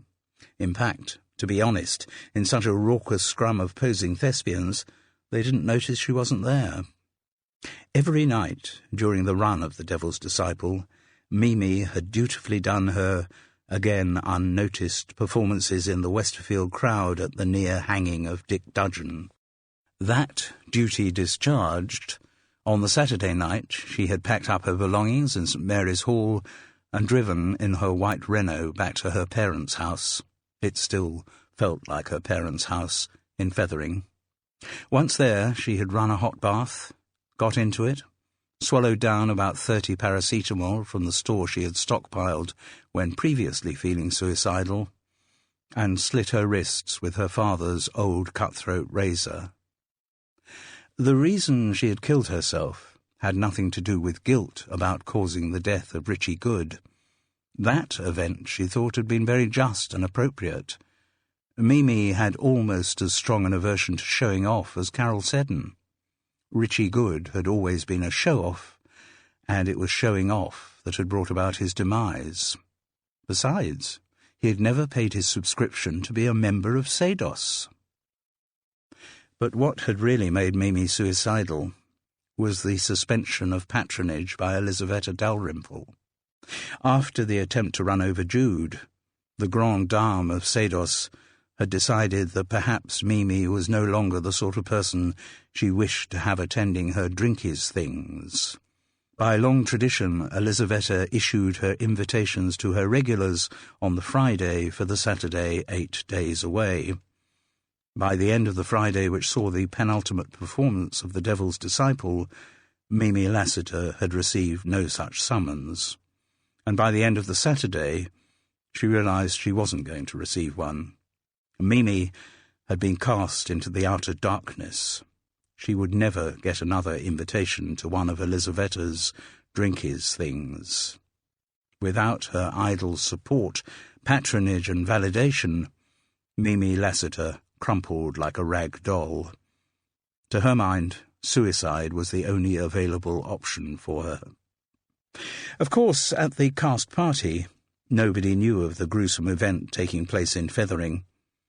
It was afterwards they heard the news which caused Jude such disquiet. But at the party itself, there was a high level of good cheer.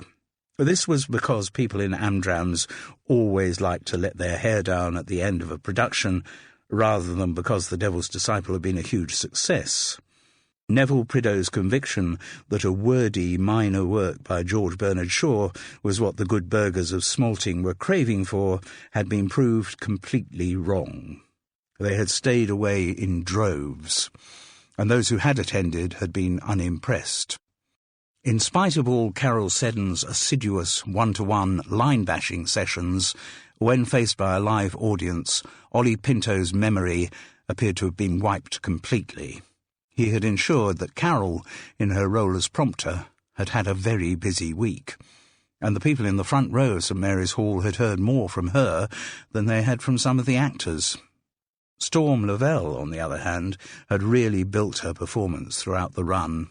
She did have genuine talent, and Jude wondered whether her butterfly brain would allow her to concentrate sufficiently on trying to get work in the professional theatre.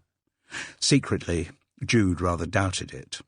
Like many aspiring actors, her friend had the talent, but lacked the tenacity required to make a go of it.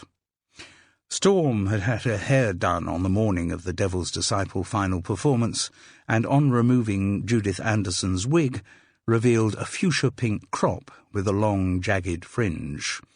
For the cast party, she wore a diamante top over silver leggings. She looked terrific. Her sparkle increased by the knowledge of how well she had acted in the show. Storm seemed in such a relaxed mood that Jude thought she could ask about the strange moment when her friend had put the phone down on her. "Do you remember, I said it was something about Richie Good and Elisaveta?" Storm looked embarrassed. The fact is, I had a bit of history with Richie, which I didn't want anyone to hear about, and when you said it concerned that old cow Elisaveta too, I thought she might spread the news around Seidos." "And what was this history you had with Richie? An affair?" "No, it didn't quite get that far, but it still left me feeling pretty stupid." "May I put forward a theory of what might have happened?" Storm looked puzzled, but shrugged and said, "If you want to." "I suggest that Richie Good came onto you quite heavily, got you keen and interested, got you to the point where you had agreed to go to bed with him, and then said he couldn't go through with it because of his loyalty to his wife." A thunderstruck expression took over Storm's face. "How on earth did you know that?" "Let's just say there was a pattern to Richie's behaviour." "Oh, well, the thing that worried me was that I suppose trying to curry favour with the old bat, I told Elisaveta what had happened, which was very stupid because it was a sure way of guaranteeing that everyone in Seidos would soon know, and there was one person I really didn't want to know I'd had any kind of relationship with Richie Good." "And who was that?" Jude's question was immediately answered by the wide smile that came to Storm's lips as she saw someone approaching them. It was Ollie Pinto, grinning broadly. His disastrous showing as Dick Dudgeon during the week seemed not to have affected him one bit. Jude had noticed him earlier at the cast party in extremely high spirits, downing beer after beer. And now she realized from the way he was looking at Storm Lavelle that there was another cause for his good cheer. Jude felt a bit silly for not having seen anything developing between the two of them earlier, because it was now clear that Ollie Pinto was destined to be the next man to feel the full force of Storm's adoration. Jude didn't think it would do either of them any harm, and might in fact do them some good. As a result of the Devil's Disciples' failure to bring in the audiences, there was now a move among the younger members of the society to oust Neville Prideaux from the place election committee. His star had waned considerably, and some of this younger group at the party were arguing quite loudly that it wasn't too late to change the Sados's next production from I Am a Camera to 3 episodes of Fawlty Towers. The mention of this led to a lot of the men going into comedy goose-stepping, as if auditioning for the part of Basil Fawlty. Elisabetta Dalrymple, who had somehow got entangled with this group, proved not to be as averse to the idea of doing the 3 television episodes as some might have expected. The reason was, of course, that she didn't really think she was too old to play Basil's wife Sybil. Inevitably, Elisabetta had come back into the Sados fold. As Ollie Pinto had predicted, she had been at the first night. Someone dropped out at the last minute, and had met so many people there who were delighted to see her and urged her to attend the cast party on the Saturday night that she couldn't really disappoint them. This suited her very well, because she had really wanted to get back in ever since Richie Good's death.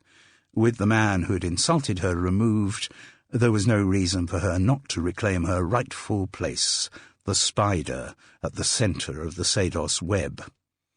Her rift with Davina Vere-Smith also seemed somehow to have been healed. Jude did not know how this had been achieved, but suspected some telephonic machinations on Elisabetta's part, some agreement whereby Davina would never mention her involvement with Freddie and would always wear high collars at Sados rehearsals. Of course, Hester Winston was not at the cast party. Jude had been in touch with Rob at Casements about future healing work, and heard that Hester had left the convalescent home. Where to, Rob couldn't be sure, but he thought she had returned to her family. Jude didn't envy Hester her reunion with Mike, because in her experience cricketers remained the most misogynist of sportsmen. Maybe she'd try to give Hester a call to offer help, but she very much suspected that the carapace of middle-class respectability would once again have closed over, and the need for any assistance would be denied. Hester would assure her that we're all right as we are. It was frustrating, but there was nothing Jude could do about it. She did definitely plan to do more work at Casements, though. The wine was flowing, and some people were dancing. To provide the music, one of the younger members had produced a portable CD player. Gordon Blaine had earlier set up a huge system of amplifiers and speakers in one corner of the room, but unfortunately it didn't work. Jude didn't feel like dancing. Apart from anything else, her body was still wincing from the bruises caused by her encounter with Mimi Lassiter's Renault, and her body language must have indicated her unwillingness to dance because nobody asked her. Had Carol been thus neglected, although she didn't like dancing, she would have taken it very personally indeed. Jude didn't mind at all. She just wanted to go home. But it would be a while yet. Her transport, Carol, who didn't like dancing, was in vigorous motion on the dance floor, mirroring the movements of the Heil Hitlering young man in front of her. Yes, it was a continuation of his Basil Fawlty impression. Her neighbour, Jude concluded with an inward giggle, was actually a little bit pissed. Tired after the evening's concentration on trying to get Ollie Pinto to deliver at least a few lines of genuine George Bernard Shaw, Carol had gulped down the first 2 glasses of wine quicker than she normally would. And now Jude found herself witnessing something she had longed for but never expected to see. Carol Seddon casting off at least some of her inhibitions. Jude didn't want any more to drink, and wondered mischievously how an offer that she, being the more sober, should drive the Renault back to Fethering would go down with her neighbour. No, probably not a good idea. She looked around St. Mary's Hall. The main sets of the Devil's Disciple had been dismantled with surprising speed. Jude could not keep out of her head Lysander's line from A Midsummer Night's Dream, "So quick, bright things come to confusion." There was always a pleasing melancholy about the ending of a theatrical production. The stage crew, encouraged by copious draughts of beer, was still stripping away flats and props. Gordon Blaine was at the centre of the operation, clearly happier doing something useful than trying to be sociable. And, moved from the wings to the body of the hall, stood the chaise longue. Almost unnoticed by audience and critics alike, it had delivered another sterling performance. Jude didn't think she'd suggest taking it home in the Renault that evening. Carol seemed to be enjoying herself too much for that. They would pick it up another day and take it back to Woodside Cottage, where it would wait, draped in throws and cushions, till it received its next summons to become part of the magic of the theatre. Eventually, it was clear that Carol's programme of dancing had come to an end. When they stopped, the young man of the Basil Fawlty impressions wrapped her in a bear hug, and it was a rather flushed Carol Seddon who came across to join Jude. "Promise me I'll see you on the next production, Carol," the young man called after her. "Oh, well," she said with a little giggle. "Never say never." Carol had driven with intense concentration from St. Mary's Hall back to Fethering. She had not infringed any speed limits or deviated from a line exactly parallel to the curve of the road, but she had driven rather slowly. And outside Woodside Cottage she had kissed and hugged Jude rather more effusively than she sometimes might have done. But it was only when she fumbled with the keys of High Tor and had difficulty getting the relevant one into the lock that it occurred to her she might be a little bit drunk. Cold water, she thought. Drink lots of cold water. As she moved towards the kitchen, Gulliver rose from his favourite position beside the Arga to greet her. As the dog looked up, she wondered if she was being fanciful to see reproach in his large, melancholy eyes. Then she noticed the single red digit on the answering machine. She fumbled for the playback button and pressed it. "Mother," said the rather formal voice of her son Stephen, I thought you might like to have some explanation of these stomach upsets Gabby's been getting. Well, we've had the 12-week scan today, and it's confirmed. We thought you'd like to know. You're going to be a grandmother again." That is the end of The Strangling on the Stage. It was written and read by Simon Brett. This has been an ISIS Audiobooks presentation. Previous titles from ISIS by this author include A Decent Interval, Blotto, Twinks and the Riddle of the Sphinx, and The Corpse on the Court. For further details of our extensive catalogue of audiobooks on cassette, CD and MP3, please call our free phone number 0800 731 5637 or visit our website www.isis-publishing.co.uk. Audible hopes you have enjoyed this program.